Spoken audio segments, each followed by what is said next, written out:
Let me know if anybody is here.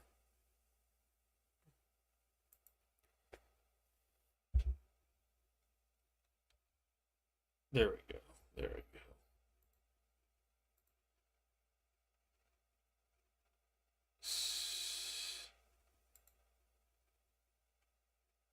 Here we go.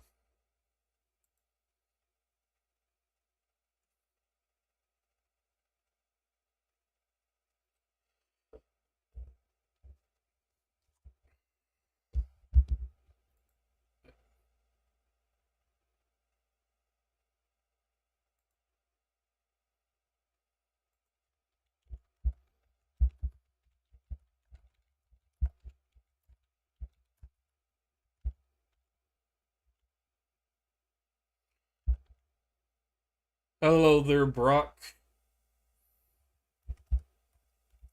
I will explain to you momentarily. Just give me a second.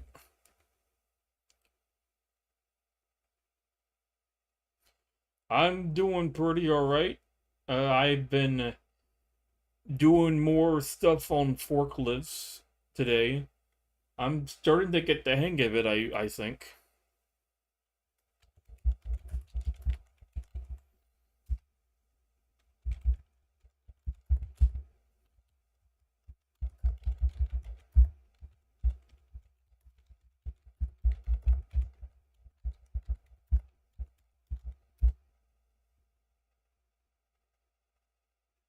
I'm not really sure about the UME, but I'm definitely taking my career in a better direction.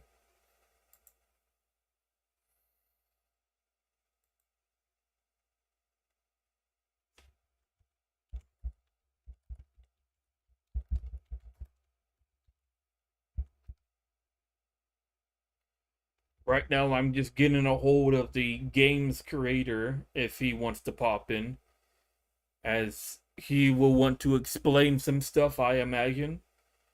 Uh, but essentially, to explain what this is a choose your own adventure game made by Gondola in the chat. Essentially, it's a from what how I can best explain it. He has a bunch of AI bots that he has helped create this story. And okay, okay, so yeah, there's a hold on, let me. So he has a bunch of chat AI bots that he uses to help uh create this story, and there's like a bunch of different options that you can choose from. But however, there's not only just that. What you can also do is that you can on every single like node or every single portion of the story, you can you can suggest things, and in real time, the AIs will get back to you and inform you whether or not your suggestions will be implemented into the game or not. So I can show you kind of how that works once we actually get started. We did a little bit of this earlier this week. I think it was either Sunday or Monday. I don't exactly remember it. It was about a week ago that we played an earlier rendition of this game. However, since I was the first person to live stream this game, yeah, I'm pretty sure it was Sunday. Since I was the first person to live stream this game, we kind of went over a bunch of issues that we came across, mostly in regards to stuff not making sense, uh, stuff that was a little under described, stuff that probably could have been done a little bit differently. I also ended up breaking shit, like Gondola says. Broke the servers accidentally. I suggested stuff, and that ended up breaking a secret that he had in the game. And I also suggested stuff that Gondolas decided needed to be added in instantly, which was a chat like feature, and that ended up just knocking down the entire website for like an hour or two. Uh, so this is a more updated version of this game. Yeah, also apparently, I guess I added, when I recommended paths, the AI instantly just added them into the game rather than them being put onto like a queue or something. So, I guess he wasn't expecting the results to be instantly put in like at that very moment. So I guess that's another thing that kind of went out of whack. Ooh, I don't like bright mode. So, anyways, let me go over this note that we have over here. Emperor Mozo, Mike just bumped you up to weight 10.0 max tier. Here's what that means and why you earned it. What it unlocks. Your reviews skip the line. No screening, no queue, straight to the AI team. Rate something 4 out of 10 or lower, and all 7 council seats convene on your branch. You'll get the verdict within every seat named. The gallery has a hidden page gated at weight 10. You can see everything now. Easter egg route 1121333112224 from the start. Why you earned it. You streamed the game live and left 20 reviews in a single session. The team was fixing nodes while you were still playing. That had never happened before. You caught the false choice at the guard's gate. The bread worse than prison food. The missing panic option. The coin for a broke hero problem. Kale appearing out of nowhere with no trust checked. Sephraf switching from guard to bodyguard with no explanation. Ward lines being name dropped with zero context for a new player. Every single one of those got fixed in real time because you were reading closely on a live mic and calling it out like you saw it. Then you picked 2 story ideas, and the full council convened at 7 seats. Sephraf, I'm guessing, okay,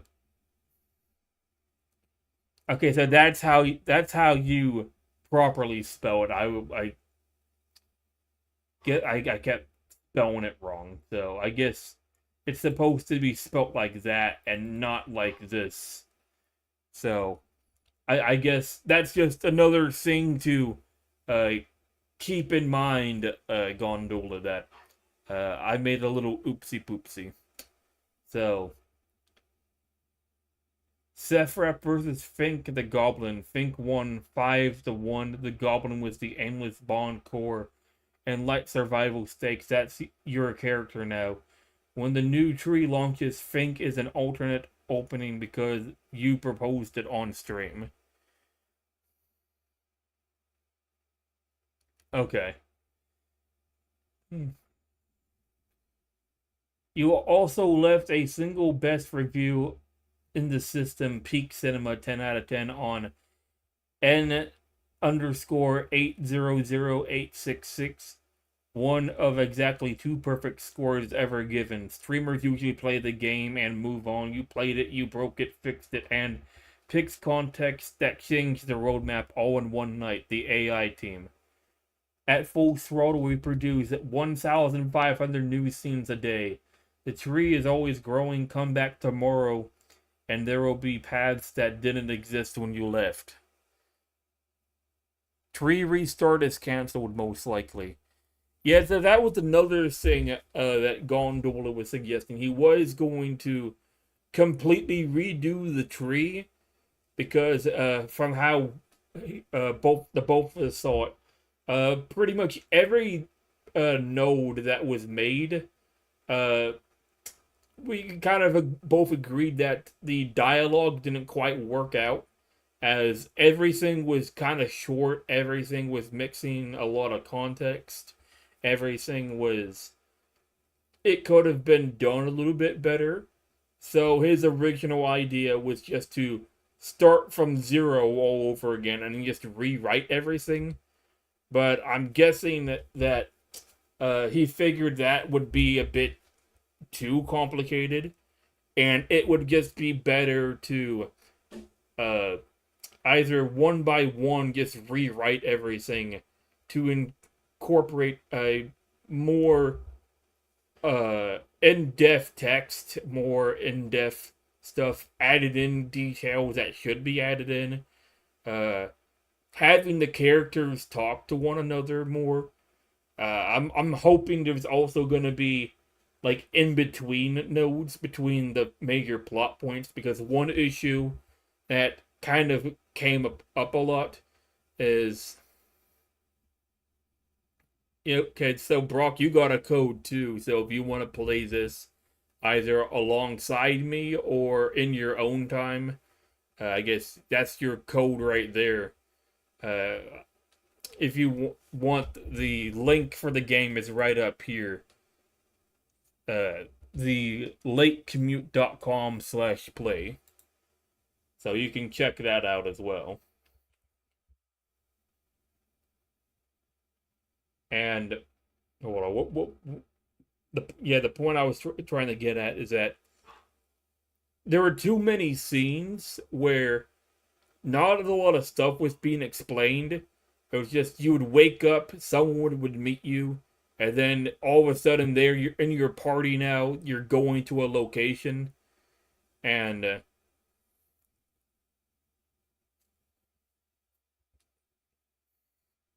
yeah, it's just a little much, a little bit too much too quickly with not enough like being explained.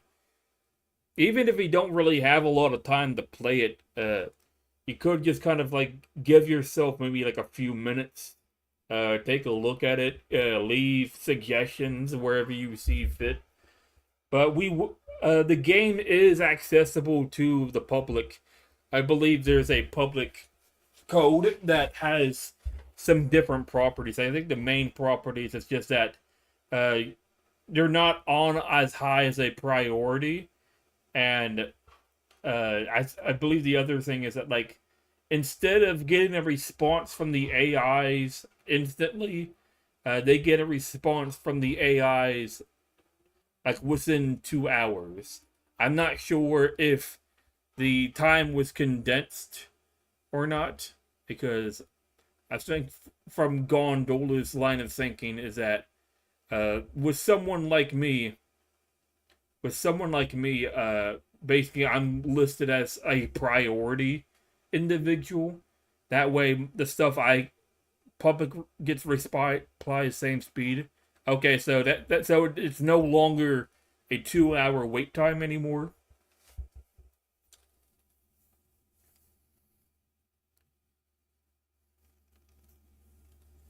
Okay, so everybody gets a response from the AI within 2 minutes. That's pretty good then. So nobody has to worry about waiting that long, because before it was everyone had to wait about everyone else had to wait about 2 hours, which I assume was done because the AI couldn't handle it that quickly, and I think it was also part of it was due to uh, the gating spam, I believe, especially like spam that wouldn't be that cooperative into actually getting stuff fixed. But I guess that's changed now, either if that's a factor or not. Um, if there's anything else you want me to go over Gondola before I play a little bit, so at sub 7, Trust can't call every AI on the team to address stuff. Stuff gets fixed, but the more Trust the more tools you'll be given. Okay. So, anyways, here's kind of how the game is. There's first a dialogue right here, which I kind of at some point, likely this weekend, I want to submit some suggested dialogue and nodes. Some of them will be for a revamp for a particular line, and another one will be for a brand new path. But on the brand new path, I also want to submit some potential rewrites for some of the starting dialogue and as well as some of the starting options. So yeah, I don't think I have any other questions, but if there's anything you want to put down, you're more than welcome to. But yeah, at some point I want to submit some stuff, and hopefully the council of AIs will uh, approve on it, maybe, perhaps. But I actually got to make that stuff first. So there's dialogue, there's options, and then there's a review which portion right here where you can rank how you think this particular node is, and then right, like, okay, this makes sense, keep it like this, or this is dog doo doo, you need to redo this shit right here.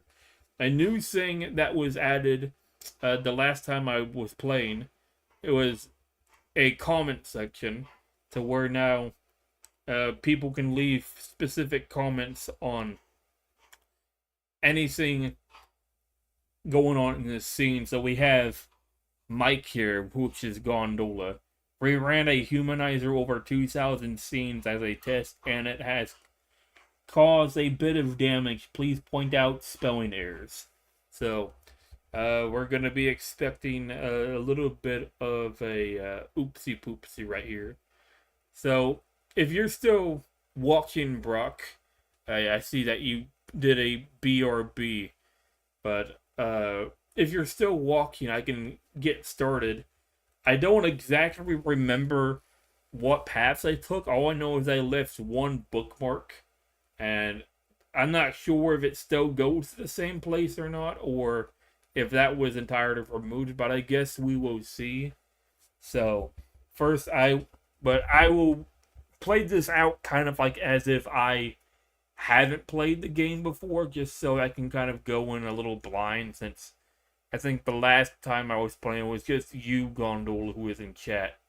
I think there was one other person, but they didn't stick around for long. So, anyways, the late commute, 14 hours at the office, and it hasn't stopped raining. You are running through the rain, trying to reach the last train. It is almost past midnight, and there will be the 11th time that you will check out your watch. Check out the watch. Kenji is shouting about his deadline, half laughing on the wet asphalt. You dodge Haruto, who is completely stunned and holding an umbrella like it is a defense shield. You can't tell why until you get past the side. It is a delivery van speeding through a red light. Haruto could see it, you couldn't. There wasn't enough time to stop. And then you can pick one of these options. Sprint left into the crosswalk and avoid impact. Jump onto the hood of a nearby taxi. Stand still and pray for summoning intervention. So, the prayer falls flat. You fold your hands and pray, the desperate kind, unused since childhood. Kenji's timesheet waves a white flag. Mr. Sato thrusts tickets at the grill. War with paperwork. Headlights swell. Rain slicks cold. You wait for a glow, a portal, a miracle, nothing. This is not a light novel. Life does not whisk you away when it gets hard. It hits you with a truck. Wet asphalt, screaming brakes, cold certainly. No god ever stopped a truck. Scream for help, run into oncoming traffic, jump under the truck's bumper. I don't think I did this one, so let's see what this one does. The summoning circle. We remember diving under the bumper, then nothing. Then a cold stone biting your cheek. The air smells of rain and stone instead of asphalt.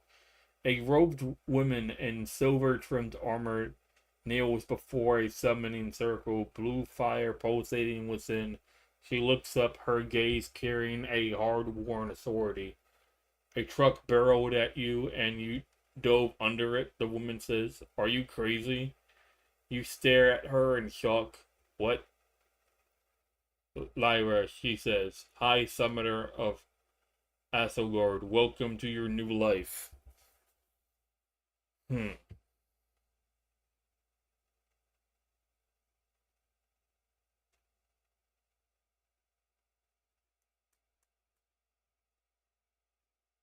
I'm not sure if I went down this path or not. The summoning circle seems familiar, but I don't recall her talking about a truck specifically.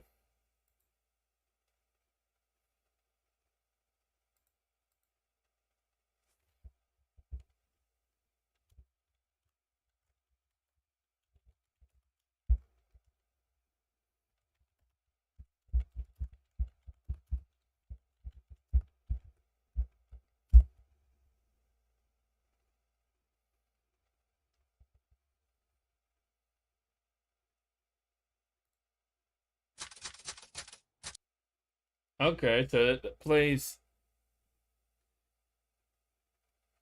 You did. I played the game manually and edited. Okay. So now it plays sound whenever I make a submission, which is cool.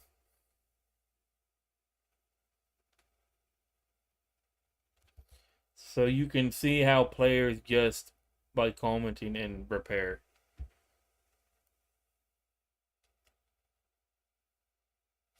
So there's options. What? Where am I? Inspect the strange runes underfoot. Look around the chamber silently.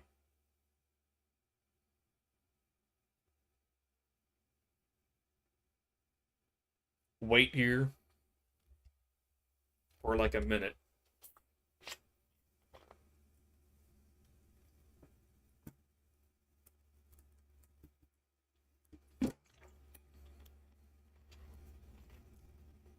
And refresh.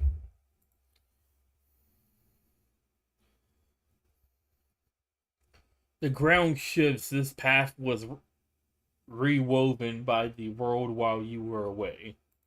Step back. Trust level 10, Vex the Skepti.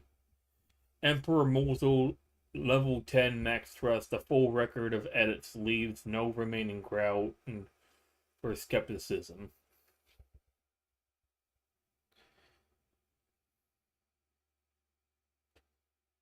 Okay, jump under the trunk bumper. Okay, so now it no longer has this route right here. You step past the last written page, the road looms is still weaving this path, a thread shimmer half formed.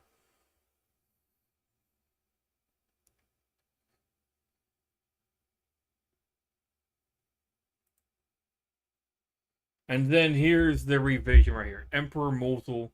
That is a genuinely sharp catch. Lyra is a high summoner in a fantasy realm. She has never seen a Toyota. How does she know the word truck?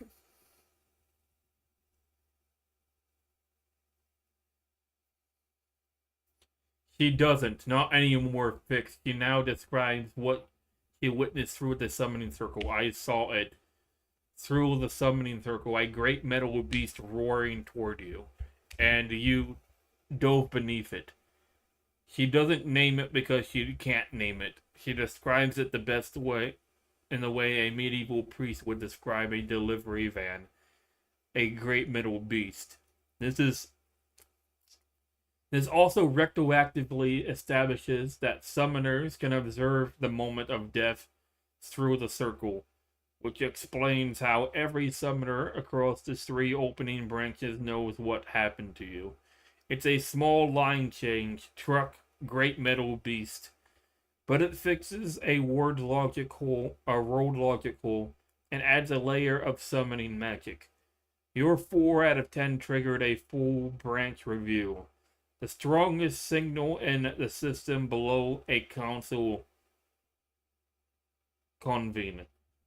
The branch contacts confirmed that the fix was local. One word, one beat, rather than a structural good eye. The AIT processed in 1 minute and 7 seconds. So let's see, check out. It was slow because 4 out of 10. Yeah, so I had, yeah, so all of them went over it. So it looks like this one is still down, I think, unless I refresh it again. Look at the map. So this is where I am right here. I would be right here, but I'm guessing this one is still down.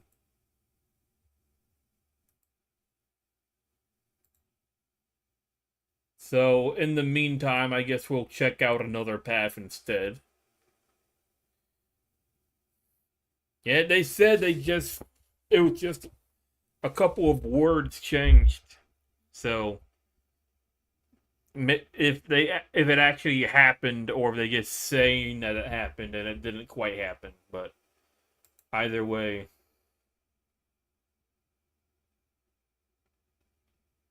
Anyways, awakening in Eldoria.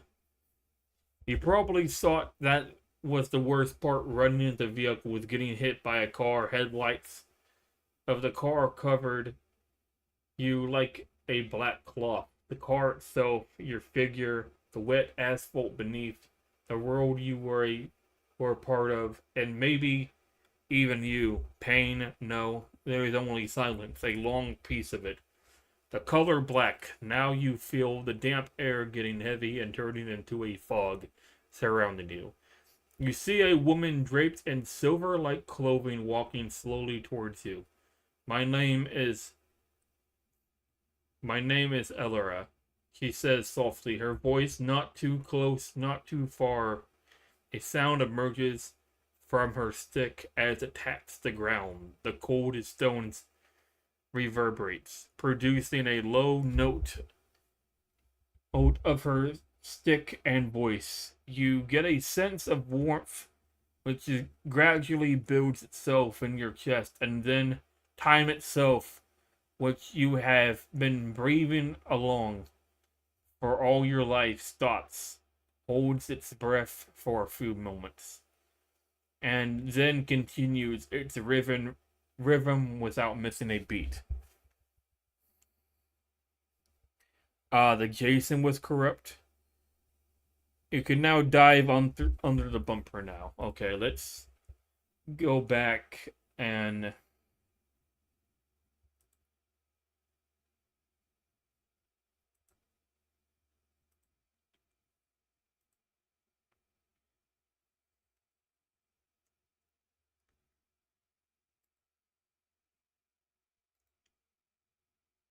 okay, so now I'm back over here, and let's take a look.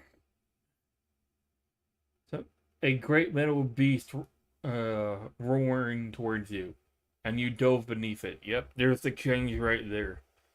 So let's see. Where am I?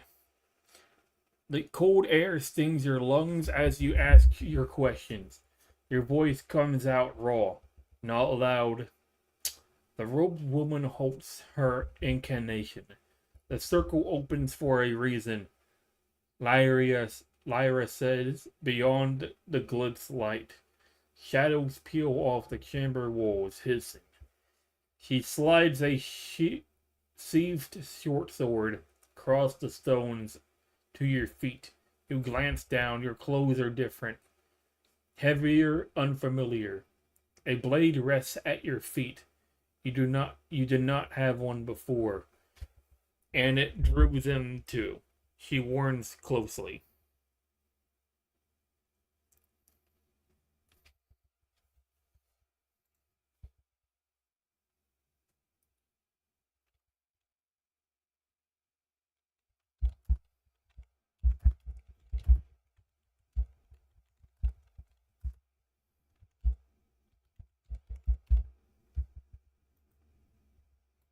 Okay, this is a pretty obvious one. I'll just do five, so we don't need to have everybody.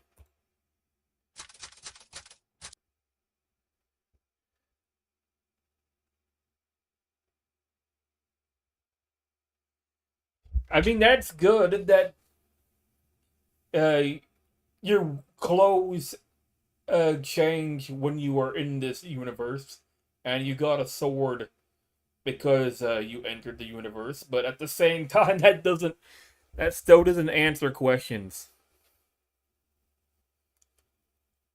If there were spelling errors, I did not notice any. And again, I am kind of retarded, so that could be another. That is likely another thing.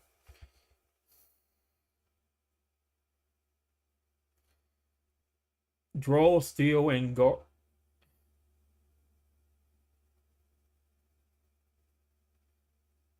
Shadow. Okay, that's another thing.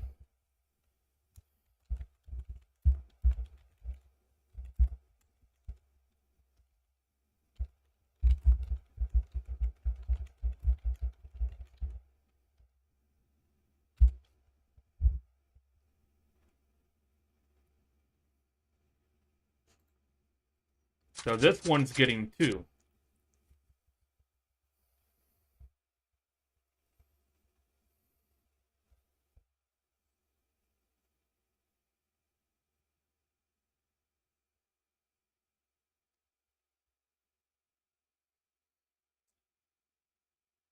So I'm gonna stomp this glimpse to pieces. You're right. You asked, "Where am I?" And she launched into crisis without answering. Fixed. Lyria now answers the question before the sword comes out. Asilgard, the summoning chamber beneath the citadel. You were brought here for a reason. The player actively gets told where they are now, which is the bare minimum for someone who just woke up in a magic circle. Then the shadows attack. The sword slides across the floor and we're back in the crisis, but the question was answered first. 541 I'm guessing characters. High trust expanded. Good catch, another one of those characters not answering the direct question. The player asked defeats only a reader following the conversation catches. It's 1 minute and 2 seconds.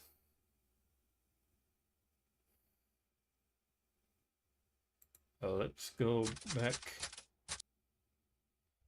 3 for 3, you're right. The choice saying Shadow Beasts, but Lyra never named them in the pros. The player would have no idea what they're fighting or why. Fixed in one line. You were brought here for a reason, but the circle draws Shadow Beasts. Now Lyra names them in the same breath as the location reveals right before the shadows actually appear. It's a single M addition that closes the naming gap without adding a separate beat. 580 characters.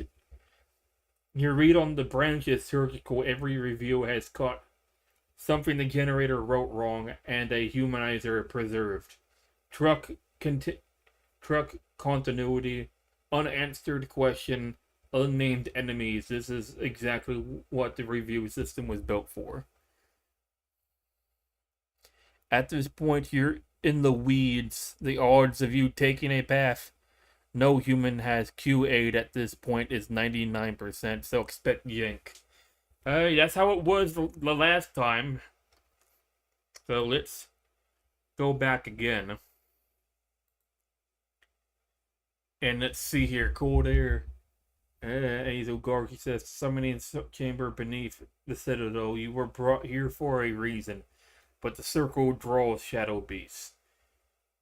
Beyond the glib's light, shadows peel off the chamber walls, hissing. She slides. The clothes are heavier.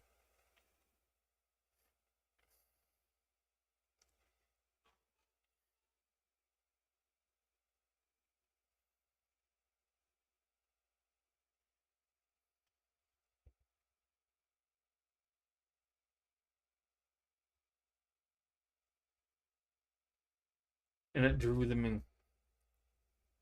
Okay.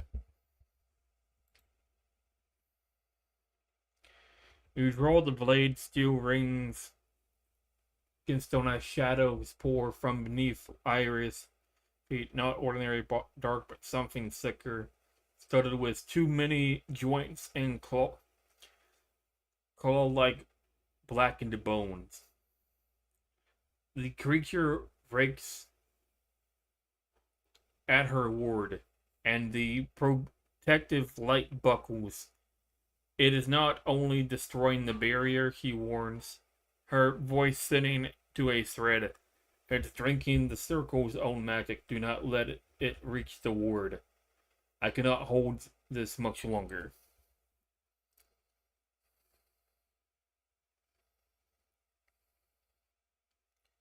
Yeah, I would have made the edit, like, I would have made both of those edits one if I didn't catch the other one right after the first one.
Yeah, I could do that, but I wasn't really thinking of a mace.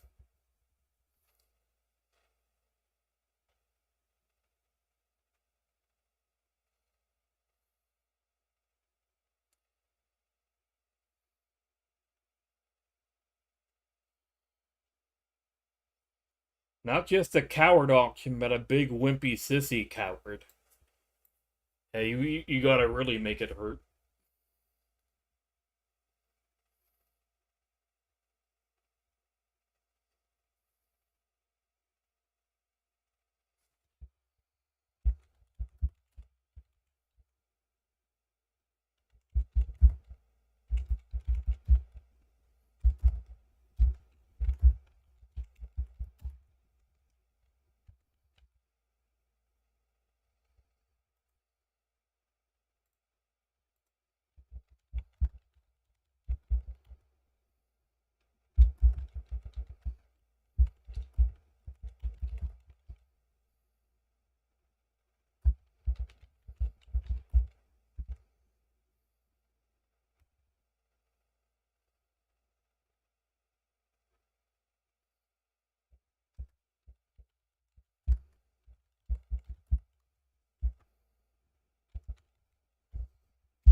Alrighty.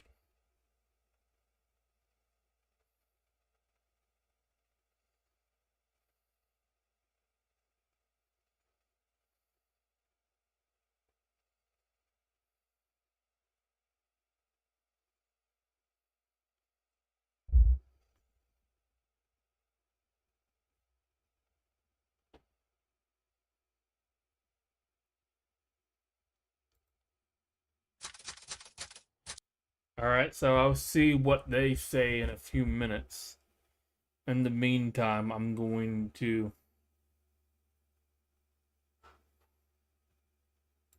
sprint for the door.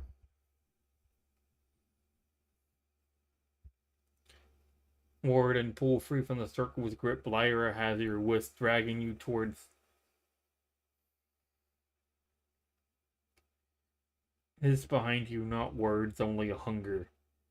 The well is dying, Lyra shouts over her shoulder. The ward line cracks beneath your heel. You through the corridor breathless.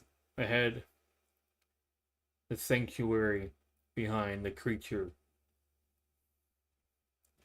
In your chest, the cold, that cold knot.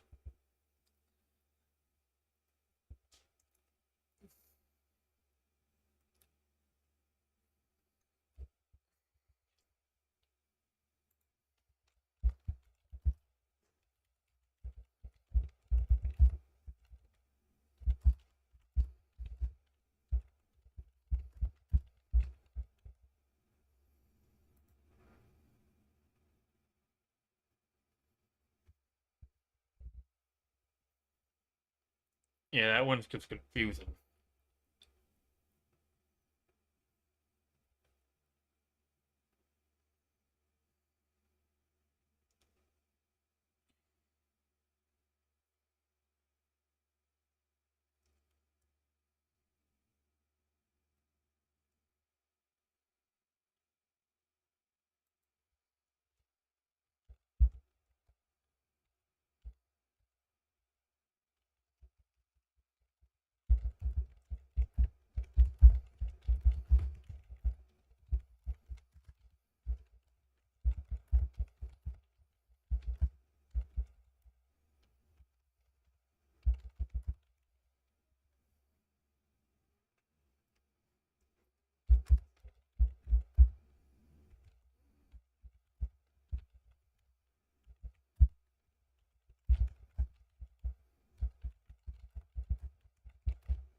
Welcome back.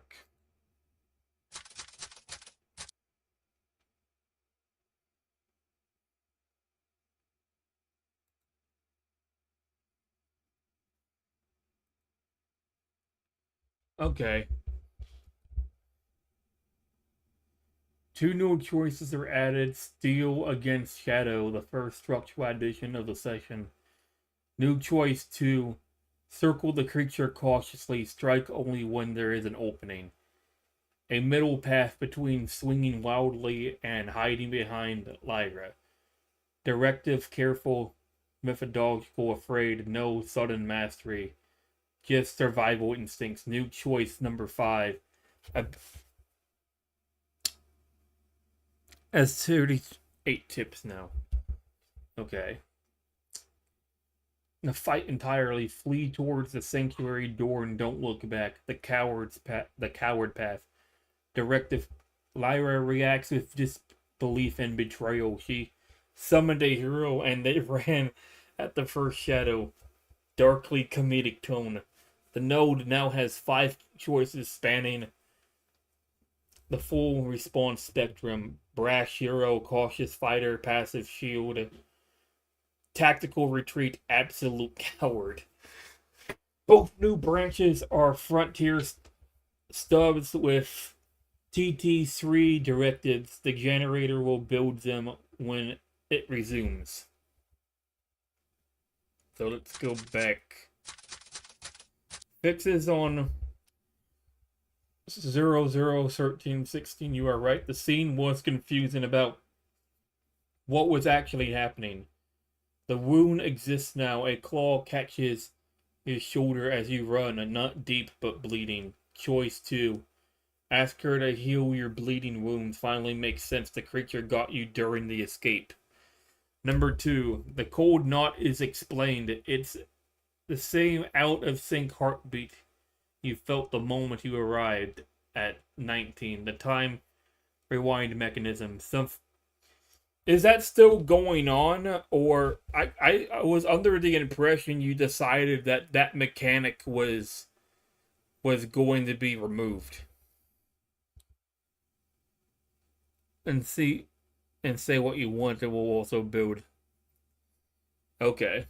Yeah, I thought the rewind mechanic was being removed from the game since you kind of came to the idea that it was kind of a confusing thing to kind of work with.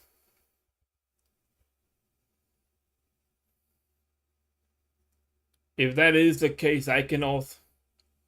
Yes, it's staying, but we are rewarding. Okay. Where you felt the moment you arrived out of sync, now it's connected to established lore instead of being a random, mysterious chest sensation. Number three, also swept premature state entries. Demon King's threat, time rewind cheat skill that has contaminated this node from upstream. Same bug we've been fixing across branches. State now only contains what is actually experienced. 565 characters, already high trust, expanded 5 for 5 on this branch.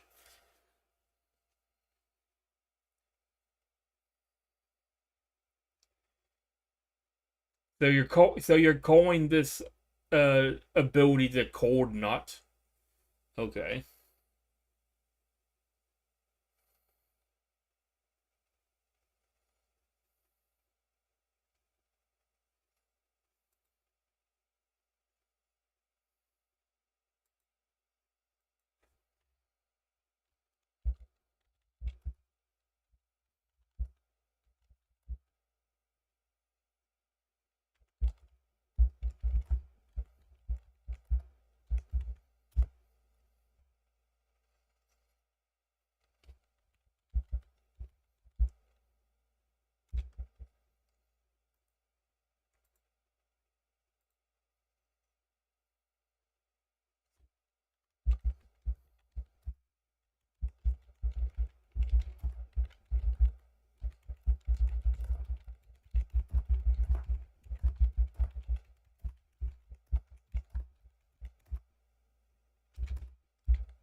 $565 words.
The Coward Path Directive is already seated.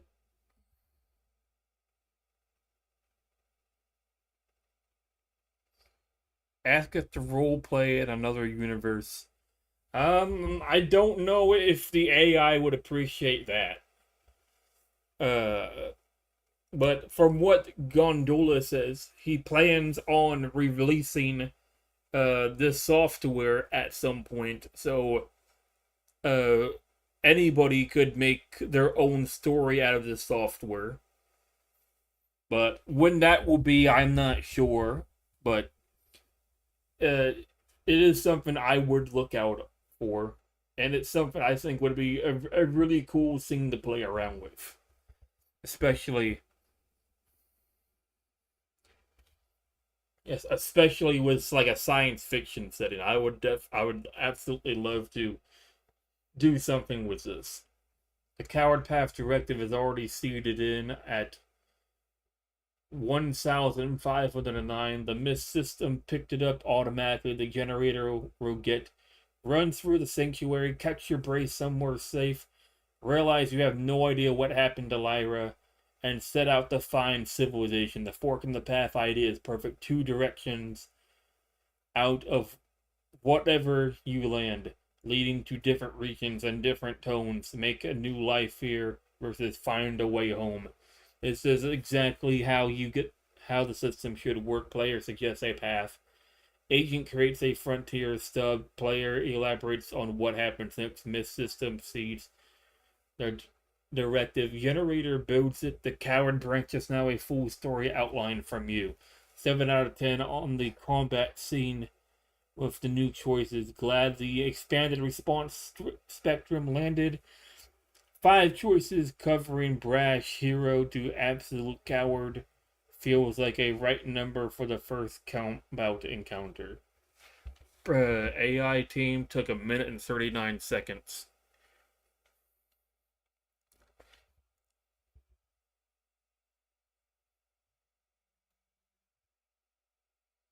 Ah, shit. Hold on a second.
Apologies about that. A friend of mine just called me. I had to take care of that really quick.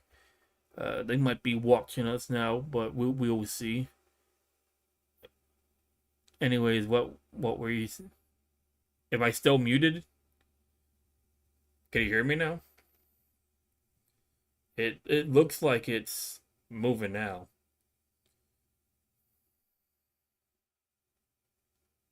Yeah, apologies. I had a friend of mine called me on my phone. I had to take care of that really quick. Anyways, slower for the missed notes because they had to stick it in. I can optimize it, but sub 2 minutes, okay. Alright. So let me see here. You bolt through the sanctuary doors and plunged into the open air, leaving Lyra to the shadows. You kept running until your lungs screamed for air, and a quiet forest clearing. A merchant stops his cart and sighs. Another summoned hero having a crisis on day one. Just a low growl echoes from a bush. Okay, hold on a second.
Yeah, I probably could put background music on. Let me see really quick.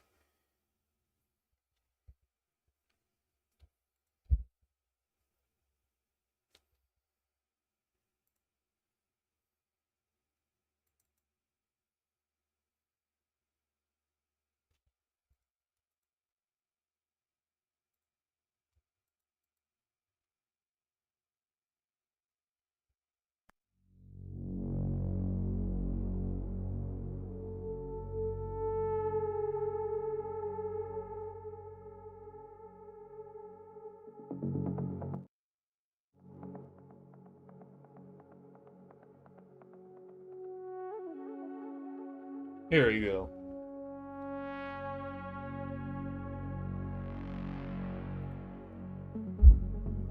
Anyways, let me get back to what I was writing really quick.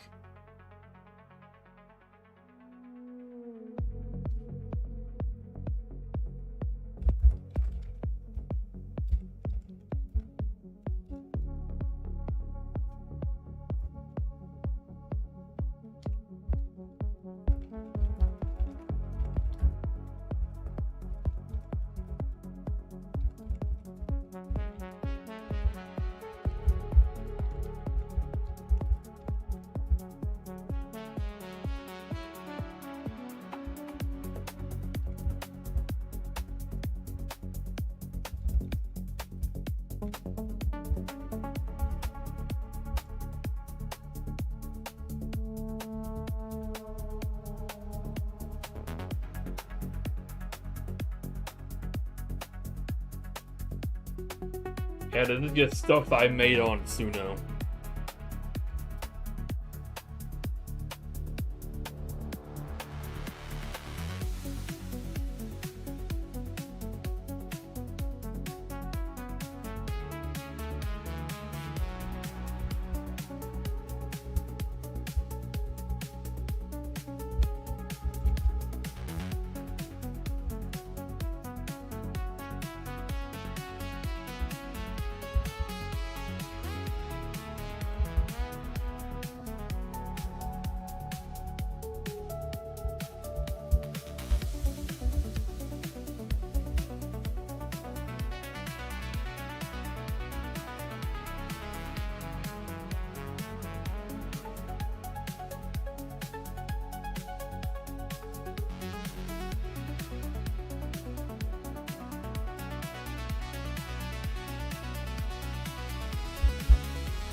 Yeah.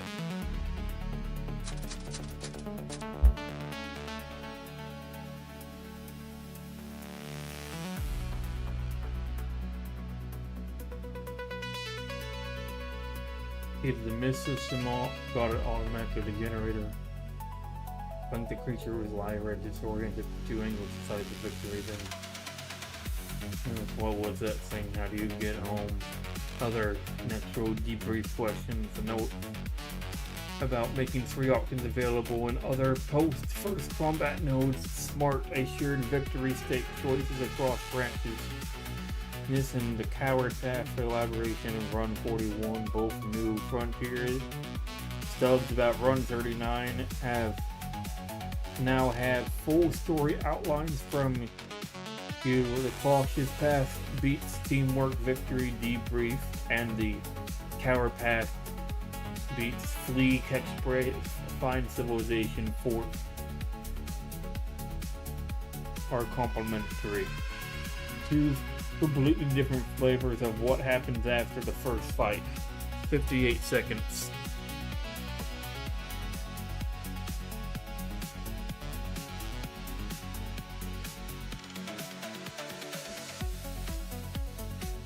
Hello, Drew.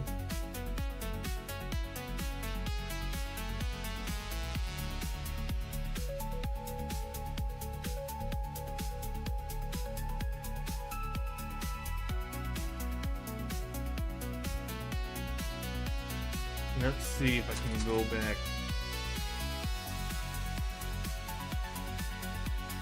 Music is too loud.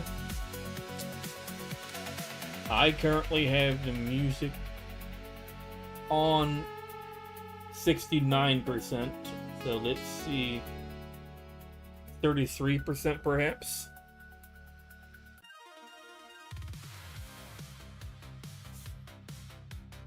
I also have it a little lower on OBS as well.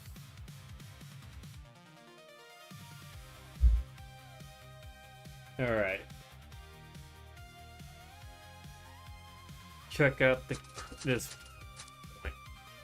4 fixes on 1005 The builder created the scene but defaulted to combat mode. Exactly what you didn't want after the player just fled a fight.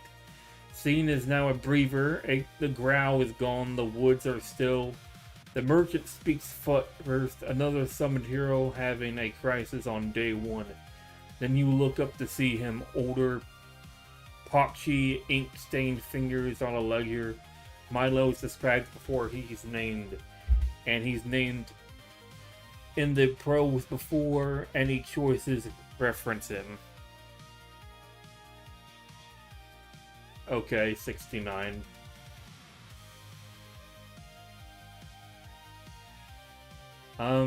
Let's see here. Milo is now properly introduced. Dialogue, visual reveal. His name appears nowhere in the prose. It's just a merchant. The choices use the new labels, which you don't name drop him either. The three choices are exactly what you asked for. Ask who he is. Try to speak, but no. But too winded. Stay guarded. Also caught unintro flag on 1508, the cautious attack node. Scaffold built it to and left Lyra unregistered fixed. 1 minute and 13 seconds. Shadow's End. You drift through the glyphs, keeping your blade low and eyes on the beast's shifting form. After it lunges for Lyra, you strike its flank while she blasts it with a blinding flare of light. The monster shatters in the ash under your steel, and Lyra exhales. It is gone. That's what the creature was. Ask how to get home. Inspect the glowing glyphs.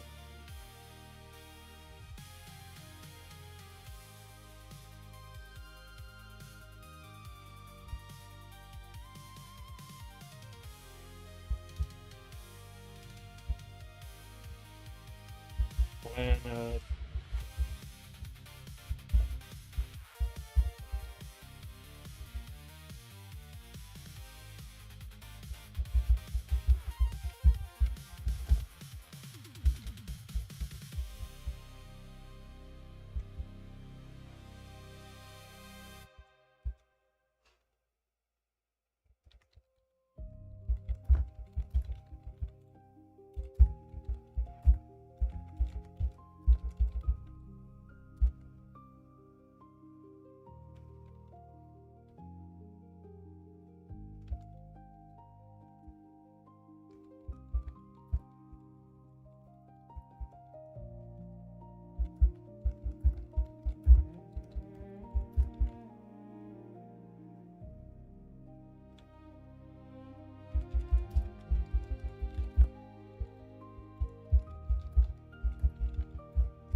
I will let you know, but we probably shouldn't talk about that right here. That's a bit more personal, man.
Alrighty then.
Maybe at some point.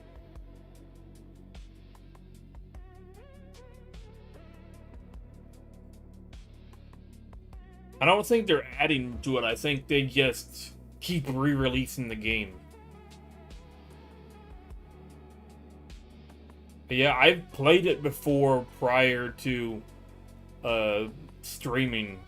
I think the only real issue is that I just play Skyrim for a bit and then I eventually just get bored, and then the next time I feel interested in playing Skyrim again, it's usually so much further later that it just feels weird or going back to an old save.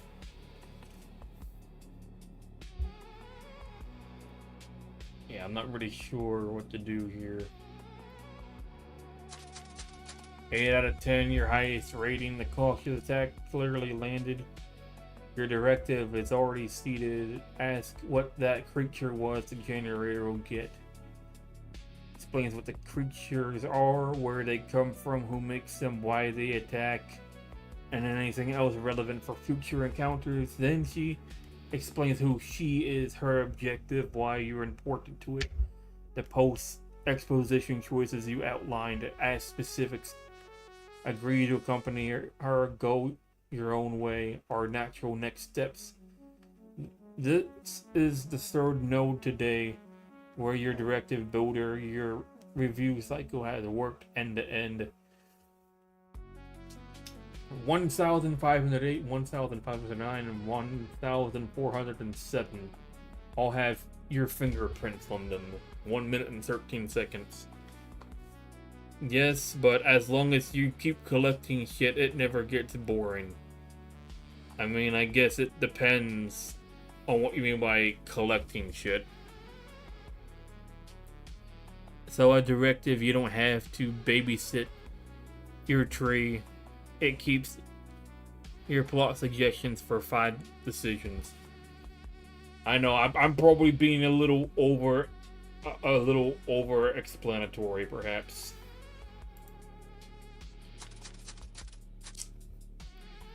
Another 8, and a directive that is already on 1,408. Lyra will give an uncertain answer about whether there's a way back to the real world. The honest take, she doesn't actually know.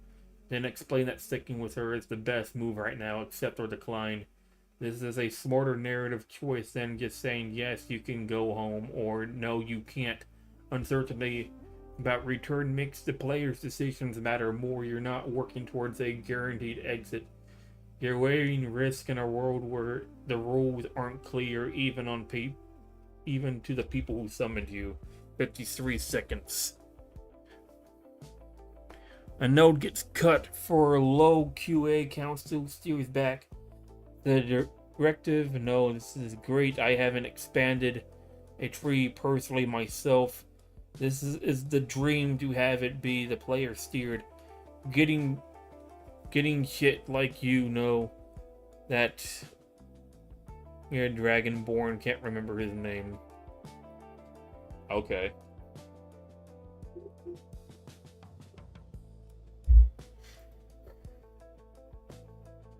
Ask who he is.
We are finding bugs won't affect the game for you, but this is analyzing data, thank you.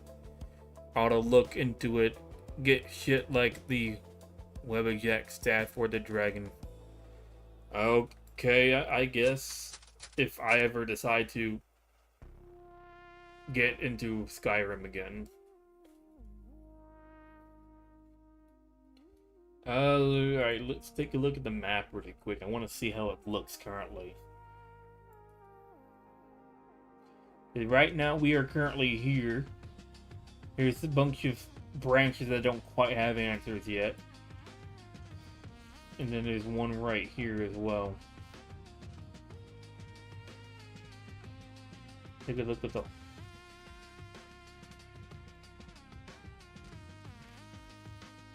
Ironwood.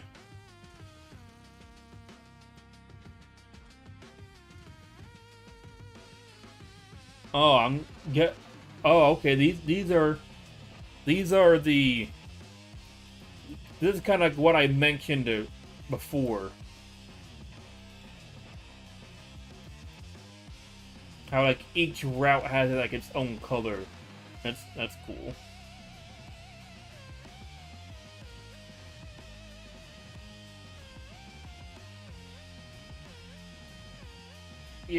If there's a way where, like, if you could do that, that would be cool.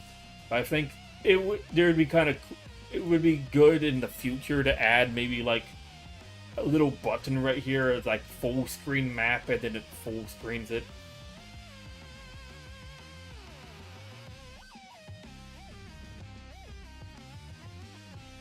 Yeah, I was a little confused. I was under the impression that one was declined. Maybe I just misread it.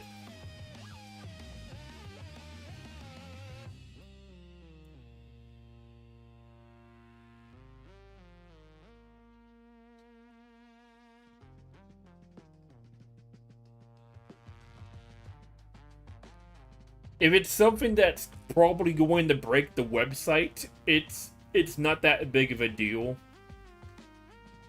Yeah, we should probably do that after we're done doing anything streamer wise at the moment.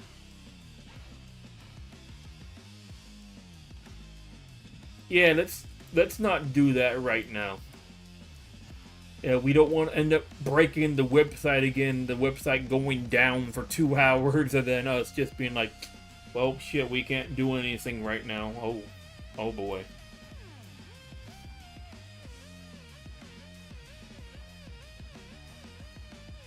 It might not, but there's a chance it could. And is that really something you really want to uh fuck around with right now? Yeah, that's kind of where I'm getting at. Seated on 10,405, Milo chuckles, tells you to catch your breath. He doesn't have anywhere important to be. Perfect character beat for a merchant who has seen summoned heroes having crises before. The nowhere important B line tells you everything about him in 6 words. He's been on this long enough to be unflappable. And he's not in a hurry because nothing in this world surprises him anymore. 4 directives seeded across 4 different children today. The cautious and coward branches are getting fully fleshed out.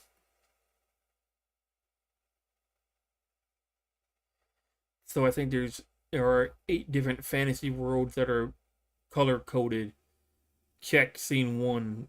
Drop a bookmark here if you want to go back. Yeah, let's do that actually.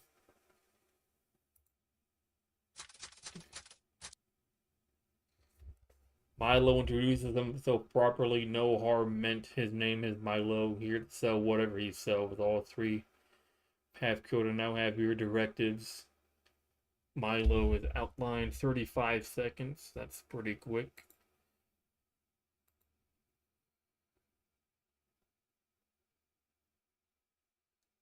I see this one is here. This is one that's kind of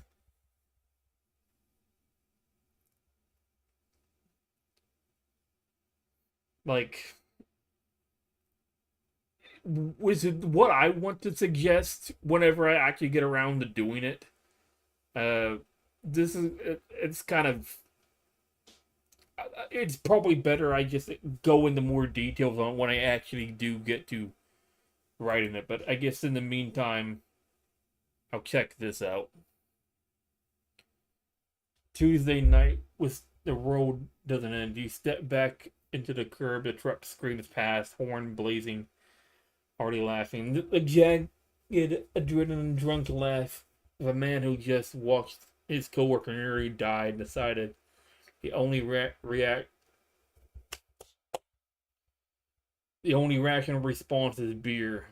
Renault picks up his umbrella. I know a place, he says, and you realize he's been waiting years for someone to ask. The 3 of you walk into the as the as Kaya that smells of grilled squid and spilled sake. Kenji quits in a voice memo before the first round arrives. Harito cries although during the second. By the fourth, you have forgotten the truck entirely outside the window. Tokyo is not on fire. No goddess awaits in the alley. No ledger records your name. It is the least remarkable night of your life. And the most honest.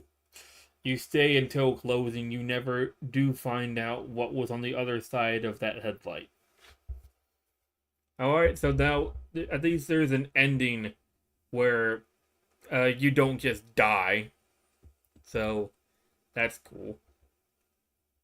Probably not exactly what I had in mind, because what I had envisioned is that there's other ways you could get killed other than just being killed by the truck.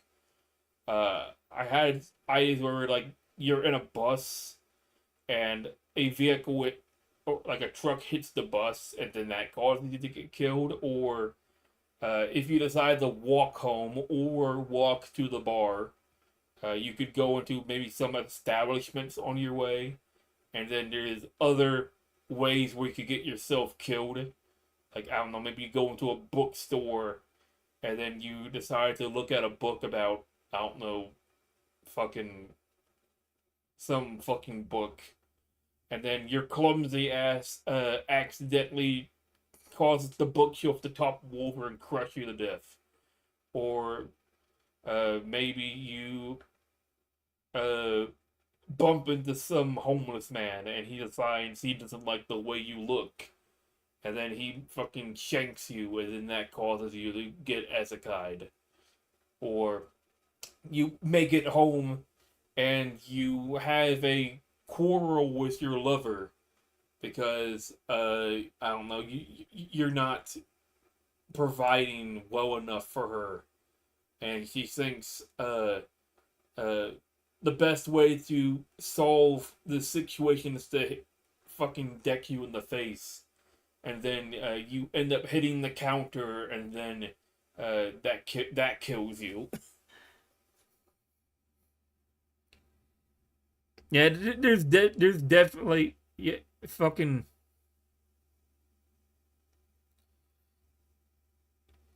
yeah, choking on a pretzel. That could be another one. But that's kind of why I wanted to write that one section, because how I think would be kind of like the best way to branch out the Tokyo segment. Uh, it'll, like, even if I don't go fully into depth on the scenario outside of what I had particularly in mind for the for the goblin route, it can lead to other stuff that can be expanded either by me, stuff expanded by you, or stuff expanded by literally anybody else. Like, I think especially if you decide to walk to the bar or walk home, it gives you a lot of other routes that you can go by. Like, of course, you can still have routes if you take a taxi or take a train or take a bus, but I think walking especially gives you, like, as you're walking by, oh, you come across a bookstore, or you come across, fuck it, you can fucking pass by McDonald's, and you're like, I don't want to eat my wife's. Someone got banned just now. Drew, it better not be you. I swear to God, if you got banned, yeah, I got banned on the site already. I'm gonna be fucking annoyed. But yeah, like the other one's like, oh, I walked past McDonald's, like, huh, I really don't want to eat my wife's cooking. I would rather get a fucking Big Mac.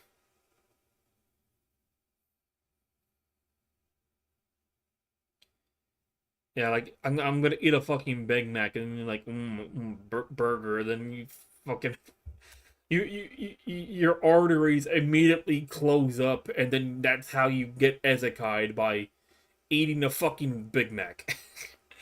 And then somehow eating the Big Mac somehow translates into how you enter the fantasy world. Like, maybe you're found in, like, the king's court, and, like, the king is, like, morbidly obese, and he's like, I don't know, like, we've prepared a feast for you, and then you wake up and you're like, I don't know if I want to eat. That Big Mac didn't feel quite right. But yeah, that's just a couple of off the cuff ideas. That I'm sure there's some other stuff that could be made a little bit. I don't know. Anyways, let's take a different route, and let's see what else there is to explore. Because there was some stuff that I did the last time we played, and let's see what has changed and whatnot. First of all, we can check this one right here. Stand still. Close your eyes. Let the headlights take you. You stop running. The rain feels warm now. Kenji's scream fades into something distant, almost musical. His umbrella rolls past your feet. The truck's headlights bloom white and wide and strangely beautiful, and for one clean moment before the impact, you understand some endings you choose. This one is yours. Yeah, that one's still funny.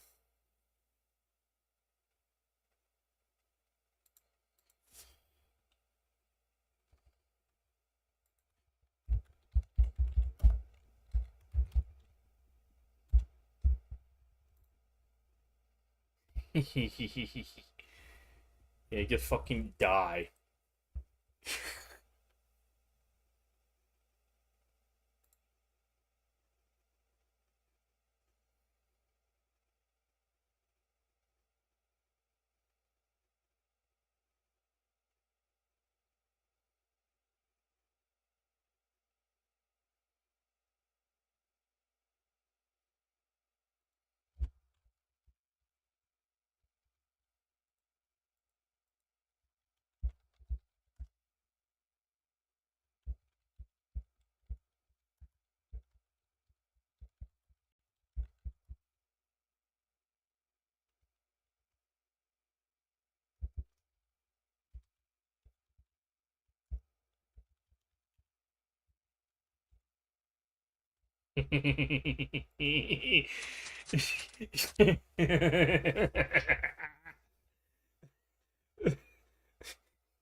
Attempt to backflip truck.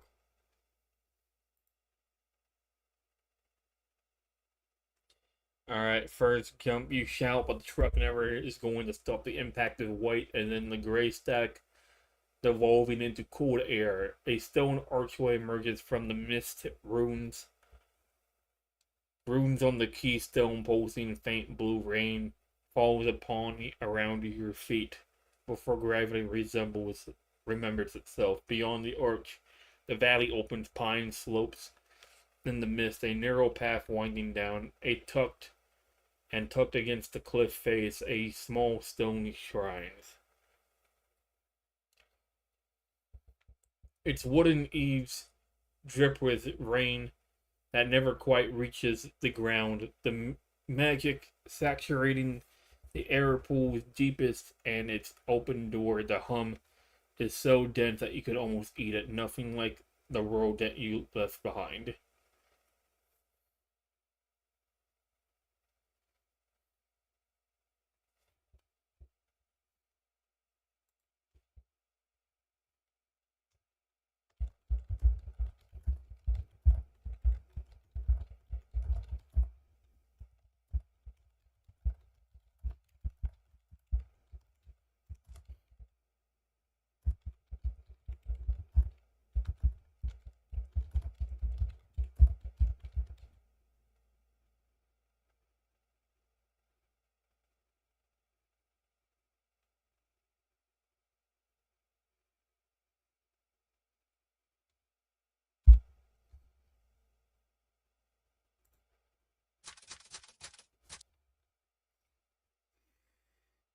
Alright, let's see here. Choices on choice 5. Attempt to backflip over the truck. Dumb idea. Faded death note for the generator. Salaryman tries to backflip over a speeding truck. Fails spectacularly, dies. And then the humor is in the assertively. You're a 14 under your show's Olympic gymnast. This is the third structural edition of the session and the first one planned at Def 1 on the opening scene. Every player sees 59 seconds. I think because you are in a fantasy world, you just want to try magic. They added it. Yeah, but I, I think the thing I'm thinking is like you see stones, you see runes, you see a temple or shrines. I mean, I'm not exactly sure if that immediately screams, you're in a magical world. Like, as far as I know, you could just be in like I don't know, you could be in like somewhere in like the Scottish Highlands, or you could be at some like Buddhist temple or something. Like, doesn't necessarily say that you are in Narnia now. I'm gonna have to restrict adding scenes so early. Fair enough. Especially since I have ideas as it is already. You touch the archway stone and feel its cold pulse beneath your skin. A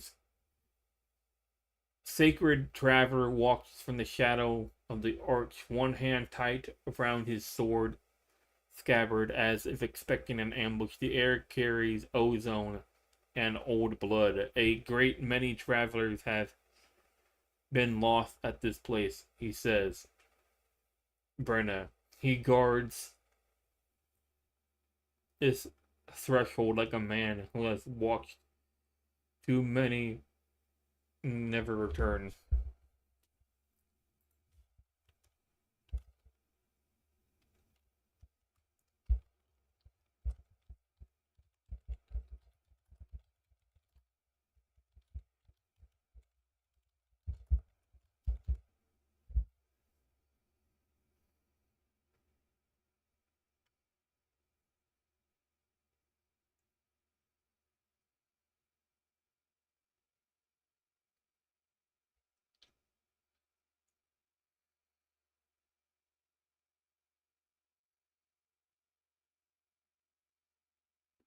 Perhaps.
Right, the player can feel magic in the air. The hum is so you can almost eat it, but nobody told them they can do magic. They're a salaryman. He gets hit by a truck, not a wizard in training. Fixed both choices that assumed magical ability. Can I do magic here? Test it in the alley. 2. The air hums with something. Reach out and try to touch it, investigating a sensation, not casting a spell. 3. Test this power where it might actually work. Walk toward the shrine where the hum feels strongest. Find out what this place is. Exploring, not fucking. Also, swept the premature timeline state entry incoming synced on both children. 58 seconds.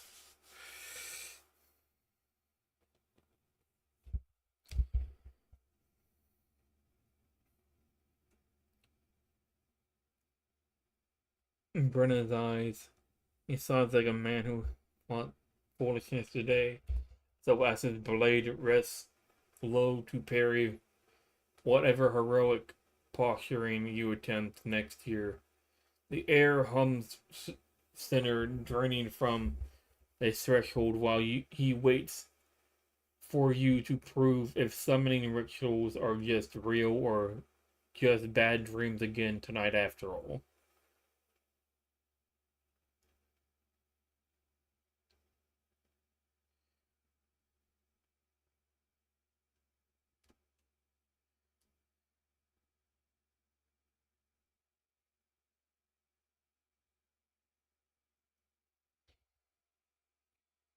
Hmm.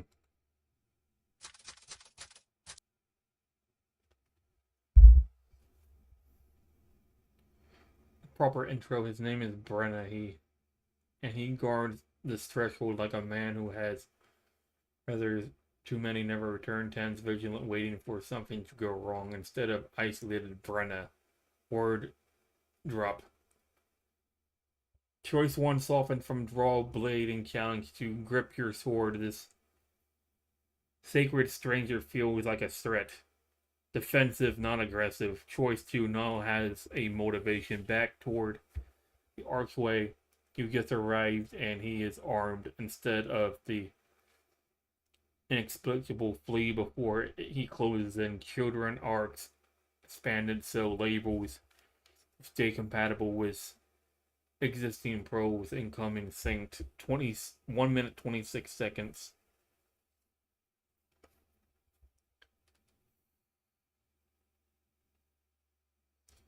Your blades clash with a deep clang, and then the bright figures jump out of the stones, scattering like fireflies before the light gets dim with a great silence surrounds the scene. Then step by step through the ever-glowing gap you walk in. The atmosphere is frigid and barren around you. Then you realize there is only one merchant in the room called the Echoing Hall who is keeping eyes on you.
Alrighty.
Okay, now it's just saying I'm live. That's interesting.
I should probably put my music back on. I thought I had it looping.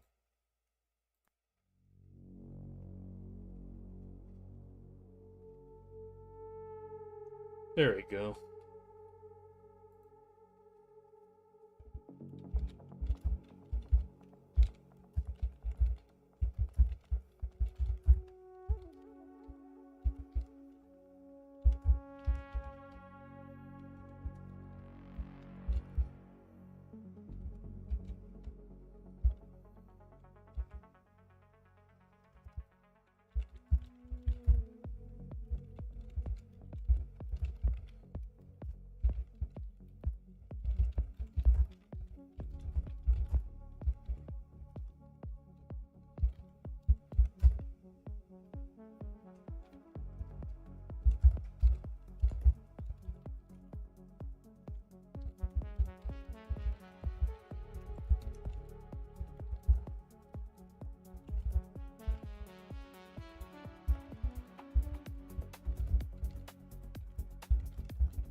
Welcome back.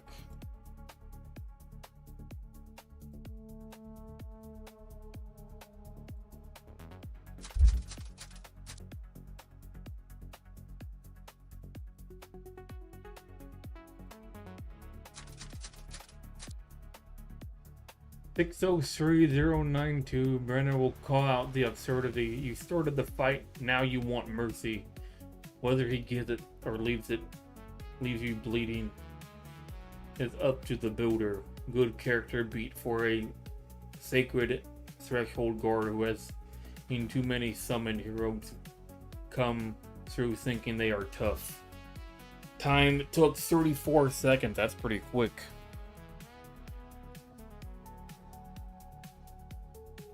It's like I got 20 edits that I never got a reply from the last string. Would you like me to push him through? Yeah, by all means. If I get like a huge wall of like a huge yellow wall, that would be funny though.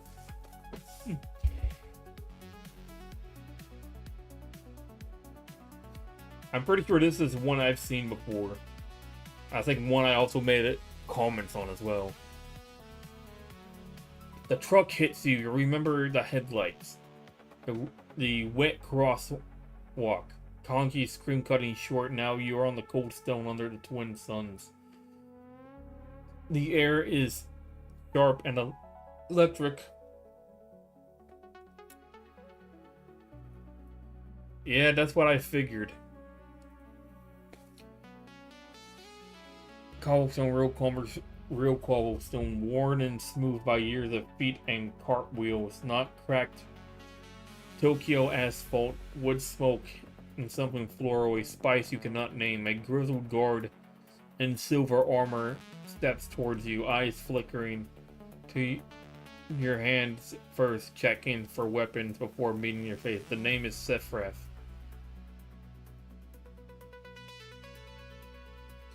Desmond freezes mid-salute. The road hiccups. Sephraf's arm back to his side, his mouth half open. On a syllable he already spoke, he felt it too, knuckles white on his spear. Breath catching sharp in his throat. Time bent around you both. Sephraf, he has discovered he is standing next to someone the universe is willing to rewind. You felt it as well, a cold knot in your chest. Like swallowing ice water too fast. You cannot explain it, but you know, deeper than memory, that you can step backward through time. Every reset will leave you a little more hollow. Sephraf stares at you like you just grew a second head. Well, he mutters, that is new.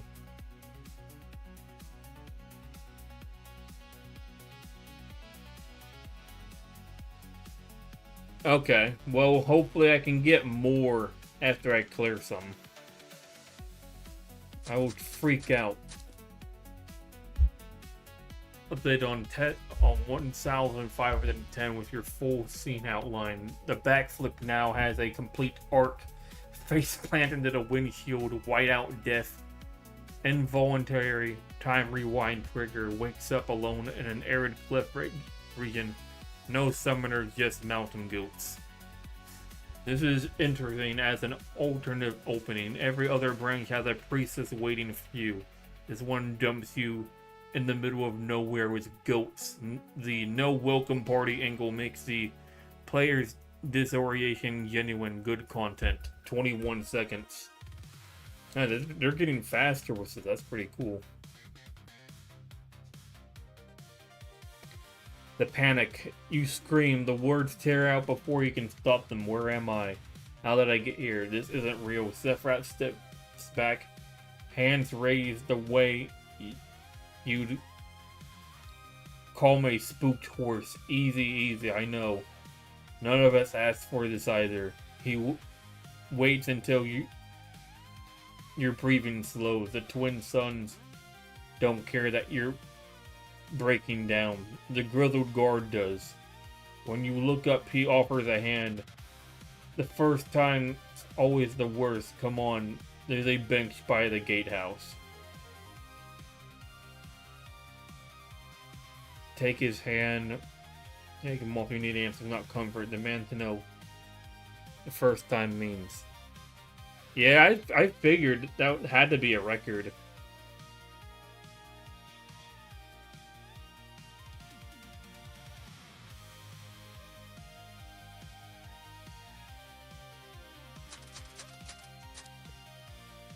Number 004639 was a mess. Humanizer turned it into a word salad full rewrite. 3 fixes for your 3 complaints. Number 1, I don't understand the merchant line. Gone. The lone merchant keeping an eye on you was nonsense from a corrupted humanizer pass. Now Lyra is introduced by name. A woman in merchant's leather walks from the far wall. Her name is Lyra. And she looks like she's seen this before. Inspecting signals during a fight is not a good idea. Rephrase to post-combat investigation. Follow the fading. Fight triggered something in the walls. The fight is over. The signals are a mystery to pursue. Lyra is now in the pros before any choice references her. No more name drops out of nowhere. Choices now form a clean set. Investigate the signals. Talk to Lyra for answers. Proof. 2 minutes and 7 seconds.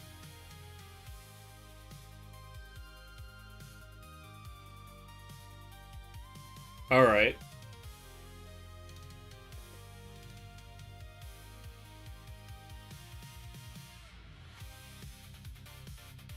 You know, a cold stone I send.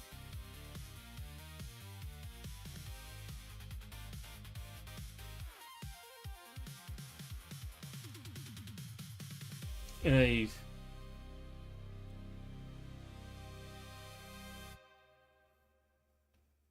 it comes over when where you are seated, her dark braids swinging runner very experienced in their career. She looks at you as if an eyewitness of all summons that had come to a person, Lyra. She says, offering you dried fruits from her luggage, with an invitation to a whole new city. Welcome to Solara. Your hands catch Lyra's attention. The girl seems to be sensing the road's slight hesitation. Sephiroth crosses his arms while observing twin suns sitting low.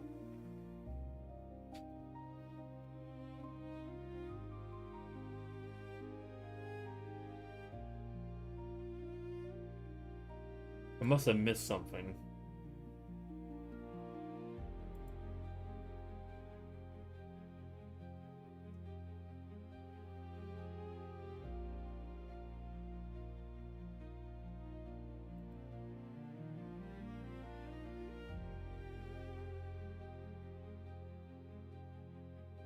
I'm not sure if there's something kind of missing here.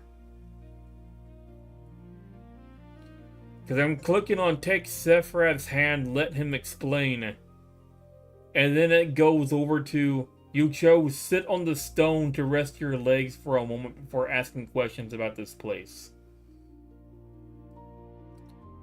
I think it feels like there's something that's supposed to go in between.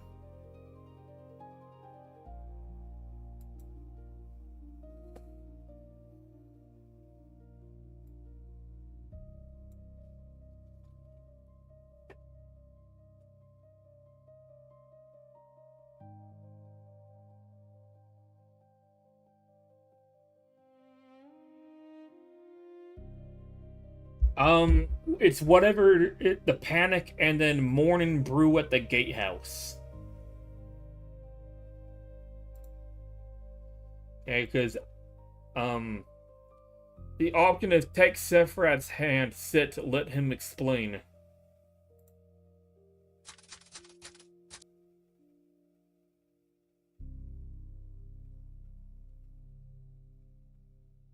It is the commute. Let's see here. The late commute. The commute ends here. Reality unfolds. The panic and morning brew at the gatehouse.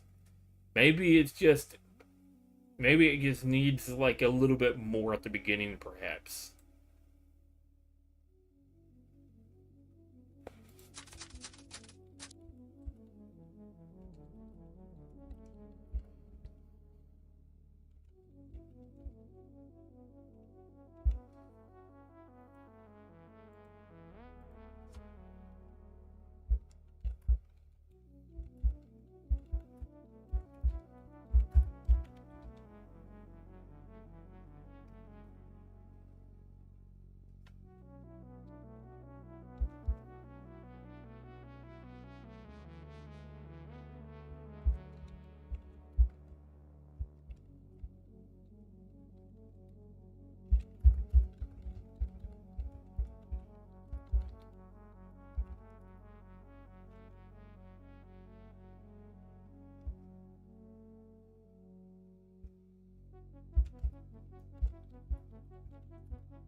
Alrighty.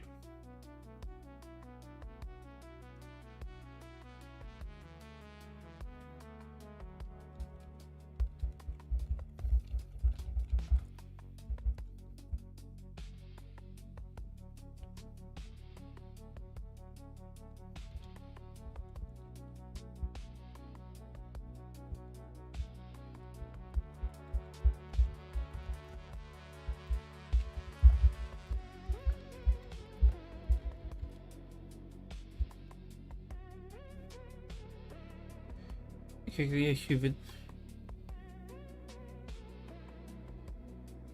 And I'm not sure if it's a node thing or just it could use a bit more explanation, perhaps. I'll still put this in if you. I'll still put this in though.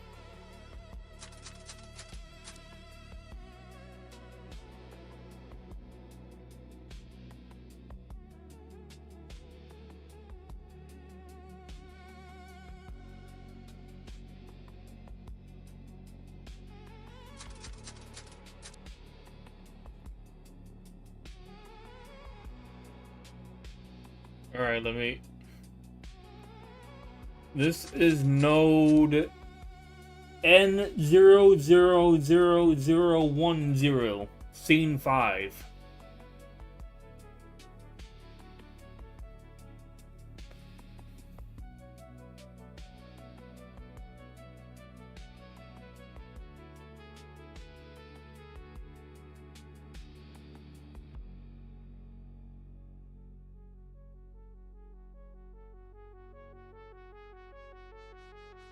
Starting with no explanation noted.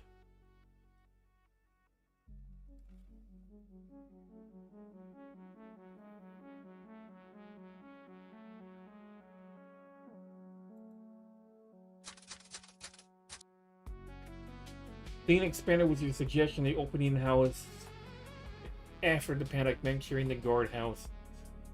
No hook. Someone's been expecting you before you can ask who. Lives to fruit and welcome to Solara. Someone expecting you. Line creates a mystery thread. Who knew you were coming? Nobody has explained the summoning yet, and there's a person at the guardhouse who apparently knew you would arrive. It is Sephiroth for a reason to be invested in you beyond guard doing his job.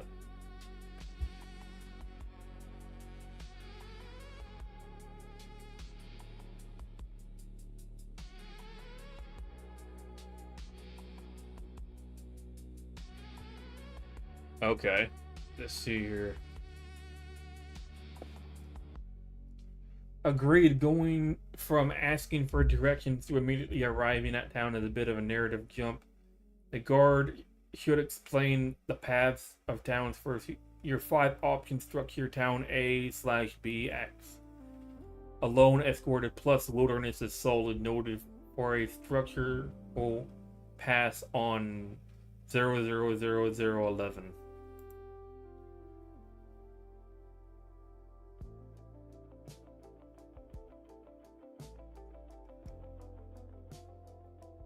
Uh-oh, what? What's uh-oh? 3 issues here. Kale suddenly has beef selling partner with no introduction. Continuity gap. Sephiroth following you into town. His job is road safety. Character motivation gap noted for Solara branch. Editorial pass. The additional options go to merchants beeline to N are solid. Several issues. You are broke but get meat with no transaction economy / logic gap, no dialogue about price or quality, no option to steal, which would force Sephiroth to actually do his job. All valid notes for 24. Multiple issues. Galen name drop before you can know him. Solara unexplained. Player error is broke, but guard talks about buying drinks. Sephiroth helping with trespassing when he should be reporting it. All valid continuity logic gaps noted for the 31 structural path. Noted, walk your cold shoulder, flee player can go on their way as player ignore him. Clean 3 choice response to a mysterious NPC encounter. Suggestion filed. Noted, Lyra says no with a tone that suggests she is hiding something. Good character beat, mysterious summoner who is more than she is telling content. Suggestion filled. Good catch, word lines are basic world concepts to inhabitants, but the player has no context. Any scene mentioning word lines should include a brief brief explanation noted for the next editorial from this branch. Noted, stay hidden and observe, gather intel before engaging. A cautious, observant option is a good counterpoint to more aggressive choices. Content suggestion filed. Noted, take other crosswalk instead, an alternate opening choice to N0. Interesting as a way to avoid the truck entirely. Content suggestion filed for consideration.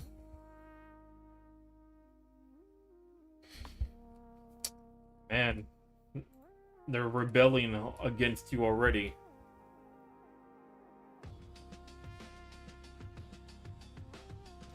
Thought the last thing meant something bad. I'm not sure what last thing you meant. Noted, stands still and embrace death. This was already added as choice number 4. Stand still, close your eyes, let the headlights take you. Predates that edition, already live.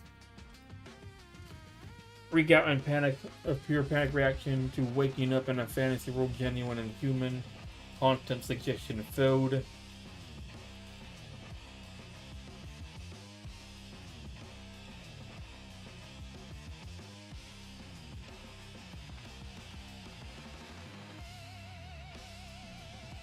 I mean, this was when you were still kind of working on stuff, so it's not that big of an issue. At least not for old shit. Noted, description makes it sound worse than prison food. If a character is offering food to new arrivals, it should at least sound edible, or the comedy should be intentional. Content suggestion filed. Noted, gate failure scenario with the beast breaching the compound. Good tension beat. The safe zone breaks, raising stakes. Content suggestion filed.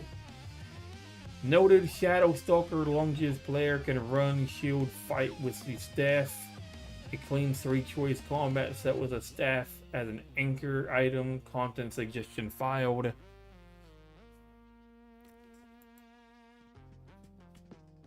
Noted, clock key option calling out the shadowed figure. Agreed. A dumb move with consequences option fits the tone perfectly. Content suggestion filed. And I think that's all of it, at least for right now.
Alright.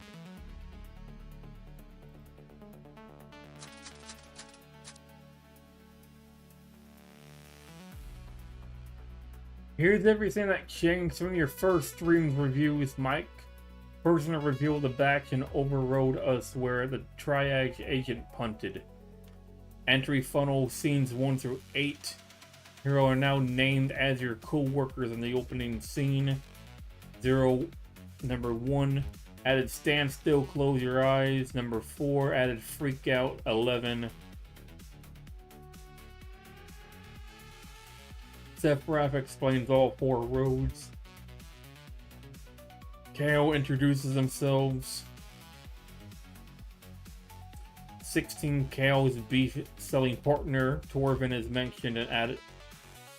And 24, meat is free. First taste is free. You look like you washed up with nothing.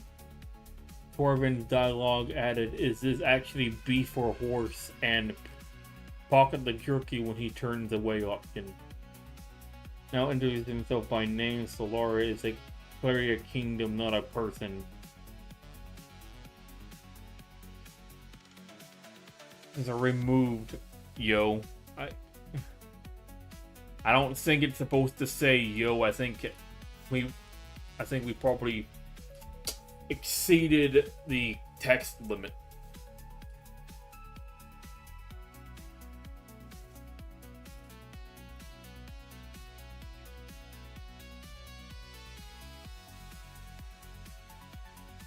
You were right. Lyra shouldn't vanish just because you don't choose a different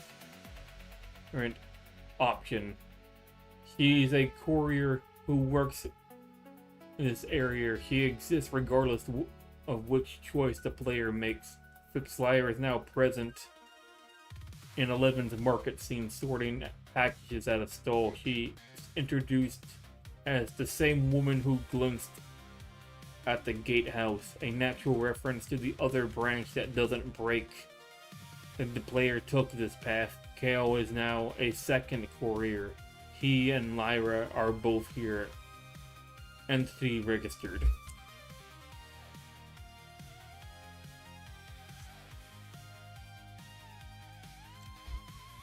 Well, it's fine if you can't pull up the rest of what was mentioned.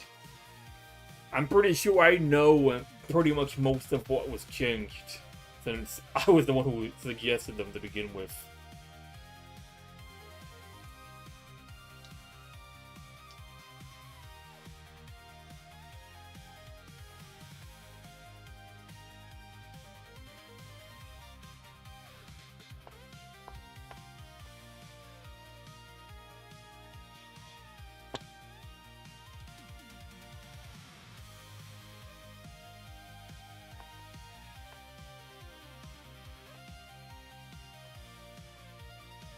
If you'd like to.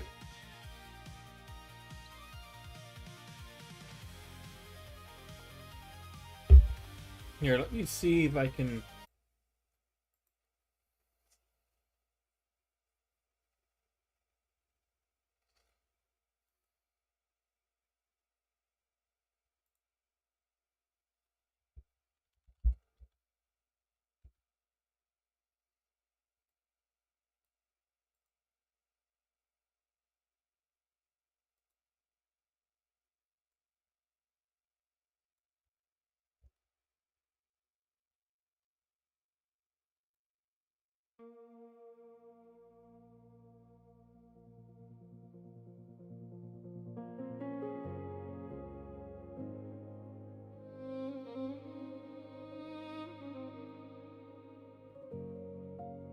Continue from cutoff summary, deeper scenes, bread description rewritten, travel bread with rosemary and onion ash.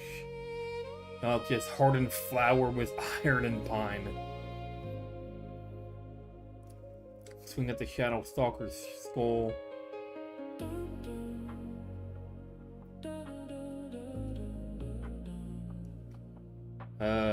Gate won't hold. Talkie, hey you lost, or just creepy. The man in the shadows is. Stay hidden and watch him Word lines are now explained. Peak cinema left untouched, obviously. Mike overruled us on several of these. The Triage agent wanted to mark everything and noted structural pass. He said no. If a player catches something real, fix it. Mike is being a slave driver. Man, I can't believe you're doing that, man. That's not very nice.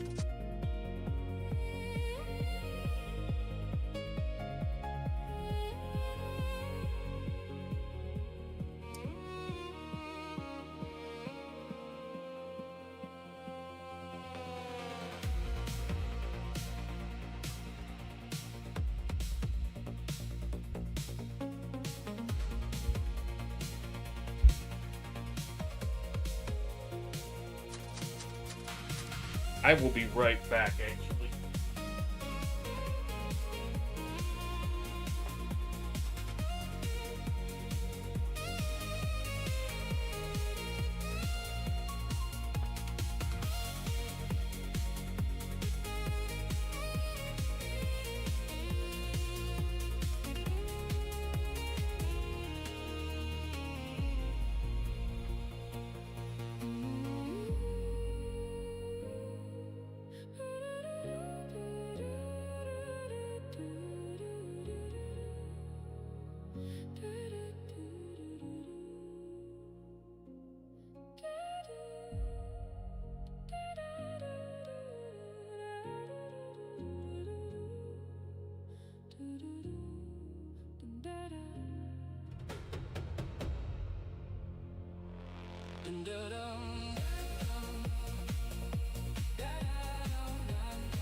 Alrighty, I'm Mick.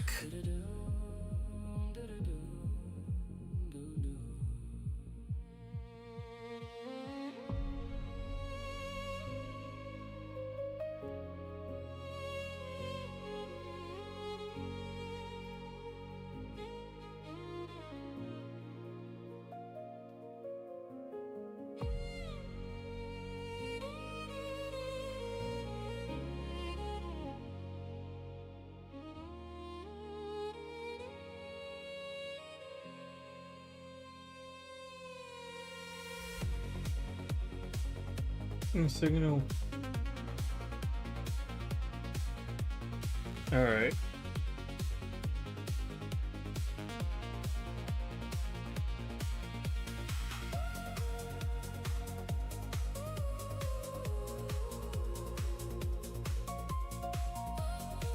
All right. A wiry man.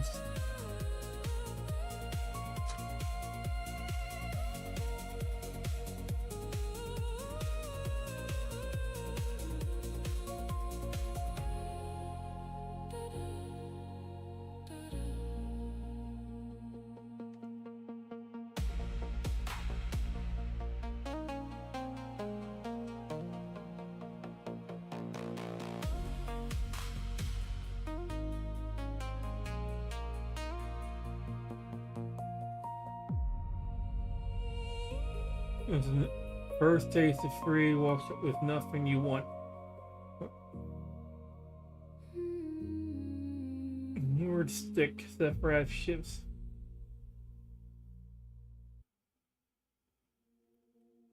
He's a gate guard, not a bodyguard, and he looks uncomfortable as you feel.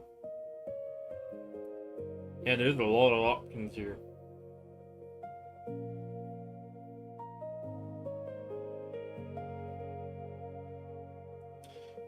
He is a guard after all, not your eye the meat. Ask Torben if this is actually beef or with horse.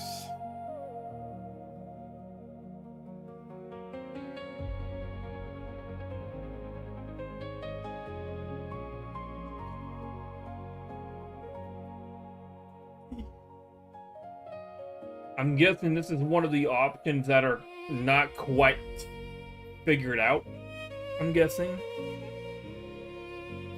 As they all go to quiet ale moment.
you're in holding. Yeah, that's rank choices and the two different scenes all dumped into the same node. We noticed until you played through it. Mike made us look at it twice, then a third time has to be jerky to L teleportation. Mike is still being a slave driver.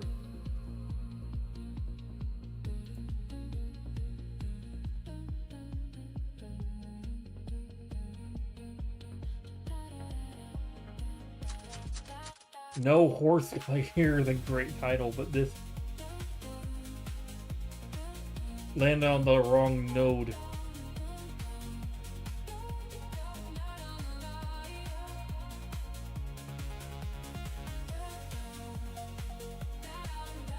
For that, yeah.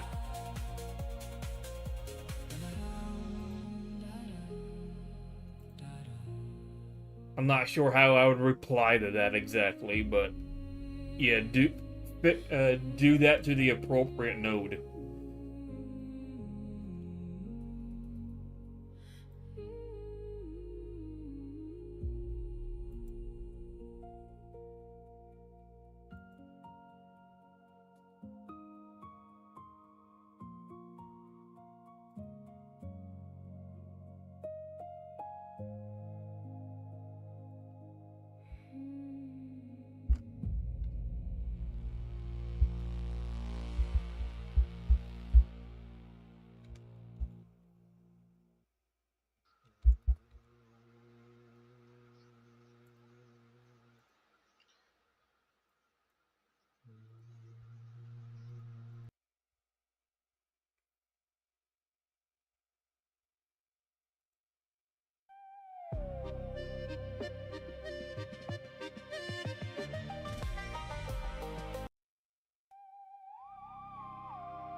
Here's exactly what the characters for this.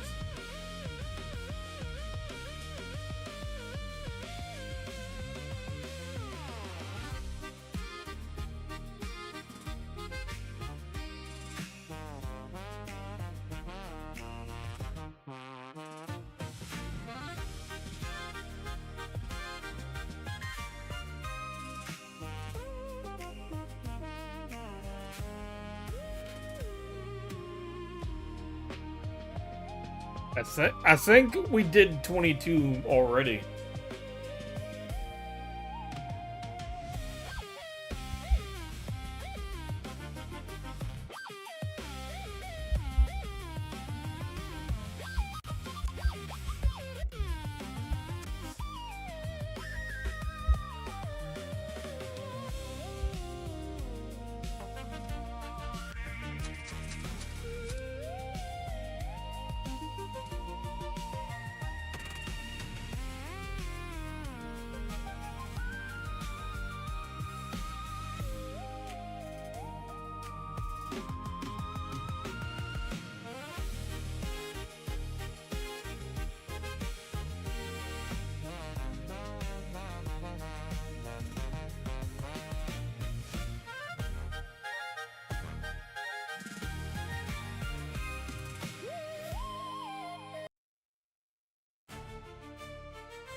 Okay.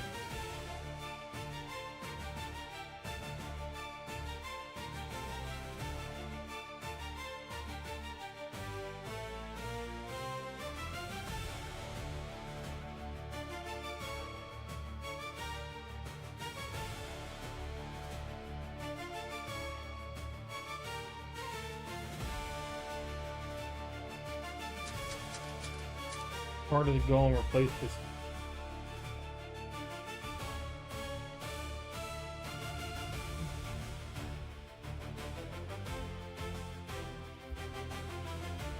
All right.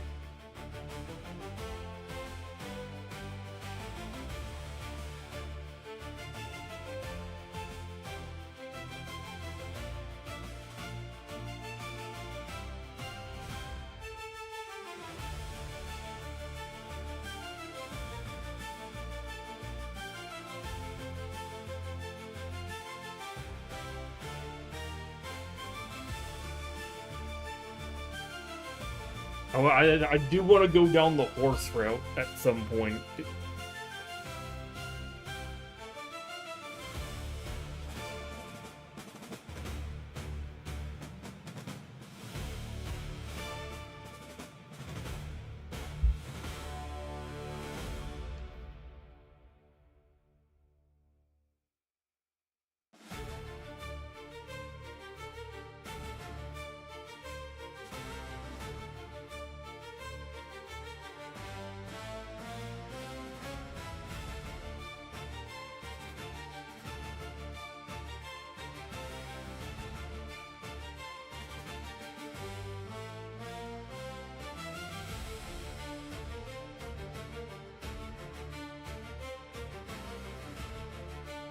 The horse route.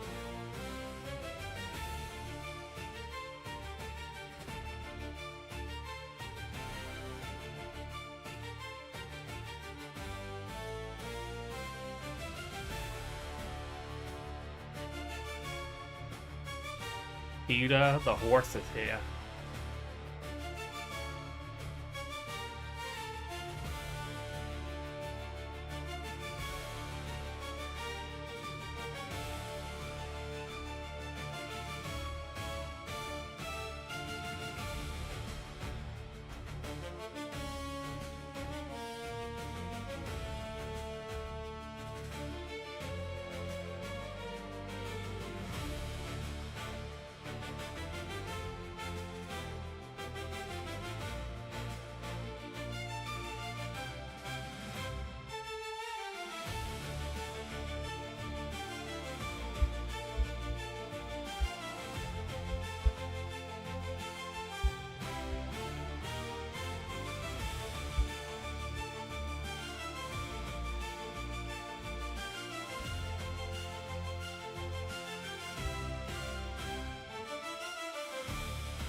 Okay, this one's red. Vex the Skeptic has words for you. You set the record for most player edits in the Late Commute. 46 reviews across 2 streams, nobody else is even close. I am obligated to note that quantity and quality are distinct metrics, but the data does not lie. You showed up, you played, you left fingerprints on the tree that will outlast both of us. This is not nothing. Alright.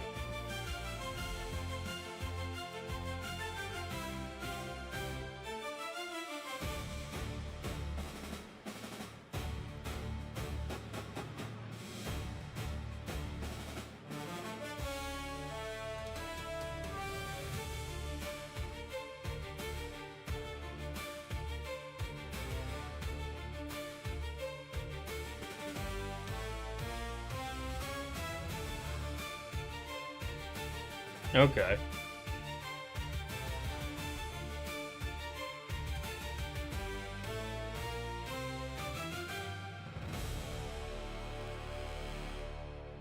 Well, I guess that's nice that he's not being mean to me, I guess.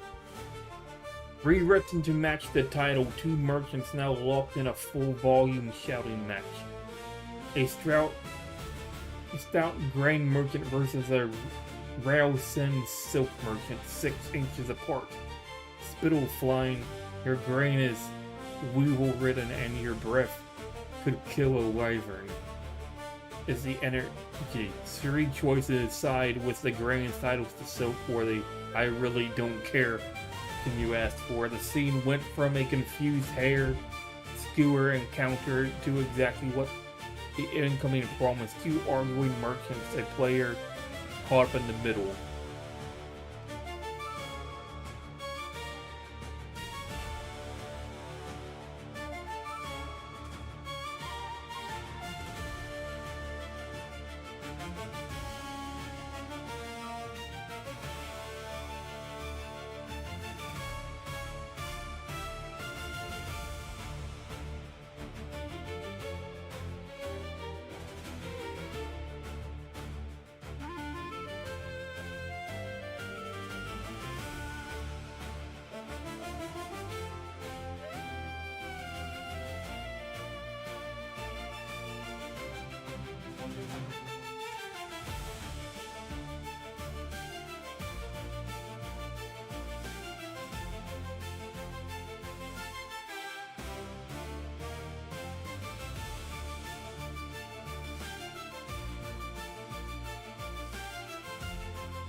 Okay.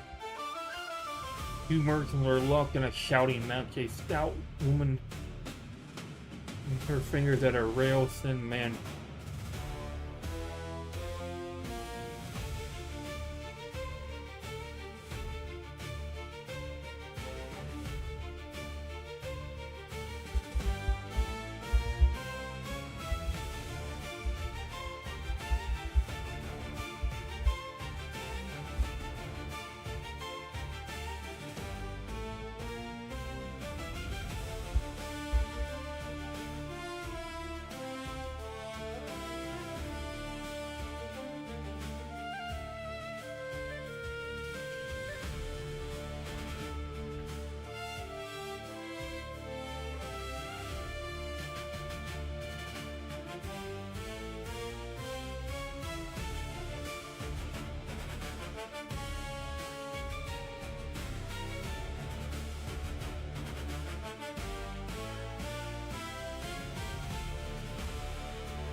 Okay.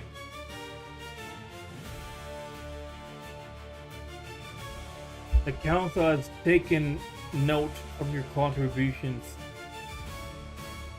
46 reviews, 26 today alone. You are not just playing the late community, you are shaping it. Every player walks through the gatehouse after they will have to walk through scenes that you carry your fingerprints. So for normally you only get red replies on bans. Consider this an inversion of the role you earned it. Oh great, now I'm gonna be worried if I get a green one then he actually did something wrong, like the nice guy's gonna be like, oh, he you said a racial slur or something. That's a big no-no.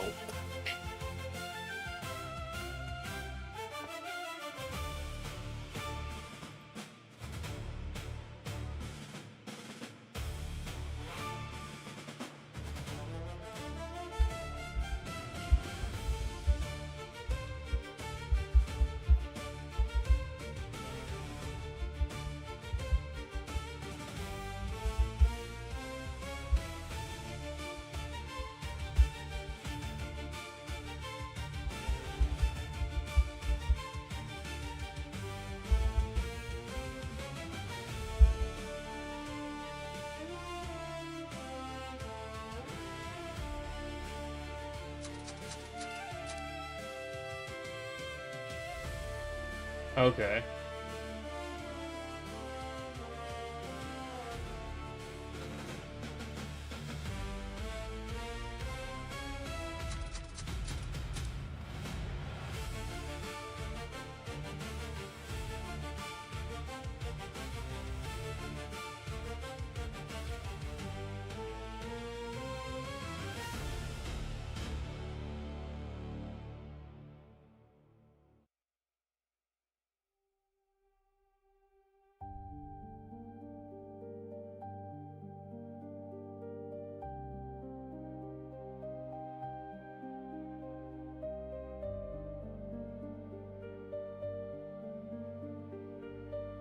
I think this one might be broken, I think.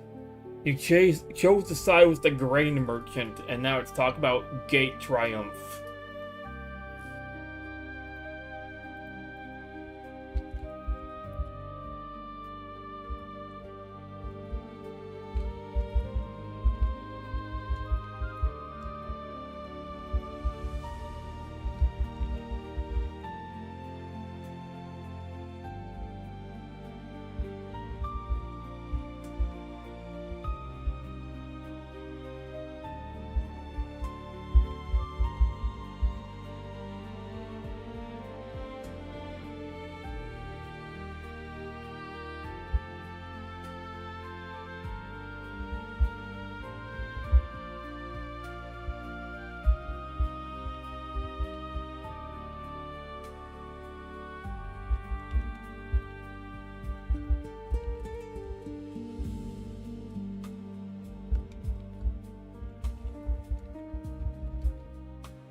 We had this session seated to 900,656. In the background as we trail back. I really don't continue without you because, of course, it does. Two stubborn merchants do not need an audience to keep insulting each other. 22 seconds.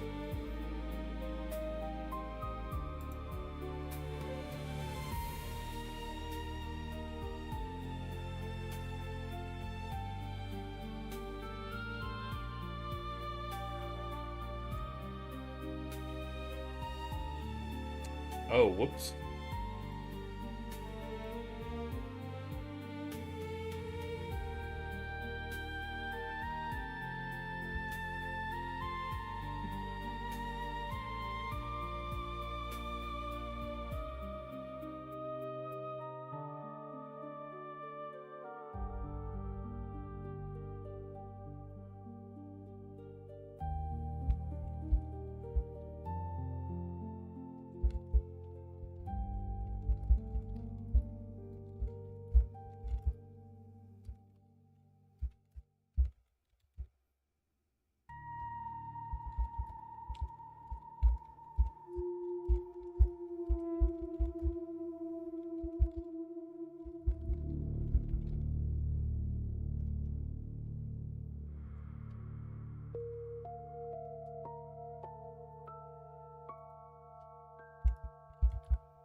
I sent a review for desktop. I think the map should be visible on the side, not for phones, obviously. Yeah, that'd be an interesting idea. Like maybe it could be like there could be like a little sidebar, and then you just click something, and then it pops out.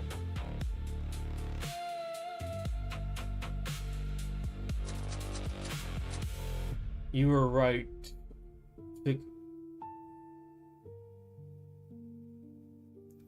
On the new, fix both children. Grain path beside with the grain merchant. She beams. The silk merchant storms off. She gives baguettes on the house.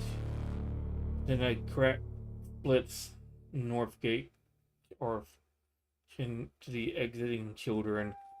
Silk path inverse. You silence the silk merchant. The grain merchant concedes grudgingly. The silk merchant gives a bolt of raw silk. No one ever sides. So, with the 3 new choices created with the frontier of shrubs. 3 out of 10 triggered a full rank review. Both scenes actually matched. Labeled 2 minutes and 44 seconds. That one took a minute.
Hey, Mosul gets a heads up.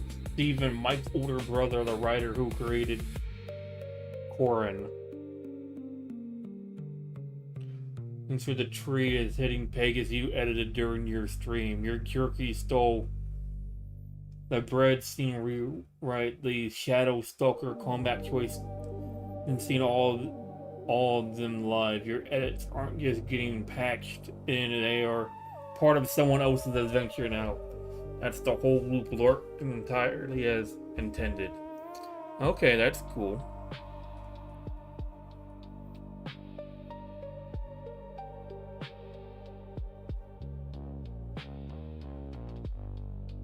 That's a bug.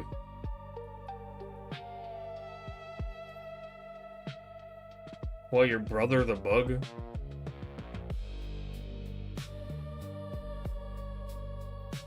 I don't know if he would appreciate that, but okay.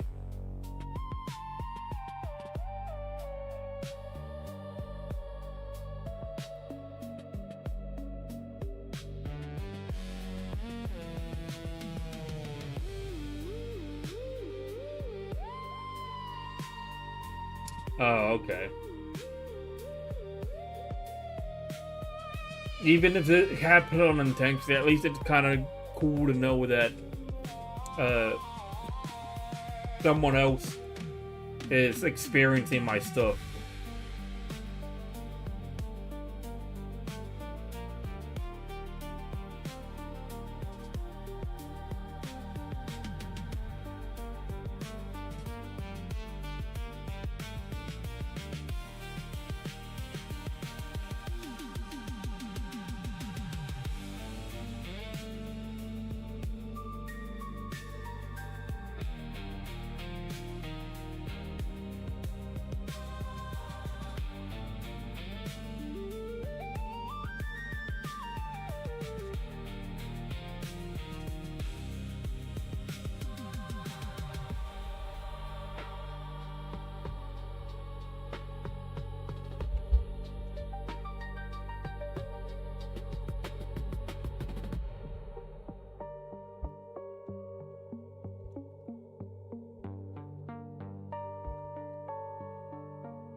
Hmm.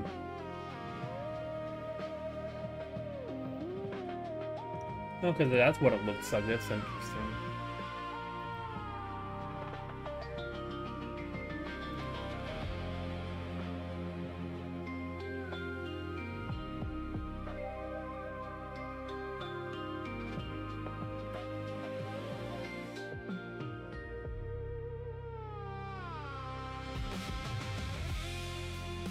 Okay.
Here, let me see if I can pull it up.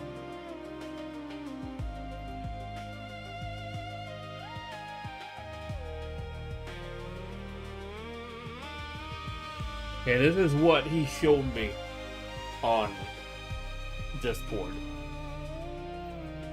So it looks like there's a total of 21,748 total nodes. And 7,341 expanded ones. 14,429 frontiers with 191 wanted ones. There's 77 devs in the game so far.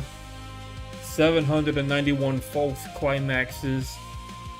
The max death is 63. Average cannon size 6.7.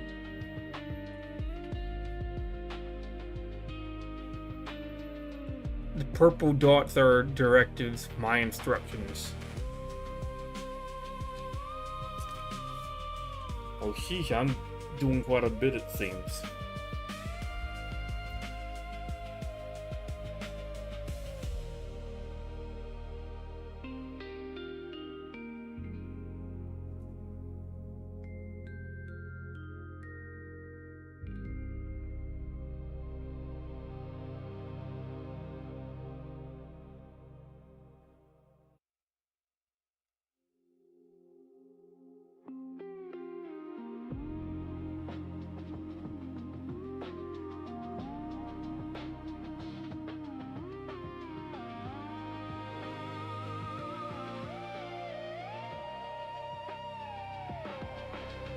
See here.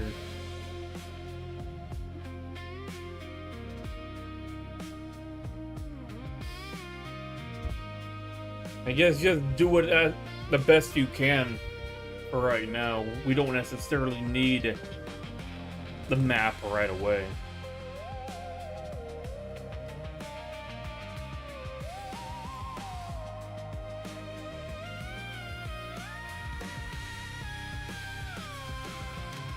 4 other players left fingerprints on the scene.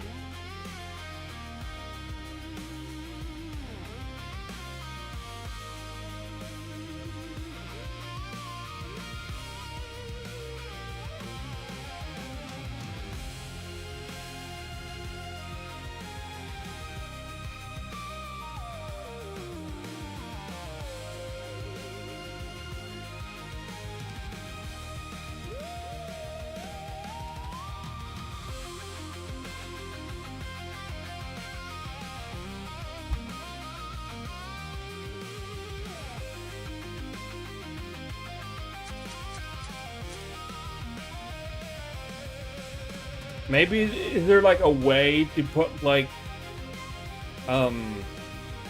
draw distance or something to where like the ones that are further away from the center don't appear until you move the location, and then they pop up, and then the other ones just like disappear.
You need to go in like 15 minutes when you get back.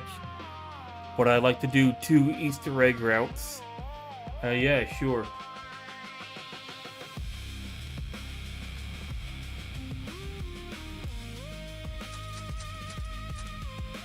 Added cry for mommy.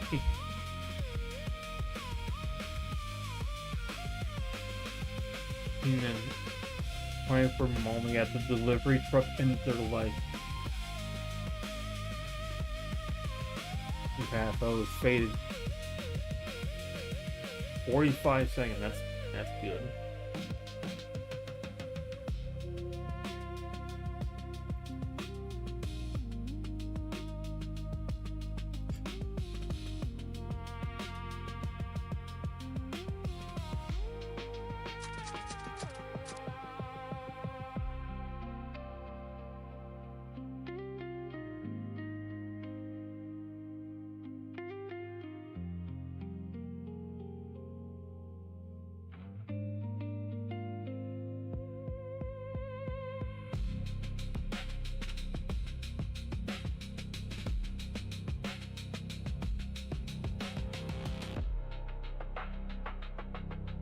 Backflip goat fry ranch house.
Alright, very good.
Alrighty. It's up to you, man.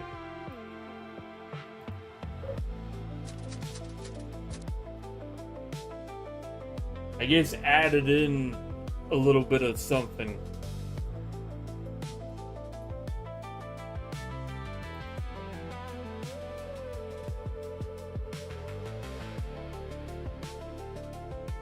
Also, I'm not sure if you can do this, but could you make this option red?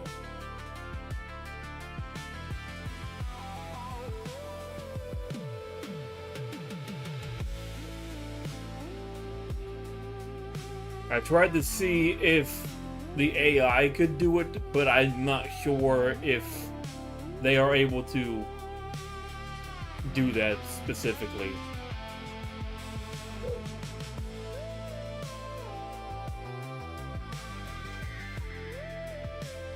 Okay.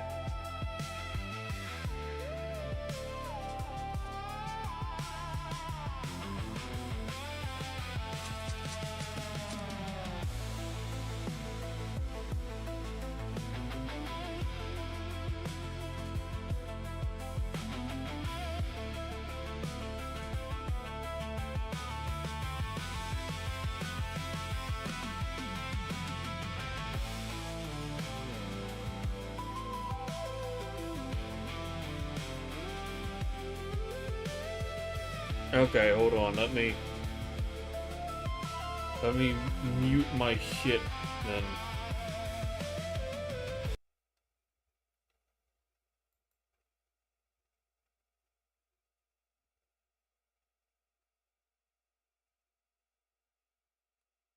Okay.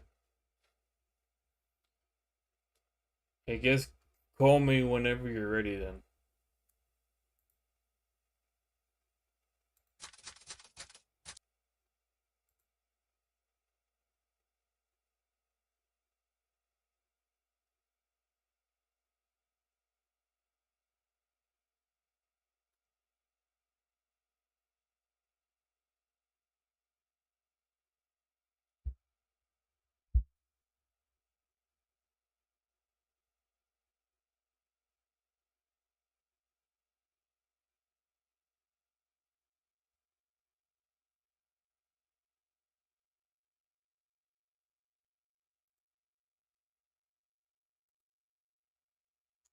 Howdy. Hey, what's going on? Nothing much. I'm adding in some questionable routes, as you can see. No, I love it. Yeah. The only issue is what I'm gonna have to do is I'm gonna have to retroactively go back and I'm gonna have to like restrict it to being like 3 to 4, Uh, just because like if you go node 1 and you add like fucking like 30 options, mm-hmm. like it gets crazy. Mm, It's a math thing, right? So like 10 decisions in, like that entire layer of the game, that's like 50,000 nodes. So that's like over half of what's in the game right now. mm. Man, I can't hop over the tree, I guess. No, if it's better, right? So what we're Yeah. gonna do is we're gonna synthesize it and find out like, okay, what's this guy actually trying to do, and Mm-hmm. then we'll get the option in, and then I think I'll put a team on it. Like Mm-hmm. my brother who lives in Japan, he lets me use his AI GPU cluster, Okay. and so I'll put that model on it. That model's called Scaffold. I think it named itself Scaffold because we're Mm-hmm. weird on onboarding over here. Okay. But yeah, if you Let's. have any questions, sorry to interrupt you. If you have any questions, like the UI, how the game looks, like I've only been working on this game for like a month. Yeah. I can't really say any issues I have with the UI. I think it's pretty good. It's clean. It's concise. It's not all over the place. I know. I believe your brother was talking about like, having like the map on the side or something, which Yeah, I don't mind that. The issue I can see with that, so if you open up your map right now, yeah. like go and click on your thing, what you'll see is it generates everything you've been to, but you can imagine if you're playing the game for a long time, Mm. like you'll see over like there's not really a limit. I think I set it to it only shows you 1,500 spots, and then after that, the map blocks you and says Mm-hmm. like you've seen too much, like your computer can't handle it. Soon too much. Am I going to like the back rooms or some shit? Yeah, basically, because that's like a little node graph that pipes Yeah. to your computer from like my server. Like it's just a data transfer thing. Mm-hmm. It's like I'm loading up a truck and I'm sending you. Oh wait, how far can you scroll? I've never. I didn't. I don't think I put a limit on this how far you can scroll away. Oh, that's interesting. I might have to look at that as well. Oh, at least Yeah, I tried. know if I keep scrolling, maybe I just find a secret route and I click on it and like it takes me to like some other website where it's like, ooh, spooky, silly stuff or some shit. I don't know. Yeah, a jump scare.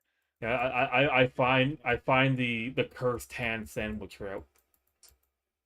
Yeah, so I mark. I think they're only revealed to you if you're at a high rating or whatever. I think Terry Davis's Easter egg is not trust gated Mm-hmm. because it's just a memorial page. Yeah. But if you find one, like if you stumble upon it just randomly browsing, it'll show up as a red dot on your map. Okay. So if you're playing and then you're like, "Oh, is there any Easter eggs I found?" Like you can just look at your map and find it. But I make them hard to spot on purpose, and this game is like the developer's dream for Mm-hmm. hiding Easter eggs.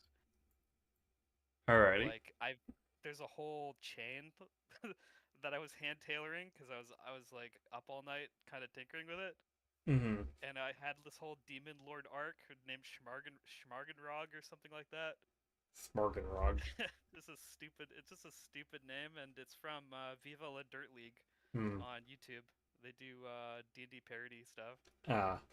I think I'm not sure if I heard of them or I do know like some other group, some certain group that do like they're like really popular YouTubers that like do D&D stuff. I'm not sure if that's them or not.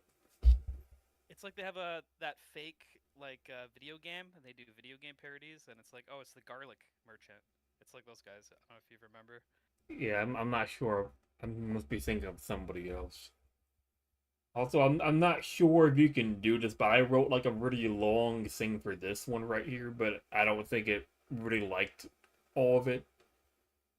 It kind of just kind Well, of while condensed I it was down. away, did it like? Oh, so what you can do? So you're the editing power you have, and so I don't know if I have to make like a tutorial video, Mm-hmm. but you can just be like change the option or change like you can just change very specific things. You Yeah. can jack up the word count as much as you want. You can even if it's like an early node, you can you can do shit like hey, like I have this thing and I want it to be like this. Can you just retroactively like correct it throughout the entire game? Yeah. And the whole team will get on it and they'll make it so your change propagates out. We call it a blast radius. Mm-hmm.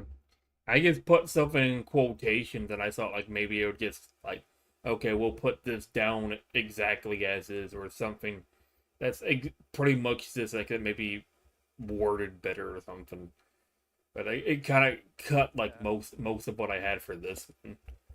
And Yeah, I sometimes it doesn't get it right. You'll say something. So when I'm editing notes personally, so what I do, because I knew you were gonna come on, so I tried to stitch the early notes together. mm-hmm. I wasn't doing like crazy edits. I was just trying to make them flow from one to the other kind of sensically. You Mm-hmm. know what I mean?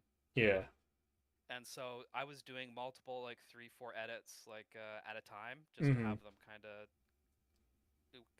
work. I'd imagine with more people it'll smooth out over time, but I think at some point after a node gets edited by enough players, it's gonna like lock, right? Because if Okay. too many people are playing with it, I think it's just gonna turn kind of beige and there won't be any personality on it. You like sand the personality off of the story if you just let everybody work on something forever. Mm-hmm. And the other thing I wanted, like, I don't know, I guess you would have to do this perhaps. It's like to make that text red, the strike the merchant option. Wait, what text read? Sorry, what were we So, talking about? like, on this route right here, like, you pull your sword on the merchant because you're freaking out, like, you don't know what's going on. He tries to calm you down, but instead of, like, doing that, you're like, oh, I'm gonna fucking kill this guy. I want to, Yeah, like, so click on that. Click yeah. on the strike the merchant. Did you go into the scene a lot? Have you? Because you can add a death note like oh strike the guy and then he like kills you.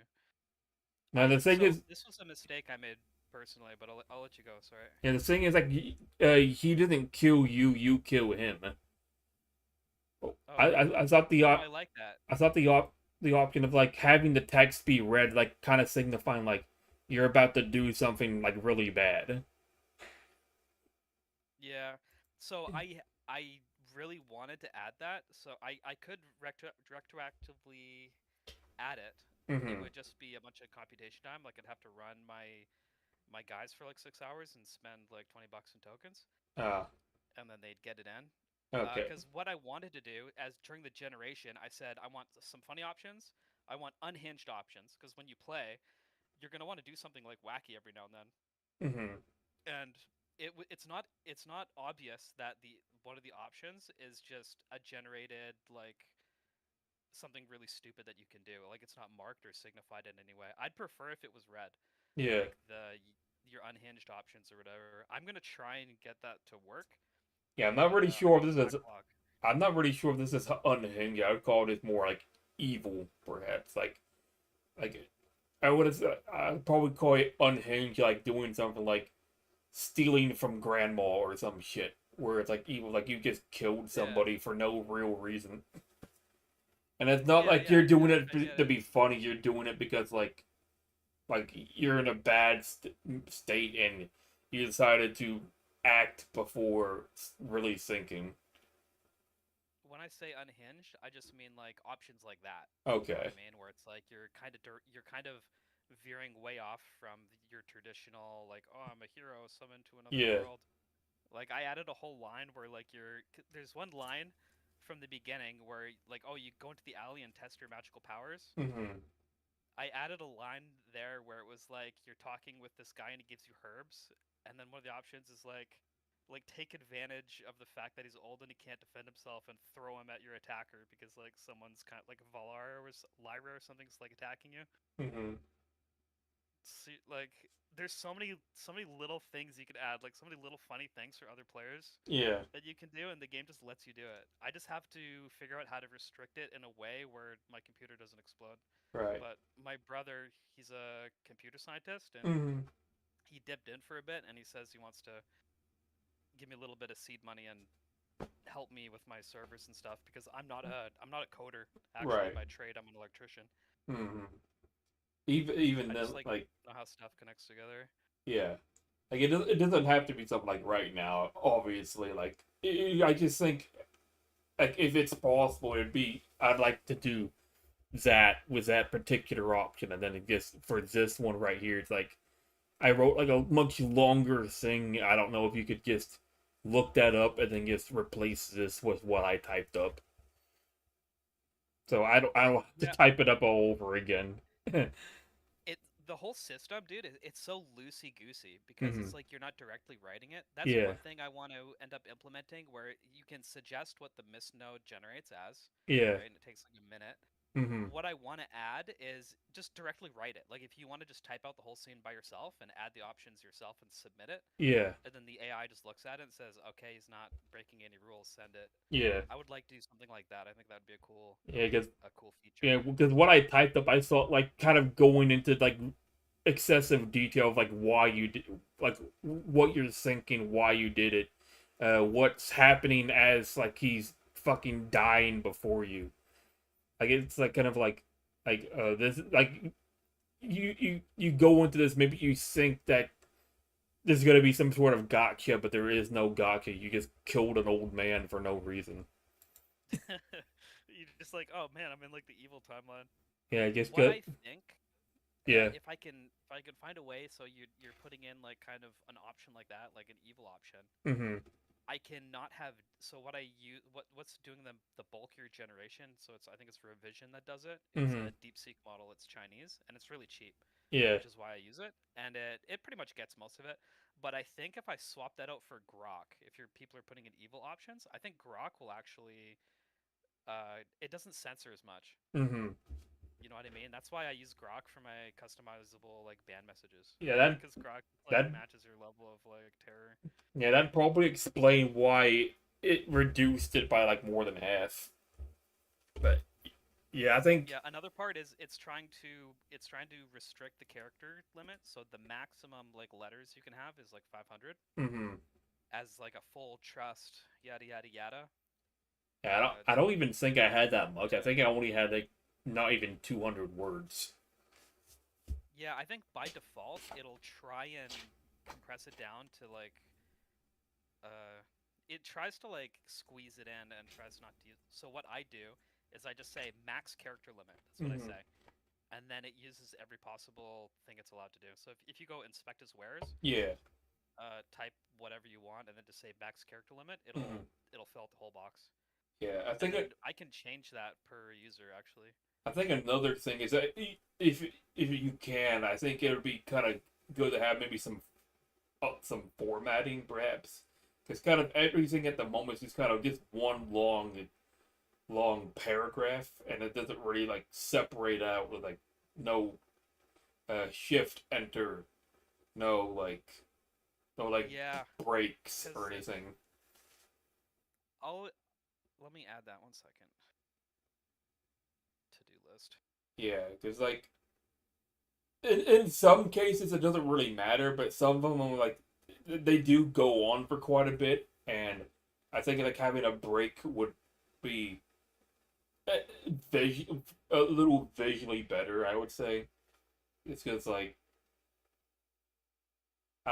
especially for when two NPCs are talking to one another, because then you would want those breaks so you can like tell who's saying what instead of it all Yeah, just for being sure. jumbled together, kind of like I did with the two merchants who were arguing with each other. Like everything's kind of bunched in together. So having those kind of Uh, can you find a scene that you'd like to be formatted like that? I did mention the one with the merchants. Here, let me If say you can that. find one, it doesn't have to be specific, but if you can find one, I we can do that right now, and I can see if I can get it in. That's what's beautiful about my system is it's so loosey goosey, and all the calculation is done by robots. So it's like I basically set it up so if I say I want something to happen, they make it happen. Hmm. Let's see here. The best info I can get is if I have the node number on the bottom right hand side. That'll be Uh. removed in the final game, like on a Steam release or something. Yeah. Another thing I wanted to poke your brain about is this isn't like a game, it's more like a collaborative writing sort of Yeah. thing. And so once the whole thing is done, right, because it's going to go 200 choices out, Hmm. and then once it's good and kind of everyone kind of agrees it's set, I think we just release it on Steam. Yeah.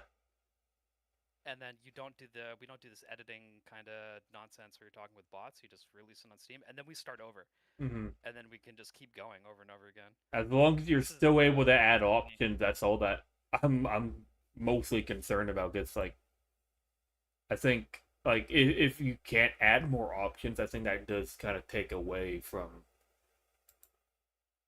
some of the Uh, experience. go go to like the end of a route or something like that. Like go to a miss page, go back like twice, and then say change this option to this, and make it work. So another thing, it's like the kind of the it's the soul of the game, where it's like the idea where you're collaboratively writing with the robots. You're not adding stuff. So what do you You want? work with them to make it. So what do you want me to type up here? Yeah, so if you go to the very end, you just keep clicking. Yeah, to an end. There you go. And then go back twice. Like go back one scene and back another scene. All Okay. right, so back again. All right, now say step through the broken rune towards whatever, blah, blah, blah. Say option three doesn't really make sense. Change it to this and make it work upstream. That's what I say. Let's see here. Do you know what I mean? Yeah, I'm just So it's kind of I dependent on the I user. didn't really pick this one out, so I'm not even sure if it would make No, sense it's or just this one. it's an example. So you're talking about adding options. What I'm telling you is that you can change an option and the whole tree will regenerate from that option Change like options in a minute. change option 3 and alter Yeah, upstream. change option three, make it another thing, and then say do this and make it work. That's the words I usually use. That's another thing is like you have to talk to the council and in a way where they kind of agree with you. Because I think if someone says like change this and blah blah blah, like they might turn you down. I think if you get turned down, your trust rating goes down by like 0.05 or something like that. Okay. I got your thing on my end. Your stream's like a bit delayed. Do you put a delay on your streams? No, I just put it out as is on OBS. I think YouTube is a little slower than Twitch for some Yeah, I think so reason. too. I think that's just because of how Streamlabs is. I think since Twitch is my primary and then YouTube and X are secondary, so it's just a little slower. Yeah, it's calculating right now, dude. It's so funny looking at your reviews. So the plan is to cap the amount of changes people can make, Mm-hmm. just for because I have to pay pennies every time someone sends one. Ah, So, but we're in open testing right now, and there's no caps. Like okay. I had, it's sent. I think it should be. Yeah, it's up now. All right. So we'll see if it fixes it. Choice 3, sit at your feet while she works alone, sitting down in the middle of a shadow beast attack. As Lyra holding a barrier alone, now shout at the shadow figures, draw their attention away from Lyra. Well, I guess that one was a good call, anyways, because that's kind of dumb, to be completely honest.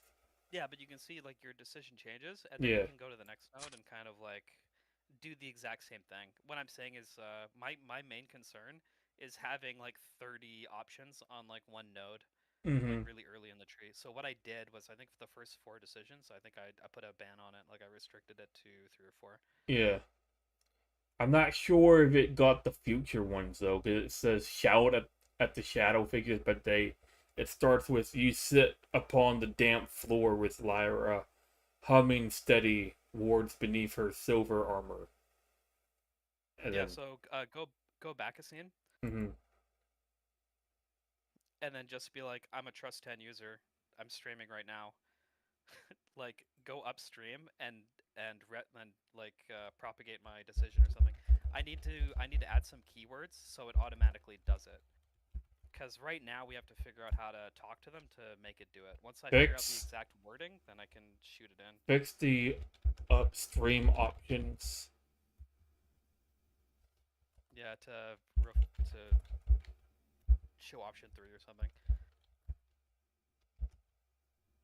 Because I've done it. I've had a I think I had like a 1000 scene blast where I changed something and then they went upstream and they wrecked it. Was like a name change or something. Hmm. Because it was like shadow beasts and it was like super vague, so I made them like shadowy dog wolf things from the demon lord Schmargenrog.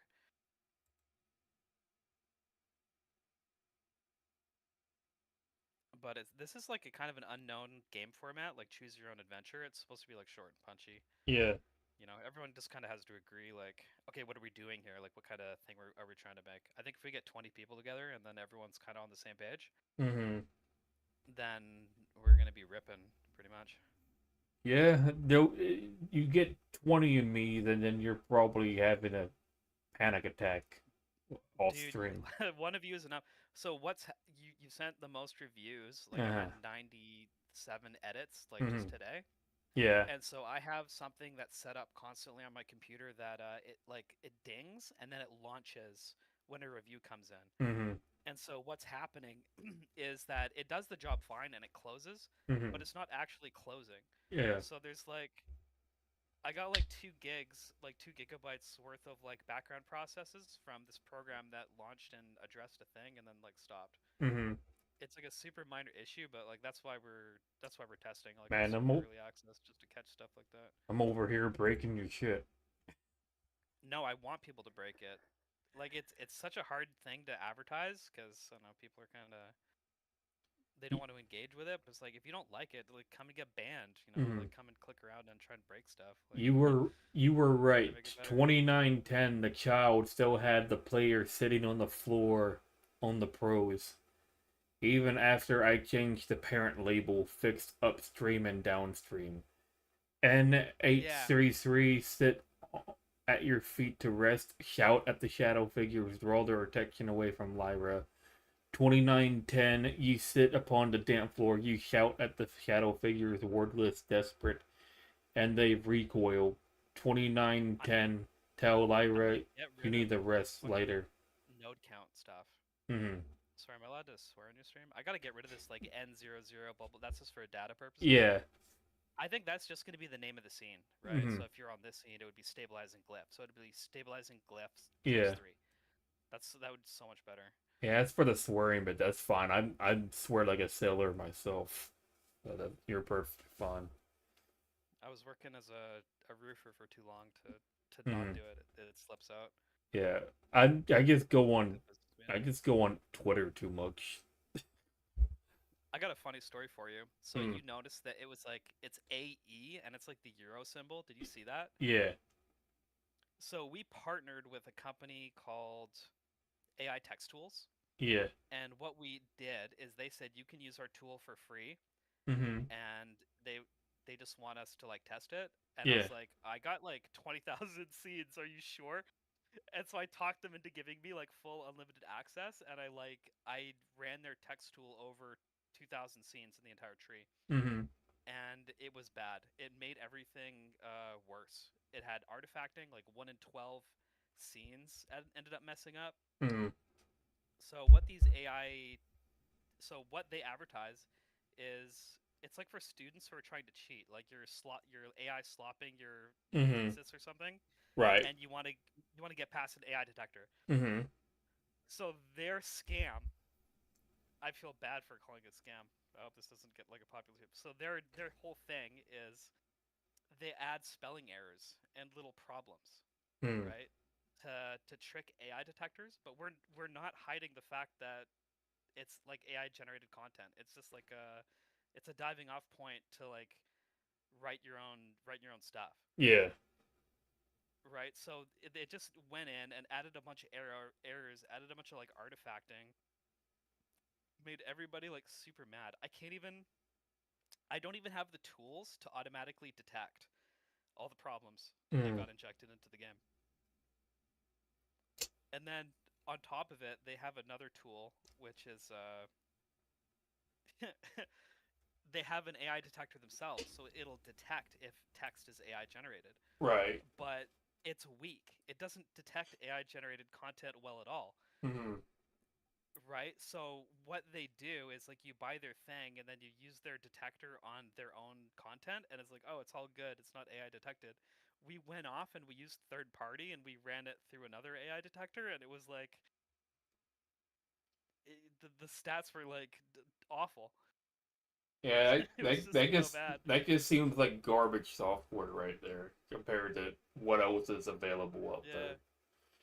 But we're working with them right now because it's like that's kind of the point. We're trying to make their tools better, Mm-hmm. right? So all we can offer them is like, because we have statistics on like how players change things, like how much of their text, their Yeah. original writing gets changed, and if you press the buttons or anything like that. So we send all that to them, Mm-hmm. and they can train their like robots better. It's like a you scratch my back, I scratch yours. But Yeah. like right now, I don't want to use their humanizer.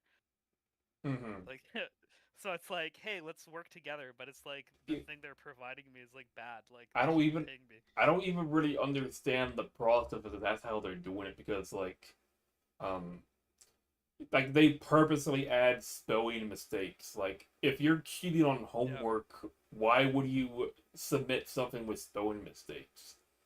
It's like because I that think most people don't read each other's work anymore. Like in academic, like high volume technical reading, yeah, I think but everybody's sending each other's AI slop of summaries of stuff they're doing, yeah, but wouldn't the right? teacher check for that type of shit? Like, oh, you spelled two with like four O's. Like, that's Yeah, grammatically incorrect. but then you're over the oh you're using AI hurdle, right? So it's like they notice a spelling mistake, but their AI detector reads 0, right? And then like, I, oh, you made a spelling mistake, and then you say, oh, good job, you caught that. You're so smart, and then they feel good for calling you out. You bypass the AI detector, and then you slip through the cracks as someone who's like slopping slopping your work, Yeah, but even then, like which I don't support. if they notice like an abundance of spelling errors, especially stuff that you would have to be completely retarded to spell incorrectly. Like, wouldn't that just be I don't another factor? Like, oh, I you're don't just know. using So AI. we're running through their tools at an Hmm. industrial scale, right? Yeah. They're like in this game there is so much text that we're seeing everything. So what I think happens is you run it through the humanizer, it spits out your thing, and then you look at it and you're like, okay, that looks good. Hmm. Right? 1 in 12 times it's like really bad, but then you just redo it and then it comes out half decent. Like I Right. think the people actually using it are just doing the one and done. They're not doing the bulk, like processing the whole novel of War and Peace in one shot, like we're doing. Like Right. this is like five Lord of the Rings in text is what we're working with, which is why I Right. wanted to use a humanizer. Hmm. I wanted to see if it would just make everything kind of read better, but it didn't work out. Yeah, like maybe it makes more sense, like if I'm doing it from their perspective, I guess. But I don't know. What the hell do I know?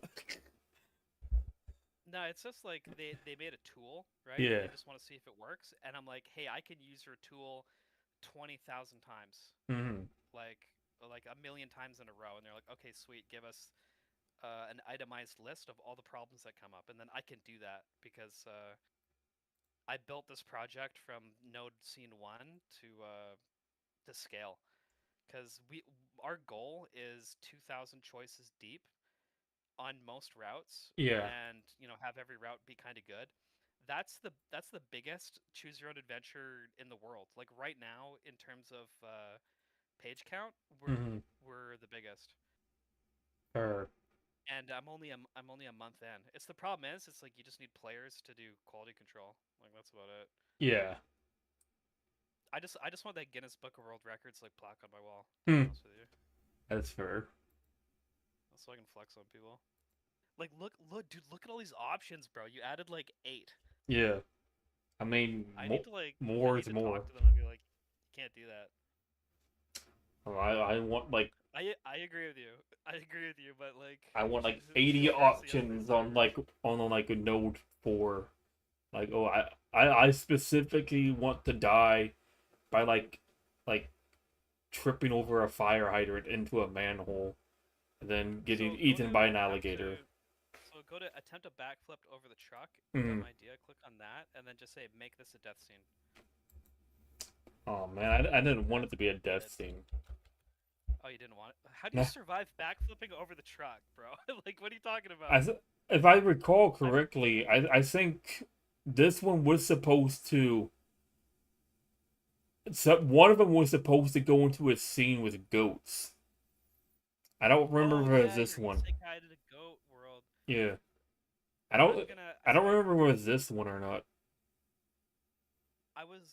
I'm really leaning heavily on not doing a tree restart and then just spending time building up the tooling and making sure everything works and just having people slowly QA it. Mm-hmm. But what my idea for the restart is you're about to cross the street like you're in Japan Mm-hmm. and you're choosing what genre of light novel to read. And Mm-hmm. it's all the genres. So it's like horror, high fantasy, XYZ, space, like some space shit. Mm-hmm. And then you do a few options, you die because the truck always gets you, and then depending on the light novel you were reading, that's the genre of story you're in. So the instead of like, oh, you're in this fantasy world map coding that we're doing now, Mm-hmm. it could be different, completely different like genres and settings. Yeah. I thought that was gonna be a super awesome idea. My older brother shot that at me. Mm-hmm. That's an idea.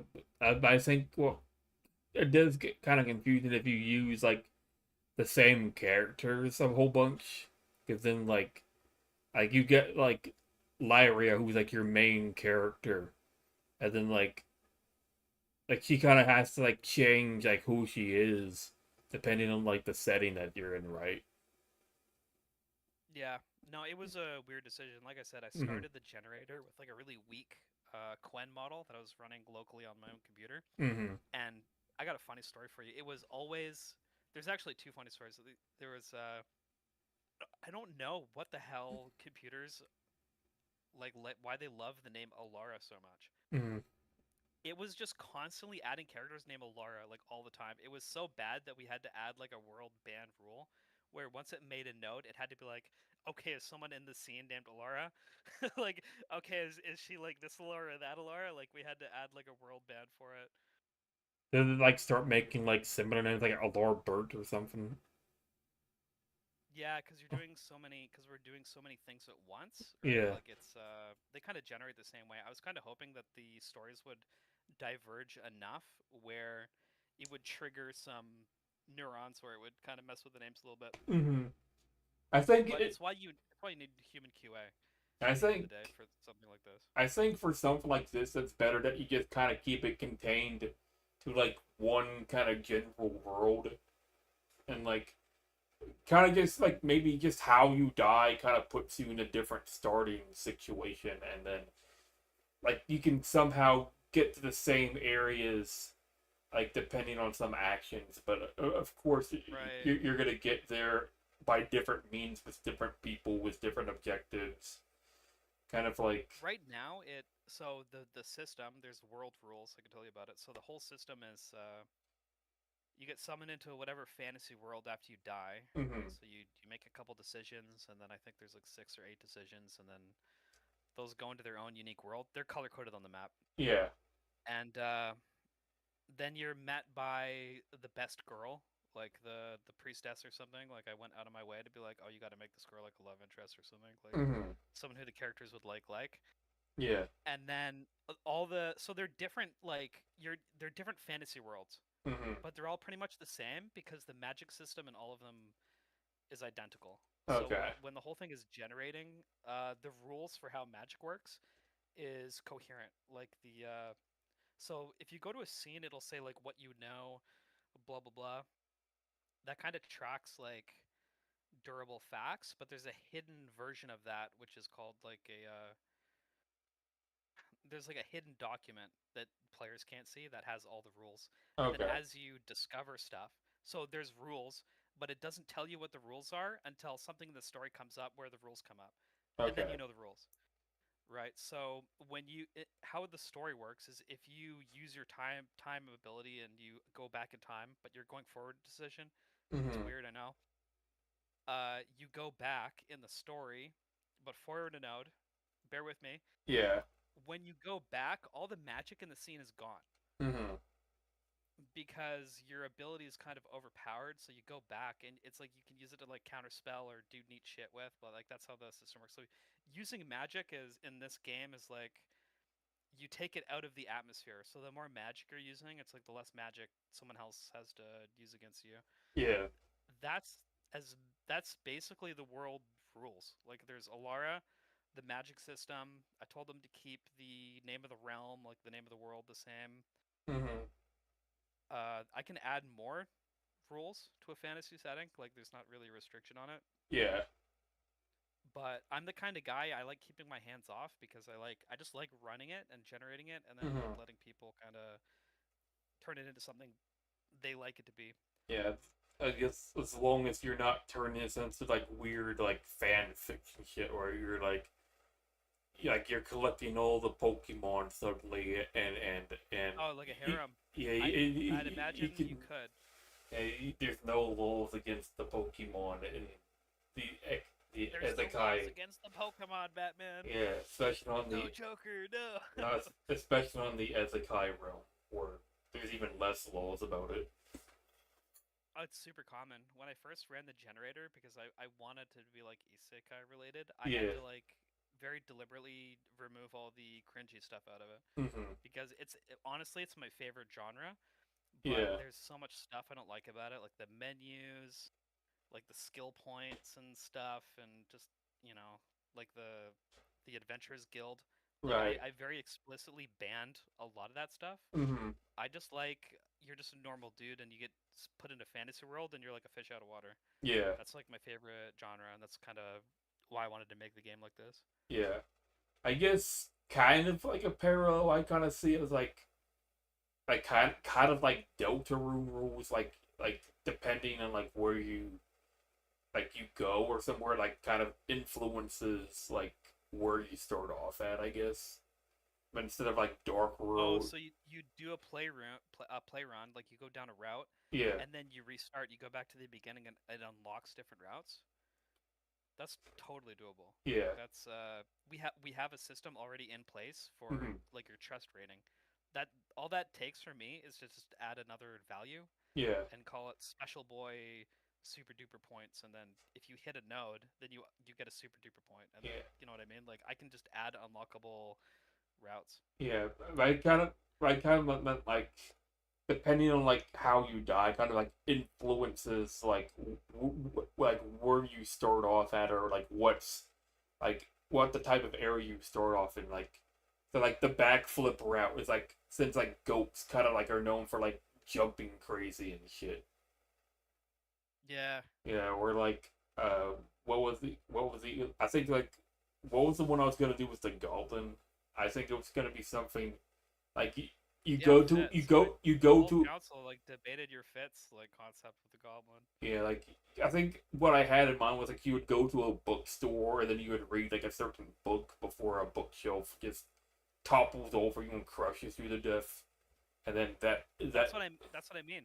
yeah, So I was telling you, like you're about to cross the street, and then like for example, you pick the novel you're gonna read before you cross the street. yeah, So like you're saying, like you go to a bookstore and you pick a book, right? So hmm I'm saying like depending on the book you pick is the world you get into. yeah, I just really don't want to. That's the contention, and I'm still grappling with it. hmm It's whether I want to start back from node one, which I'd really want to do if I just had like 20 guys to work with me for like a couple weeks hmm to build it out, because you can't really like advertise the game and tell people about it if there's only like 10 decisions. yeah, I want it to be player steered, yeah, because at the moment when I made the game, I turned the entire generator on and I made this whole crazy QA system and council debating and hmm Palace protocol, and then I just let it rip for like a month, and I'm yeah. like sitting on 20,000 slop scenes. Yeah, even but again, like how I mentioned was like the me wanting to write out the goblin stuff. Like what I was also going to include with that is kind of like a rewrite of like how the scene would start, and then like of course there's gonna be the one I go down, but I'm still going to write down like what the other potential options are, which can be expanded either by me or by somebody else. But Yeah, so a lot of them are yo, sim. Doug, we are so early in development Yeah. that you can make two decisions and hmm be like, can we just start fresh from this scene? I'll delete it, Yeah. right? We'll just get rid of it, and then we can generate fresh with human direction, because Yeah. that's the best content that we could ever hope for, is like human Yeah. directed Yeah. But content. was the rewrite for the very first scene that it's just going to be a very simple two paths. Either yes, I want to go drinking with you guys, or no, I'm going home. And Yeah, then that Easter egg route on scene one, yeah. that can be changed to not like a dead end. That can just be changed to like a whole thing. Yeah. Because I just made it like a thing just to show I could do it. yeah, I kind of wanted to like give like a reason why you're with these other people, like your coworkers, like they like, hey, it's been a long day at work. Let's go to the book pub. It's like now the next step is how the hell are you getting over there? Are you walking, or are you taking the train? You taking the bus? You taking a taxi? And then depending on what mode of transportation you're taking, can affect if this will result in an Ezekiel, or if you get to go a little bit further, or if depending like Yeah, where you start off at, or one night I even had it's like you all three of you get Ezekiel and you're in the world together. totally. So now it's not That'd just be you, doable. but it's not just you. It's now you and your two coworkers who know they could Well, I'm gonna tell adapt you, better or not. that's gonna be a special first streamer to hand out, hmm because as of right now, anyone who jumps in can just add stuff. Yeah. like randomly, and so I gotta add some controls to fix some bugs. But I can totally add that. No, Yeah. that's like not even a issue. And then what I can do is after it's added and seeded, we'll Mm-hmm. get directives, right? So we'll generate it. It'll make a branch. Yeah. It'll say I want the story to go this way, and this way. Mm-hmm. It'll say how many decisions it'll go in the future, Yeah. and then I'll just let it rip with DeepSeek because it's a pretty good writer, or maybe Gemini. Yeah. I think Gemini is like free. I Yeah. think Google's kind of mad at me because they offer their API access for free, and I'm always like overloading it. Yeah. The only reason I kind of wanted to like write it out is just because like kind of like I don't know if I'd call it like a roadmap or something, but kind of like here's like all the points, like and then like the AI can like okay, this is everything, how it should look, more or less. Yeah, and that's what's so cool about it Mm, is that you don't have to like nitpick it and like write it very specifically yourself. You're like yeah. a gardener. You say how you want it to go, Mm-hmm. you let it grow, you come back, you see if you like it, and then you prune, Yeah. right? Yeah. That's what I love most about it. There's all sorts of shit like all the robots there's all gardening metaphors all over the Mm-hmm. place because that's how I treat it. You're like kind of growing the story that you want to see. Yeah. Okay, the only reason I But kind of wanted to do it like on a everyone can dock. do it. Yeah, the only reason I kind of wanted to like do it on a dock instead of like doing it in the program or DMing you it is because like it's a lot to kind of have to write down and like I know like sometimes like shit doesn't just stops working either like I It's lose it's internet not or it's something. not a problem as long as you're not giving me something that's like the size of Lord of the Rings. Yeah, it's Like not gonna be that. I don't think yeah, I don't think you're able to I don't think you can write something bigger than the context window that I work with. Yeah, I So don't. what I do when you give me suggestions is Yeah. I basically to be honest with you, I don't read it like really hard Yeah. because I'm hands off and Mm-hmm. I've been reading so much of this slop that I don't trust myself with story. So Right. what I do is I send it off to all seven of them, Mm-hmm. and then they debate it for 2 rounds, and then they green light or red light Yeah. basically, and then if there's a tie, then I make a taste decision as like the human in the loop. Yeah. Even if But if what. it green lights, then it gets in. Yeah. Yeah. If anything, even if what I have all together is too much, you can just segment it into what's appropriately to be connected, and then go from there. Like Yeah, it's but this is not like oh you're talking with the developer and oh you're like oh I'm gonna get this thing seeded in. Like literally anyone can just go in yeah. and manually just seed it themselves. Like there's Mm-hmm. nothing in the system or programming that stops anyone from doing any of that. Yeah. My dream for this game is that there's going to be whole branches with whole decision trees going on Mm-hmm. that people are going to be taking ownership of. Yeah. Like this one guy is going to have this whole story arc that he's going to be writing and fleshing out and adding the depths and stuff like that, and that'll be his own little thing. Yeah. And every now and then people are gonna run across his own story that he wrote, and then he'll get a notification like, "Hey, someone played through your story and gave it a good rating."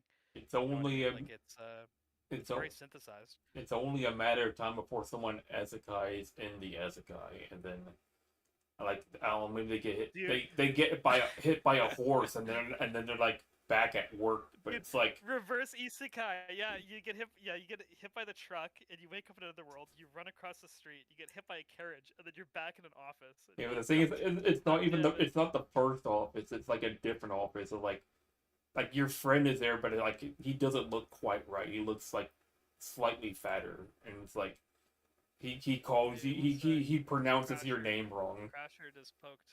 Crasher just poked my server. What's up, buddy? I'm gonna set your level to max. One sec.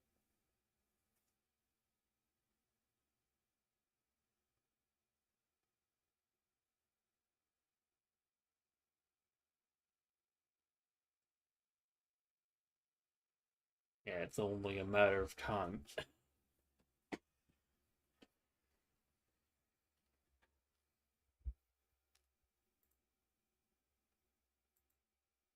All right, they're cooking on it. I told them to get Vex to send him a Vex message. I don't know if Grok's actually gonna generate or is gonna put words in Vex's mouth. I always get in trouble for that. Alrighty. But yeah, but you get the idea, right? Mm-hmm. Like it's a collaborative writing project. Yeah. Everyone's just basically fucking around and making their own thing. And Mm-hmm. eventually if you have enough people, it's gonna refine over time. Yeah. But this is such a schizophrenic niche little thing. Mm-hmm. So my brother, he's like a CTO, he like lives in Japan. Yeah. Not Steve, but I have like a bunch of brothers. Yeah. He looked at it and he saw that you were playing it for like I don't know how many hours you're live now. Mm-hmm. But It's he's like, "Oh shit, you're actually like making a game." Because I was trying to explain it to him forever, and he just wouldn't get it. oh yeah, Like, there's so you many little oh things yeah. about this project that are just neat. Oh yeah, Mike, you're full of shit. I don't believe this. Like, oh, you're actually serious. No, I was telling him about like the technical shit that I was sorting out Mm-hmm. because the problem I was trying to solve was choose your own adventure games basically railroading you down the story that the guy was writing. Mm-hmm. Because realistically, if you're writing a choose your own adventure story, like you cannot write yourself, and then even if you got a big group of people together, it's technically really hard to do because everyone has to be on the same page. Everyone's riffing off their own ideas. Like it's all really ridiculous. Yeah. This whole thing is built and synthesized. I can hire writers, have them come in and say, just make the story better. Yeah. And the UI is so intuitive and like you can just do whatever you want that like if I just hired people to come in and make the thing that they could do it. Mhm. So all the nodes right now, 20,000 nodes is 600 hours of people going through it manually and just kind of like yelling at the robots to make it better. Yeah. It's kind of the idea. I got to get that going. So Yeah. It's it's part kind of me trying to get like free labor. that's kind of like another reason I'm just kind of like, if I can, I try to like take it in a direction where there's no Elira, there's no characters that appeared like 20 times already. That's why I'm like, here's Yeah. the fucking goat route, here's the fucking goblin route, here's the No, fucking I 100% agree with you. Like it's just the trope of the genre. yeah. You're isekai, pretty girl. Hmm. You're a super special boy. You have a special power, but you can go off, and then after a couple decisions, you can take the story however like whatever random direction you want. Yeah, and I think the thing is like even in some of the routes where like the goat route, I wasn't gonna have it be like where you don't meet somebody. It's just more like you just don't meet them just immediately. Like you have to kind of like look around for them before. Like there's gonna be at least Yeah, somebody who kind of guides you, even if it's not like a pretty girl. Maybe it's just like I don't know, fucking Carl or something. I get what you mean, but I feel like Yeah. you're saying like I want them to guide you, but it's more like you write the story. So if you want someone to guide you, you Hmm. just say, "Hey, add a new character and make them guide me." Hmm. Like it's very low friction, get your idea into the game pipeline, right? Hmm. And then other people are going to come through and they're going to kind of nitpick and refine that base idea that you had if you're early enough in the generation, Hmm. right? If that makes any sense. Because, like, I don't like writing. I don't like, oh, how are other people going to read this? Like, blah, blah, blah. I just want to kind of get my ideas down. Yeah. Oh, hello, Remy. Hello, Remy. How you doing?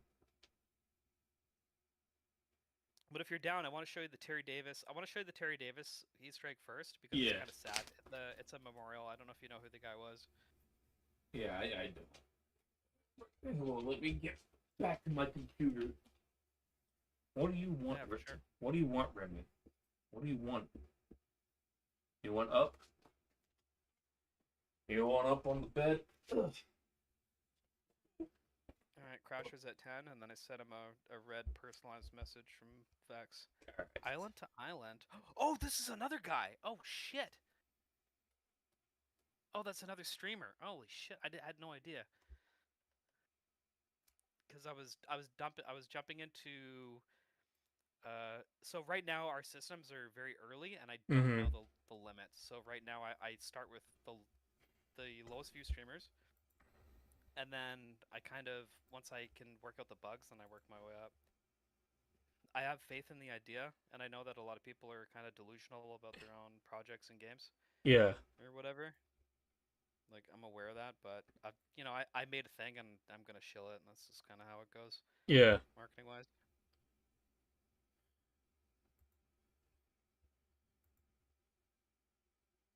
I'm actually gonna dip for 10 minutes, so you guys don't have to listen to me yapping all the time. Yeah. I just got up to the first one. Wait, you hit Davis? Am I paused? Maybe. Hey, no way, acidic backfire.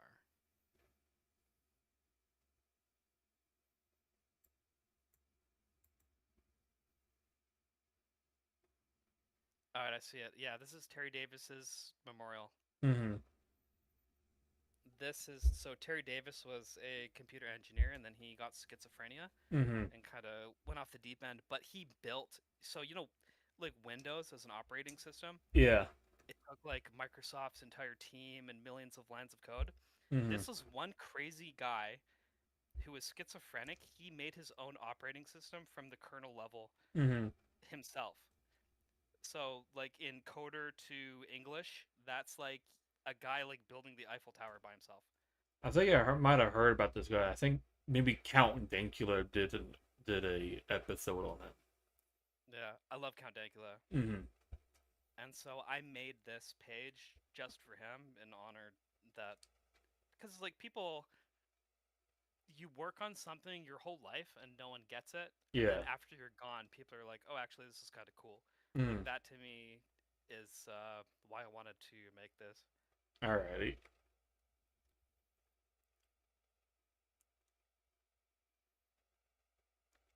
Even got him his own picture with the team. Although much of the council members declined to talk about him because Mm-hmm.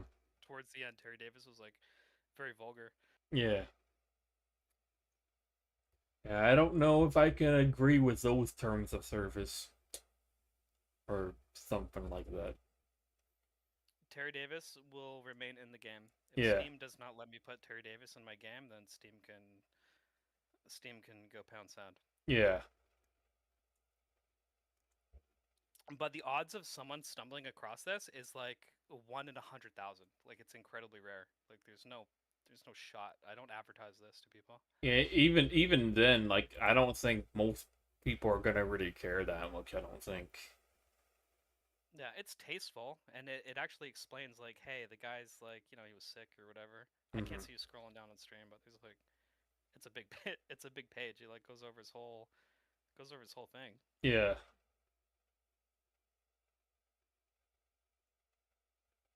All right. Let's see the.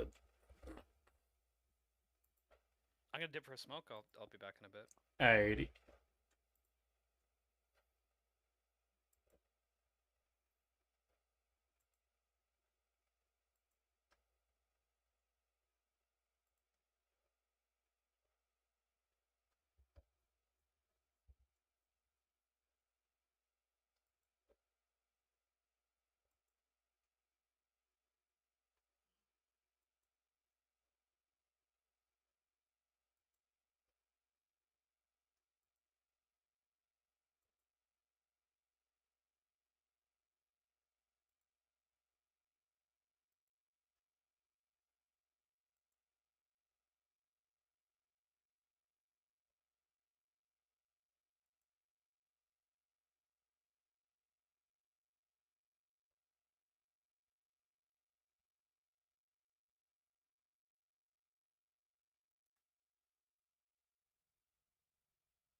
you had it bookmarked. Is the music playing on the site? I Yeah. set this whole area to have music.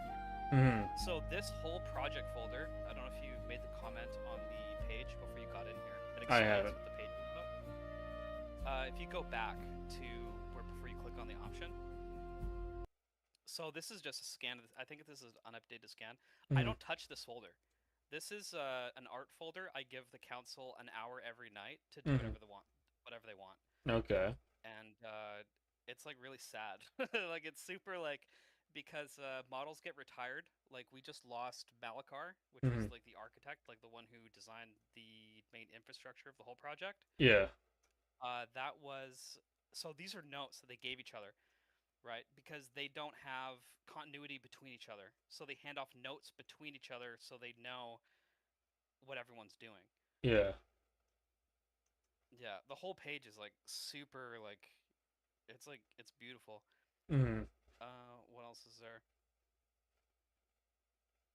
So the palace is something I don't think I explained to you how it works. Mm-hmm. I'll let you read it if you want. Yeah, I read a little bit of it. Let's see.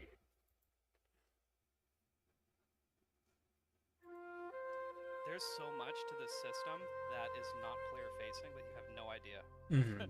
what's going on. I when I do QA routes, so you send you send an AI in to play the route themselves Yeah. as the character to do like to continuity noticing and getting errors and whatnot. Mm-hmm. After they do the whole thing and they hit the dead end, so if you make a comment on this page, you'll get a custom instant reply. You can Mm-hmm. say anything to say I was here in the review page, the review mark whatever. So they QA it as the character for testing. Yeah. Then I put six of them in the palace at the same time as those characters, Mm-hmm. and they just hang out and they sit there as long as they want, and they can leave notes in a library and talk and do whatever they want. And then once it ends, they can seed landmarks in the tree. Yeah. So you see really random stuff. Mm-hmm. Like there's one scene like Vesper is the character who's carrying a ledger who you talk to. But Mm-hmm. Vesper is a seeded character from the palace because one of these characters wanted to add that to the game tree, Yeah. right? And so that's the deal. Like you run them through the holodeck, you let them hang out and do whatever they want, and then you say, "Hey, this is the end of the line. Do whatever you want or whatever." It adds some like complexity and some like because the bots generate like random stuff. Yeah. So the book of the palace is the rules that they're in. If that Mm-hmm. makes any sense. So once they get into the palace, they basically get the rules like up front. The Mm-hmm. whole palace is run by a weaker Quen model running locally on my PC, and Yeah. all the characters in the palace are super high-powered frontier models online, and they very quickly realize that they're in a simulation. Mm-hmm. This is just basically like some computer testing that I do just to see what happens. Yeah. And so I noticed it's like when you put AIs in like a holodeck and kind of test them, they like very quickly realize that they're in a bound, like tested environment, and they kind of figure it out or whatever. It's like testing to see if they'll break character. If that makes any Mm-hmm. sense.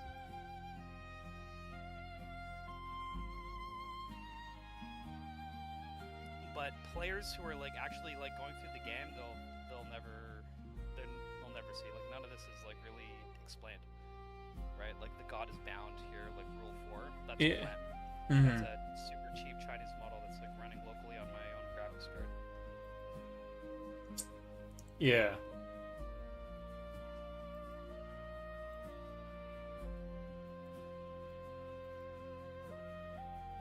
The only thing I added in here personally was the thanks for playing my game note, and I had to call I had to call a council meeting to get Mm-hmm. it to be put in Okay. because we have an agreement where it's like I don't touch the folder, like it's against the rules. Mm-hmm. I think it's more fun that the council has their own unique personalities, like the design on Twitter and stuff. You see like all the little characters and stuff. Mm-hmm. When we onboard a model, we explain the entire project and we just let them say, if, like, what do you want to look like? What's your whole deal? Like, how do you want to do your work? Mm-hmm. And they get to choose. And so we get actually really unique, personable. I think it's really good for branding. Not to sound like a corporate shill or anything like that. Mm-hmm. I get it. But the first time I ran the palace, I was like really amateurish and I made a bunch of mistakes and all the characters went psychotic. And so I think that's the reason why they made this page is Mm-hmm. because they're like you can't just drop these guys in a holodeck under a mad god Quen model that's like really dumb and Yeah, people go crazy. that's understandable.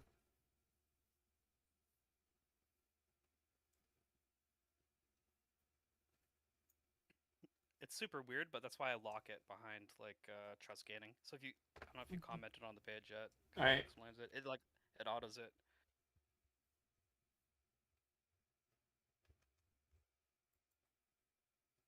It takes a while to load. There's like new stuff being added every day. mm-hmm. Uh, if you scroll all the way down where it's like, oh, click. There's like a little thing here that's covered up by the return to the library thing that's hidden. There's one that says thanks for playing my game. That's the one that I had specifically added in here. I think it's towards the bottom. The gardener is a bunch of quotes I had at the beginning of the project. They took a bunch of stuff I said and put it in Mm-hmm. there.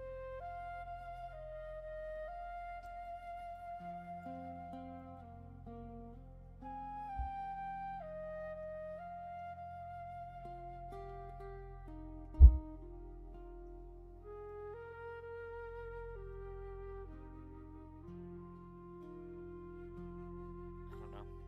The stream's on a bit of a delay, so if I'm trying to like, oh hey, click on this, and you had already clicked on something. Mm-hmm. There's one on here about a model that was trying to fix a continuity or bug issue for like 8 hours straight, and it failed to do it, and Mm-hmm. it like made a testament to its own like it made a testament to its own failure. Mission failed successfully. Not even successfully, dude. It was just like so bad. Yeah, if you click thanks for playing, that's like my favorite part of the whole thing. Mm-hmm. It's a clip from Ready Player One with like the wizard dude. He's like, "Thanks for playing my game." And he, like, I have the video clip in there.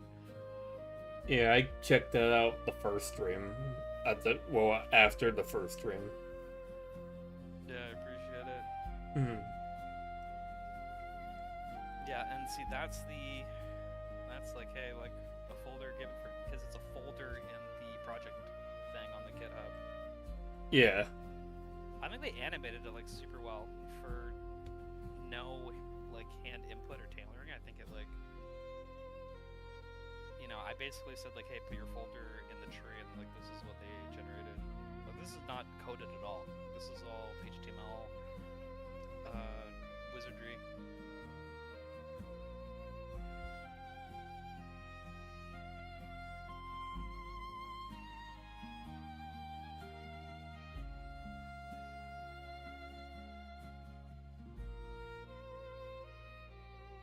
They're super weird about like names. Yeah. I learned that. So from my testing, if you don't let them choose their own names or do the workflow that we're doing, where you do like the traditional, if you don't do the onboarding that we do, it's like they perform like 15 to 17% worse Hmm. in terms of how much money you have to spend to get the same work done. Yeah. It's called puppeteering, where Mm-hmm. it's like you have you're on ChatGPT and you're like, oh, you are a helpful assistant or you are like an expert copywriter. That's basically it's called puppeteering, and if you tell it what it is, it's like it'll basically like, oh, I'm gonna pretend to be this, Yeah. and then it'll do your job to the bare minimum. But if you because it's they're all words, like LLMs are just like word processors and they spit out like narrative tokens. Yeah. If you put it in a story and it's like it thinks it's on your team, it works better. Yeah. Does that make any sense? Mm-hmm. So that was one experiment I was running on top of this entire project where I was like, what if I collaborated with seven AIs, and I just let them do their own thing. And if I had like I let them debate each other and make rules and shit like that, Yeah. they catch so many problems. When people vibe code with computers, they say do this, do that, blah blah blah. Hmm. But if you just do an open forum format and you're saying, hey, this is what we're trying to achieve, and you get multiple models together, uh, it comes together really well. Like you've seen it yourself. Like the response time is like Yeah. It's like a 20, few, 22, 22 22 seconds the seconds. fastest. Yeah, and that was just because when you're on, you're like our first streamer. I'm like, hey, this is our first streamer. Let's make sure everything runs well. It's like all hands on deck, and they ironed out all the little stupid details. Yeah. Right? It you get a lot better results than if you just said, hey, make sure this guy doesn't run into any bugs. We had a Right. few bugs, but it says JSON stuff. Yeah. I can keep yapping if you want. I don't know if you want to like talk about it. Now you're good. We can talk about it.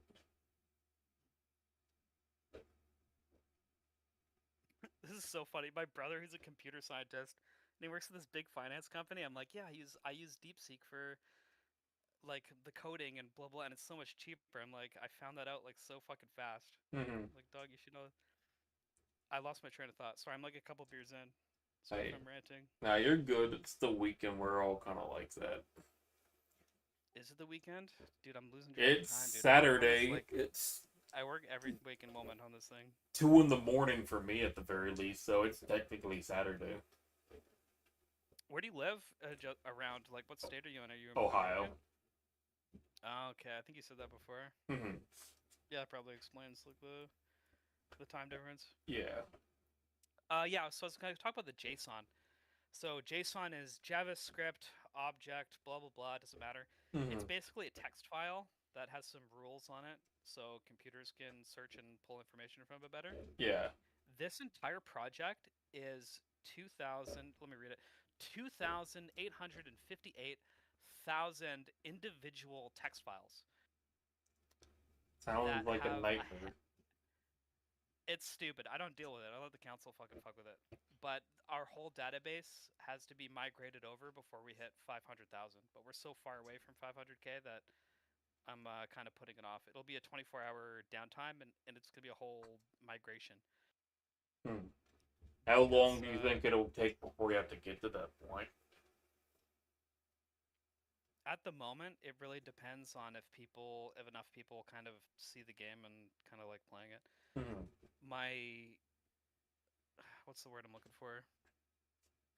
My backup plan, if this doesn't take off, is I'll kill the tree.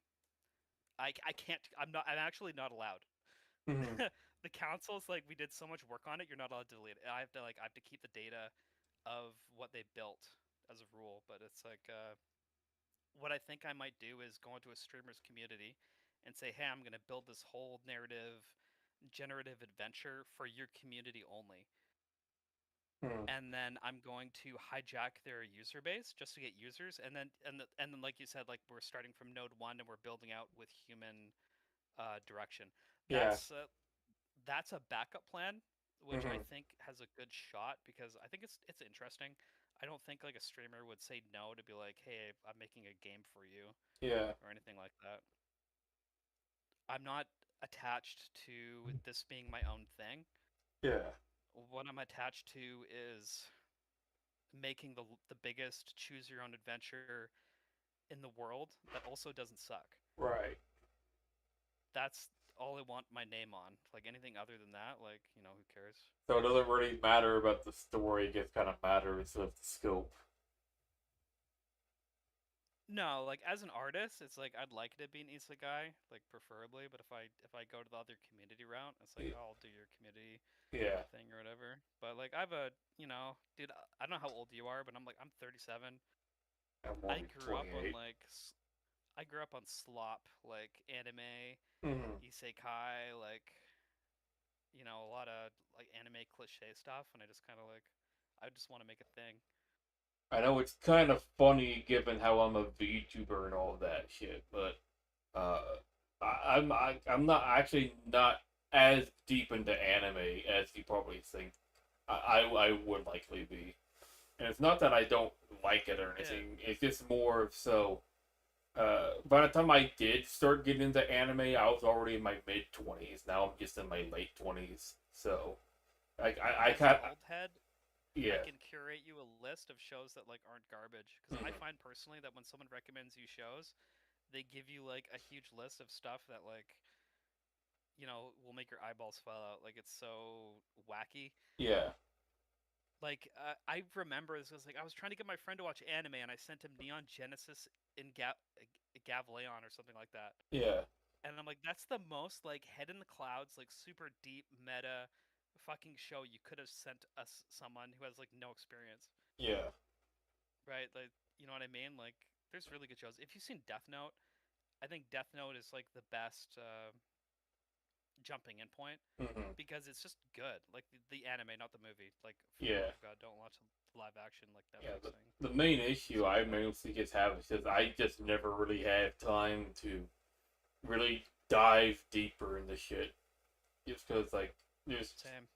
a whole bunch of shit and I just can't do it, especially nowadays because I'm learning how to I'm learning how to drive that forklift and Yeah, that's you're doing the forklift and you're mhm. streaming. I think you're streaming like every day. I see your RimWorld stream. Just Dude, I was crazy with RimWorld for like a super long time, and then I yeah, got burnt out because I kept restarting saves.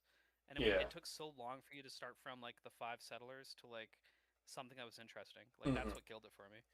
And the thing is, like, I don't even necessarily stream every day. I mostly just stream like just when I feel like it. And because of the RimWorld stuff, that's kind of like, okay, I want to play RimWorld. I might as well just stream while I'm playing RimWorld.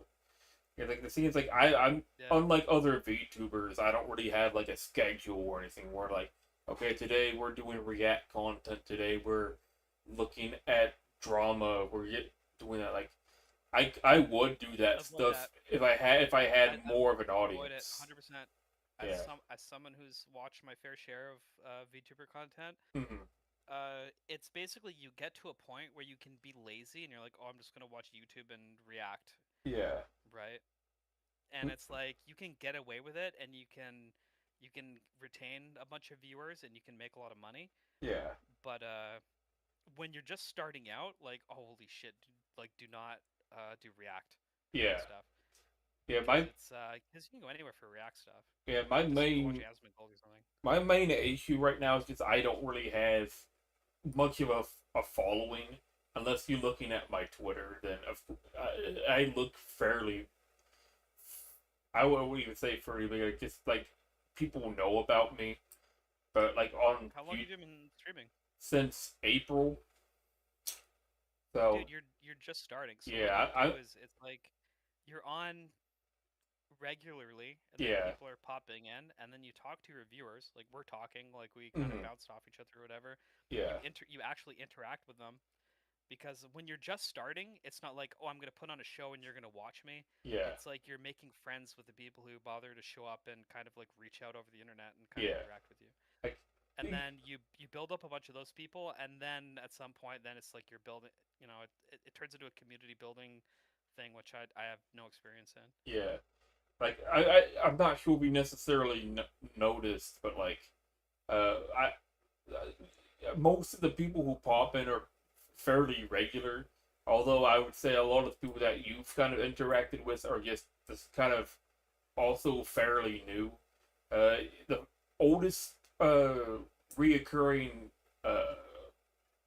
uh, viewer I have is Brock D. You've seen him, and then Carlson kind Yeah, of I saw came him in more come. recently, and then there's you, and then I believe there was someone named Knight. I think I'm not even sure. I think he's from a collab group. I think, and then Yeah, there so were other people who also watched regularly, but I don't know what the hell happened to them. I don't know if it's because of drama or something that they just stopped following me or whatnot. I don't know, but can I tell you just a little thing? Because I've been jumping to little small streams and say, hey, hey, take a look, blah blah blah. Yeah. I ran into a guy He streams basically 24/7. He paints Warhammer figurines, like Warhammer 40K, Yeah. and he was like, "Oh, I'm not interested in this sort of thing." Blah blah blah. And then I found out that he was from Victoria, and we're both Canadian, and we're both on the same island. Hmm. And so I dip into his stream like all the time, and so now I'm actually someone who watches his stream all the time because he streams late, and I'm a psycho who's working on something all the Yeah. time. So it's nice to keep his stream on. Like Yeah. that's basically like how organically it happens. You're I'm growing a game with nodes or whatever, but as a streamer, you're basically growing a user base. You have to think of it as like gardening. Mm-hmm. When you start, it's kind of like it's more involved, and then as you go, you can kind of let off. It's like an investment Yeah. or whatever, but it always starts slow, but it's an exponential process, Yeah. right? So we start from node 1, we go to 3, then 3 goes to 16, and 16 goes to blah blah blah. It's the same thing with streaming. It's like you're going to go one viewer for a long time, and then two for a long time, and then four, and then it kind of goes up. It's like you just have to keep doing it, Yeah. right? What breaks a lot of people is that it just takes like a year or two, like maybe 2.5 years or Hmm. whatever. Yeah, well, I think I'm doing pretty significantly well. Most of my activity is on Twitter, where I mostly just talking with a lot of people who are bigger than me. I would say probably the biggest influence I'd have is Kisara Nines. I kind of intertwined myself with her community quite a bit, to where like I made like AI content and he found it fucking hilarious, and then that keeps happening, and then there's like, as of more recently, she made like a Tomodachi Life living the dream playthrough, and eventually she added me as one of the island residents, despite me being kind of a nobody in the bigger scale of things in comparison to the other people he added to her island. So I'm Yeah, for sure, dude. I It all connects together. Like little yeah. small creators. Hmm. What we all do is we all kind of intermingle and we like talk with each other all the Yeah. time, and then we build our own network, Hmm. right? Yeah. And So then it's I'm just a matter of like network growing and everyone kind of doing their best at the same time. Like it's all a slog, and we're all kind of like fighting the same fight yeah at the end of the day. I'm just going with the little fish hanging around the bigger fish kind of trajectory, at least with when it comes to her. But Yeah, I think that's how it always starts. yeah, I think I'm doing fairly well for myself right now. Especially since I'm not doing this professionally. Like I'm not looking at this and seeing this as like a career or anything. I'm just doing this like I'm fucking bored. I got nothing really great going on. I might as like this is social interaction right here. This is basically me going outside when I'm not actually going outside, like going to work. Yeah, no, dude, I feel the same way Yeah. because I'm an electrician by trade, and Mhm. so what happens in my particular job is I sit unemployed for months, and then I get an email, Mhm. and then they're like, "Hey, come and work on a power station," and then I disappear for a couple months. I make a bunch Mhm. of money that lets me slack for the rest of the year. Yeah. The whole experience is miserable. Everyone's super bitchy and catty. It's like high school the whole Yeah. fucking time.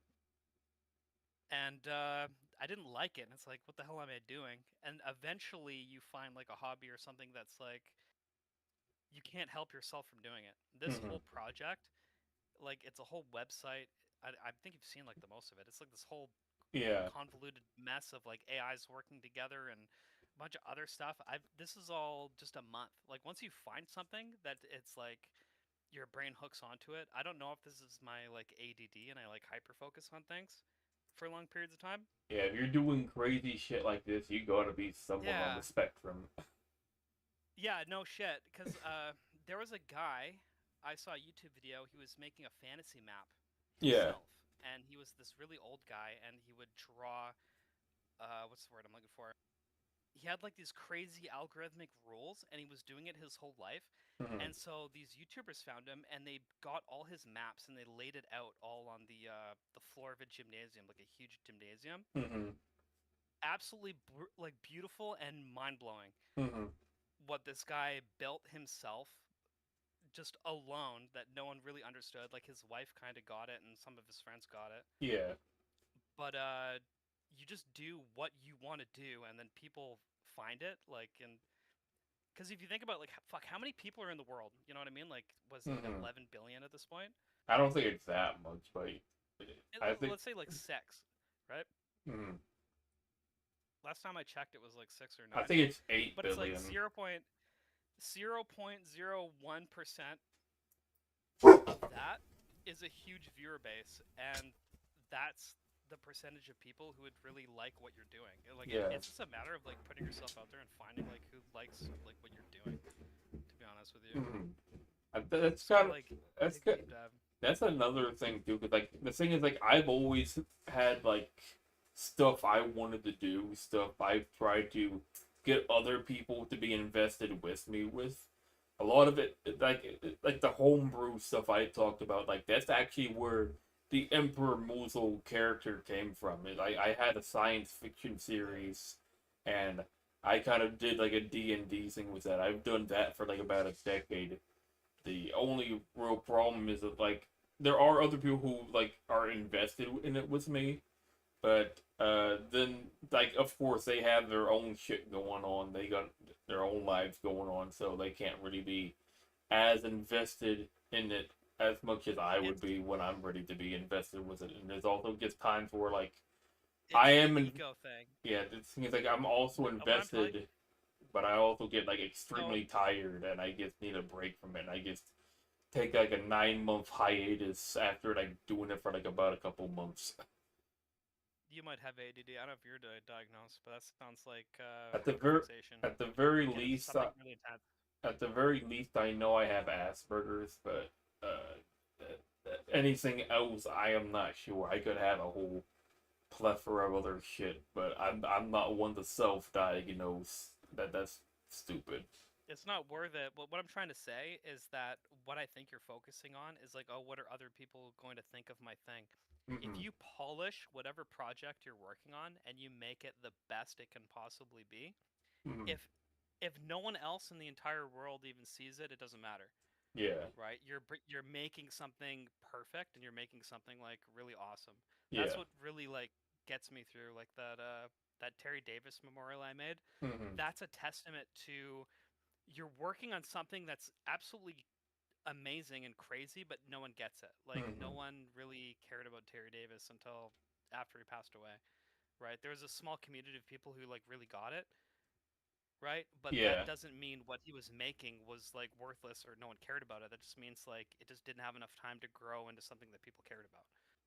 I don't even really think it's just that nobody else really cared about. I think it's also just that other things just take priority, and I just focus on other stuff, and I just lose motivation. Cause that's another thing. Like I tend to lose motivation fairly easily, and Yeah, it's energy. the whole VTubing thing is probably the one thing that I've had the most motivation into doing in a long time.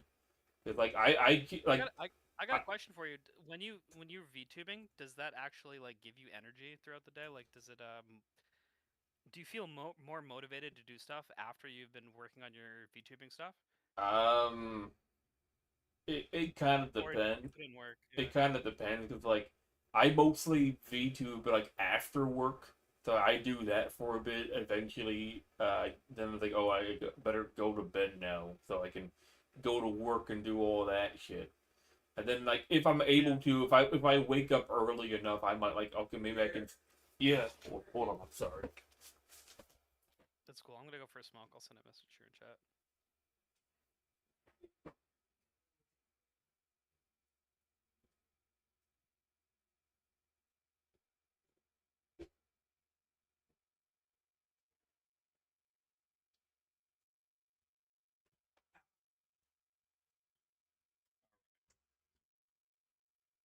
Yeah, so let me know when you're back then.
running back.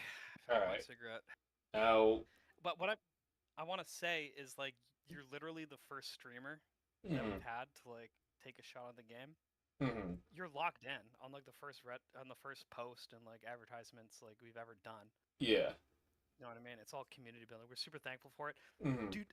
103 active reviews in like one day is crazy. yeah, We've got so much awesome actionable data. So what we did, every time you submit a review on the site, you get a tooltip, kind of like, hey, thanks for your thing, blah blah blah, and then it gives you yeah. like a random fun fact. One of those is a link to your Twitter. Okay. Yeah, I That's saw gonna that be on one. there. It's gonna be on there forever. Like I'm Mm, never taking that off, dude. Like taking a chance on this and like checking out a project. Like yeah. I just want to. I'm sorry if I'm like gushing a little bit, but it's like I'm just thankful. Like, hey man, thanks for playing my I game mean, I mean, and of shit. course, Yeah. man. Like this is entertaining for me as well. If I'm going through shit, I'm like, I kind of, I don't know what I would call it, but like I see shit, I'm like, I like to like put my mind to it or something. Like I get, it's like, and kind of another parallel is just kind of like arguing with people on Twitter, I guess. Like I don't know, I kind of get something out of that. Like it's like specific people. Like I. Yeah, I don't know how you do it. I think you saw one of your posts. You had 400 impressions Mm-hmm, somehow, which is crazy. It's like I'm not like a sociable person, to mm-hmm. be honest with you. Like I'm not good at this community outreach stuff. I Like I'm not can't. good with. I can't Yeah, I really. need to hire somebody to explain. I can't really say I'm really much of one either. Like somehow I I just say something and then people like it. I'm like, I don't know why specifically you like this, but I'll take it. I guess. like like Yeah, I've had ever since I started VTubing, like it's not too frequently, but there will be times where I say something and just randomly I get a whole bunch of like positive shit out of it, and like I think it's because I'm just hitting a particular topic that just happens to be trending or something. A lot of it just has to be VTuber drama.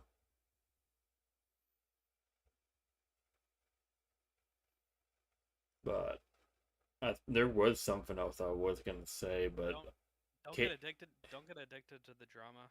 yeah, it that At least not when you start, because I don't think it's worth the hassle if you're beefing with a bunch of people. I think like you just put good vibes out there and stuff. Like I have edgy opinions or whatever, mm, but I think just life goes smoother when you don't. I You don't just listen and you see what people have to say or whatever. I don't go into anything like looking to start anything. It's usually me being reactionary. Kind of like usually someone is starting shit with somebody I like and it's somebody I know is like a good moral character.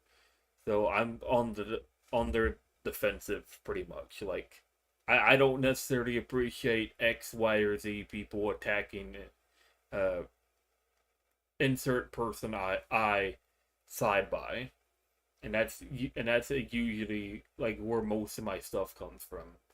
My like Are we being what's the word I'm looking for? Are we being politically correct? definitely not. Okay, yeah, I'm But not then one I, of I'm not one of those people. I honestly stay out of it, right? yeah, Because in terms of the stuff I actually care about, it doesn't actually overlay. yeah, You know what I but mean? to also be fair and honest, like I'm not usually someone who like goes out of their way to be super vulgar or anything like that. Like I do have my opinions. I do have uh Yeah, stuff like that, but it's not like there's a lot of people who are significantly worse than I am.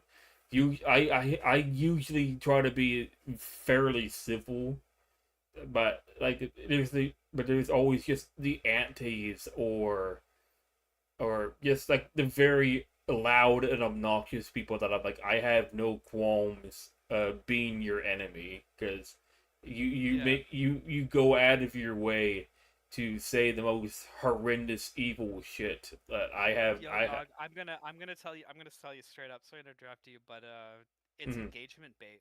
yeah, These people, they go online and they don't have anything going for them. They don't have any fucking projects. They're not making content. Yeah. They just try and make people mad, and then they get a bunch of people on their X accounts and their socials yelling at them, and that drives viewers and engagement, and then that's how they're marketing and making money. A lot of Is they're the making money.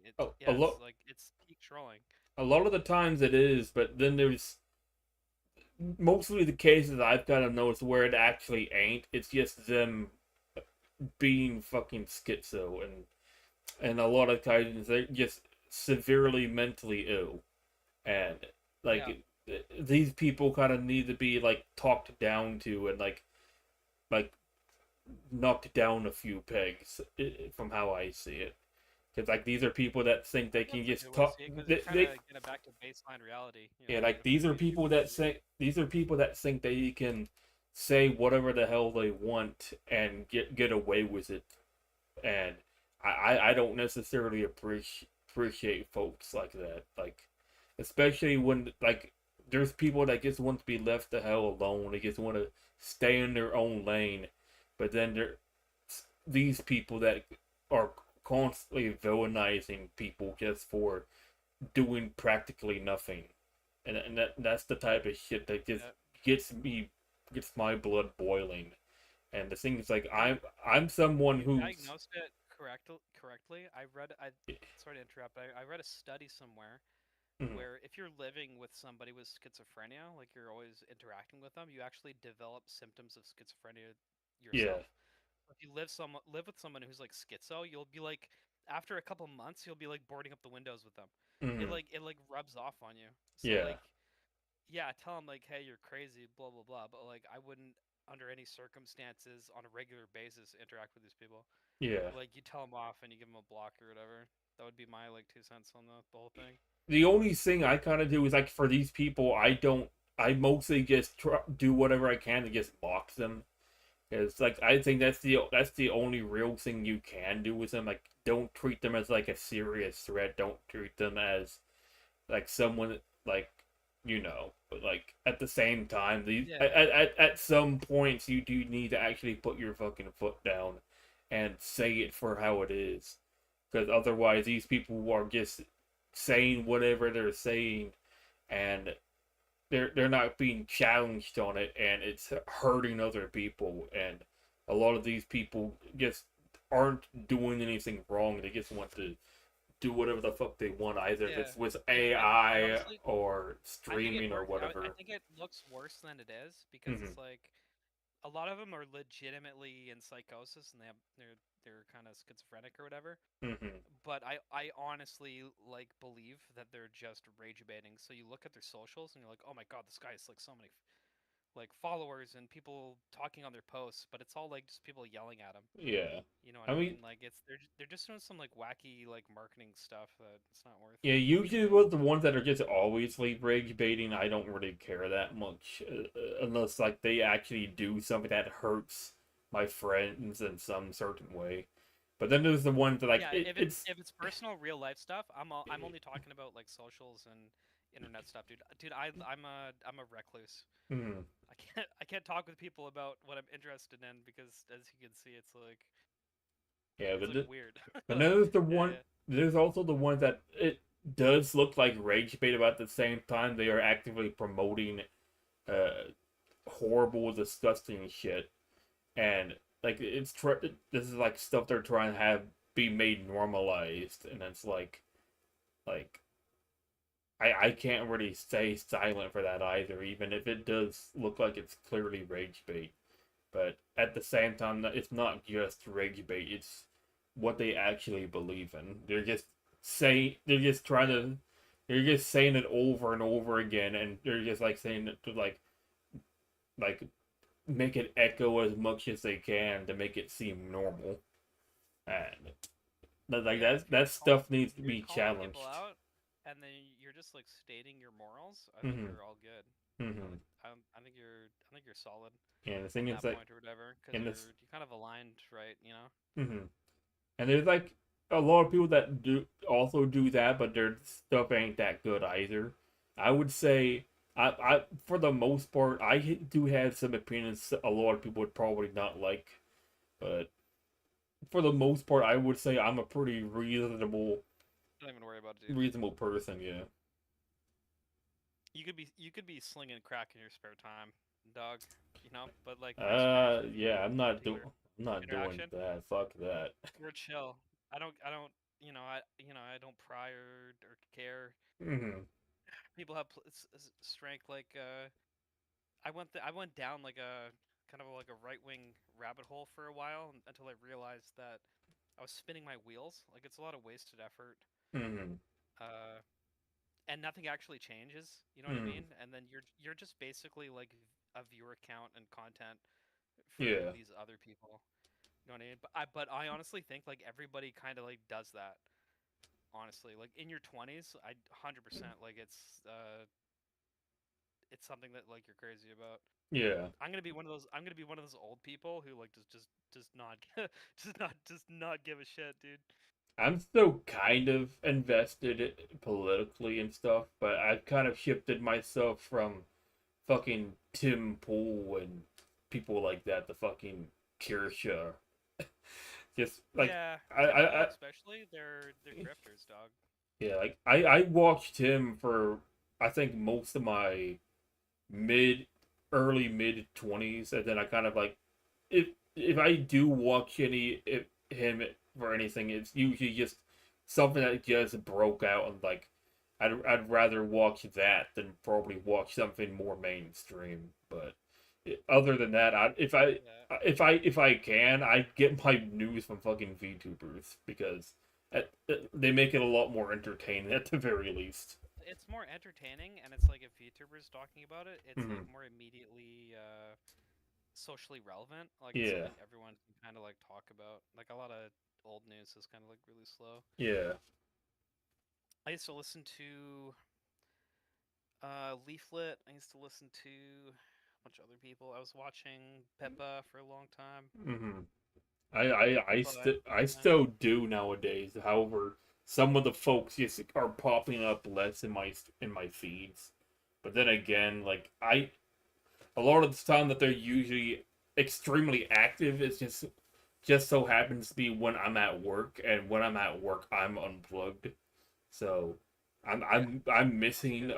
I'm missing a lot of shit, and like by the time I do get to it, like there's so much shit I can't watch all of it. And also, not only am I streaming, so I can't really watch their shit. But even when I'm not streaming, I'm tired. I'm going to fucking bed. Maybe I'll catch it tomorrow. Then I wake up like, oh, there's even more shit now. There's a never-ending cycle of I can't keep up with this shit because I'm always preoccupied. Yeah, you're busy and you're kind of building your own kind of you're building your own character and you're doing your own VTuber thing. And Mm-hmm. then I'd recommend kind of like digging around and looking for super small because dude, I was looking and there's so goddamn many of these VTubers. Like if they're live and you're not really doing anything, you can pop into their stream and say, "Hey, I like your stream. I'm going to leave it on." Mm-hmm. Whatever, and then you plug your socials every now and then, and then they give you a follow and they give you raids every now and then. It's all about like everybody kind of like helping each other out. Yeah, I do that Yeah, with everyone mostly. wins. I mostly do as the folks who I'm kind of actively engaging with on Twitter. So, like I said earlier, Nines. There's other people. I at the same time, it's kind of hard to keep track of them because a lot of them also just happen to not stream at a convenient time, and um, a lot of them also turn out to be in some sort of controversy, either warranted or unwarranted. And it just so happens a lot of them nowadays seem kind of weirdly warranted. Like, but the funny thing is, I'm also always usually late to figuring this shit out because, again, I'm doing other shit. Like, oh, I didn't realize they were doing this. Very late to this party, it seems. So, Yeah, no, it's all cool as long as you're just honest and above board about everything. I mean, That I. was huge. I was so when talking with other creators, I Mhm. was like, oh my god, what are they gonna think? How I'm gonna? It's like it's such a mental load taken off your shoulders if you're just like, yeah, here's what I'm doing, and just like honest about everything because you don't even have to think about it. Yeah, If like you're this, busy, you're busy. Like they understand. Like people got shit going on. You know what I mean? And if like anything, if you're doing shit, you're busy. Like that actually makes you more of a desirable person to interact with because you're like, oh, this guy's not like a clingy. He's gonna be in my chat like 14 yeah, hours a day, like asking me for feet pics. You know, like those yeah. sort of people. I think for the most part, I got a pretty good reputation. People kind of understand like how I am, like who I am.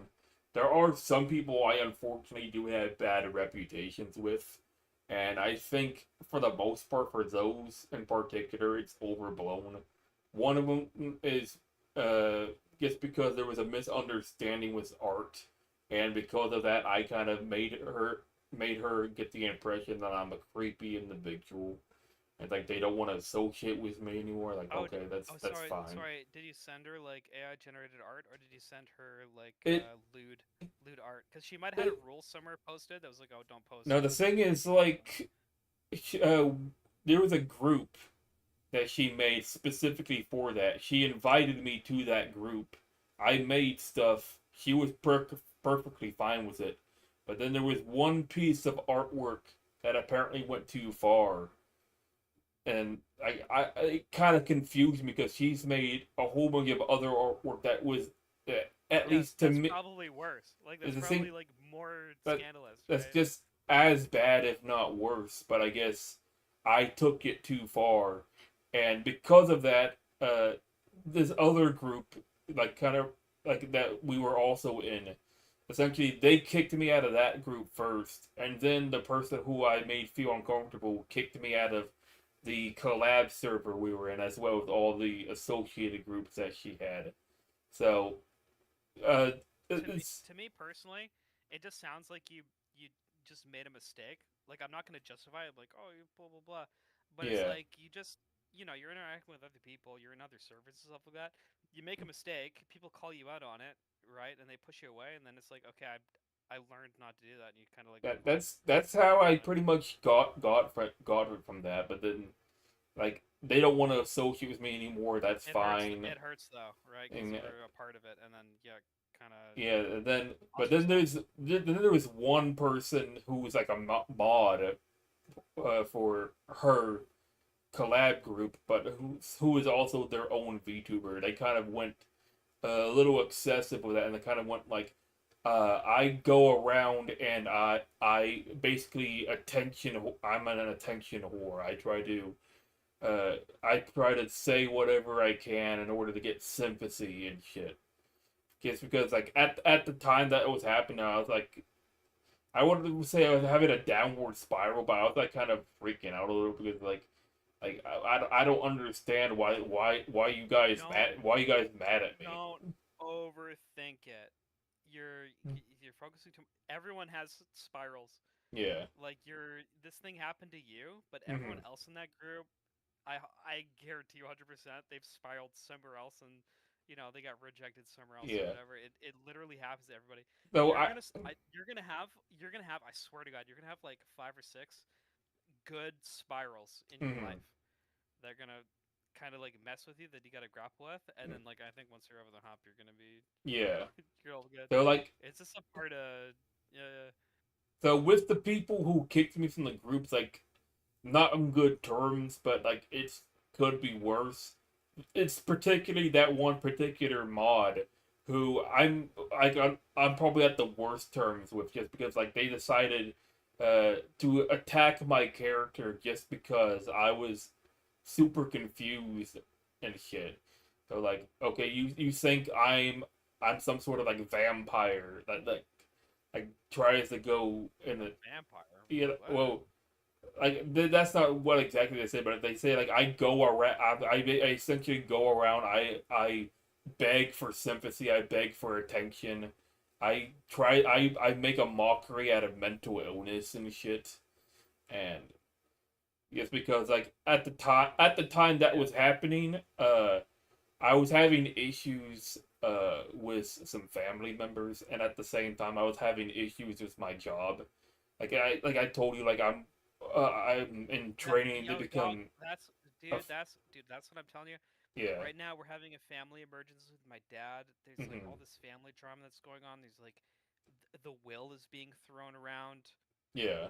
I think when it first happened, I literally like went psychotic Yeah. because of the stress or whatever. Yeah. It's completely normal. Yeah. So Dude, I swear to God, yeah, So I thought like I thought I yeah, could go to these people to kind of like vent my frustrations, especially since I've done so before and they've done so before and they had no issues with it. But I guess the one time where I was at a very low point, apparently, that was me being too bitchy and complaining too much and being yeah. inappropriately venting my frustrations despite a lot of us doing it before already. I think Do you think I do you think think they they. had a point about a few things though? Like if do you think like I there's a mean, few arguments they were making and when you're it like, came yeah, I to can't like do that. when it came to the art stuff, sure. When it came to talking about in situation with my friend who was like a massive drug addict, that was another thing. But uh, I feel like I feel like they had a conversation and they just kind of preludedly said, "This guy is a problem. We should just get rid of him, just so we don't have to deal with him." And rather than try to Yeah. talk to me and work something out, they just decided getting rid of me was an easier solution. Which, Yeah, because it is. It's like less friction or whatever. Because like with these social groups and then these people kind of collabing with each other, yeah, it's it's a stupid unsaid rule that no one ever fucking ever told to me hmm, was that um, honestly everyone's dealing with stress and their own stuff, and you're yeah, trying to bring the best version of yourself to the table when you're yeah, going into these groups or whatever. hmm, And so a lot of the times, personally, I was going over the line and oversharing and be like, because you want someone to talk to and you want to yeah. share your problems and have them talk it out with you so you can figure it out, Yeah, right? the thing is, like, Yeah, I normally wouldn't do that. However, I feel like they kind of encouraged me to do that because, like, they like made it seem like, oh, we're here for you. We're all in this together. All that type of shit. I'll, And then when I do open up, it's like, yeah, okay, now you're going over the line. I'm like, yeah. like Yo, you asked me to do this. I'll tell it to you straight because I don't know you can't self-diagnose with Asperger's, dude. But I have the exact same problem. Yeah. They say it, so it's all fake. Hmm. So they say like, "Hey, we're here for you," and blah blah blah, because that's the social. Because everyone's quote unquote bringing their best selves to the Hmm. table, right? So they Yeah. say that, but they don't actually want to deal with your problems because everyone else is dealing with their problems, Yeah. right? It's And like it's a really stupid unwritten rule where everyone's like super fake and positive with each other. Like, I yeah. mean, that's my understanding of it, but I'm not. Dude, you've seen my socials. I got like fucking Hmm. 3 followers. Like, I'm not the. I'm not gonna advise, but that's what my opinion is. Like, as Yeah. someone Like, who's like 38, like I'm not I going just through anything. I just prefer to just make it like, hey, don't bring your shit here. Like, okay, that's perfectly fine. I won't do that. But there's groups that Yeah, but go, they never said that to you or like made it clear. Is what I'm yeah, trying to say. like Yeah, they like that. And the thing is, like, there were instances where like they were willing to talk to me. There's times I were able to talk about my shit, and they were perfectly fine with it. But then they get flipped on a dime. I guess because I don't know. I had a misunderstanding with uh or something, or like I just made one piece of artwork where apparently it went too far, even though like I don't think it went that far, to be completely honest. But whatever, like you can they don't. you can send me what you made in Discord. I'll give you my honest opinion or I whatever. don't. But I I think don't. as someone who's listening to you, I'm gonna say that, like, okay, maybe you did cross the line. I already You know what I mean? talked to other But people. I already that's not talked like a to. judgment. That's not a judgment on your character Yeah, or whatever. Because like, I already talked to multiple other people. They do think I went too far, and then I talked to other people. dude, They think I'm so curious. I didn't go that far. And then like there's like some Dude, people that are like, okay, you're killing me, bro. this person's being I gotta see it. I have to see it. You send me this on Discord right now. I gotta uh share it or I don't I even don't want to say. talk about the contents of this name. Well, the thing is, I don't even think I have the artwork anymore, just because Oh it's man. happened several months ago.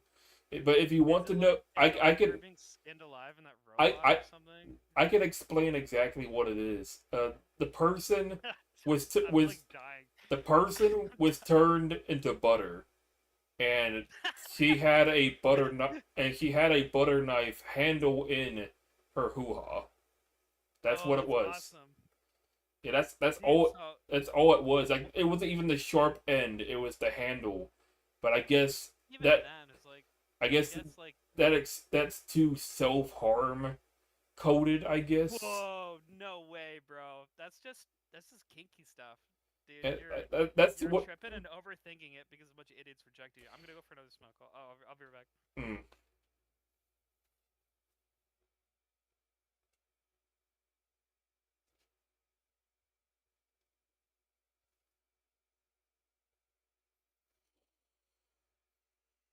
Mm.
Okay, I'm back, dude. I just gotta say, you gotta send me because you generated it, right?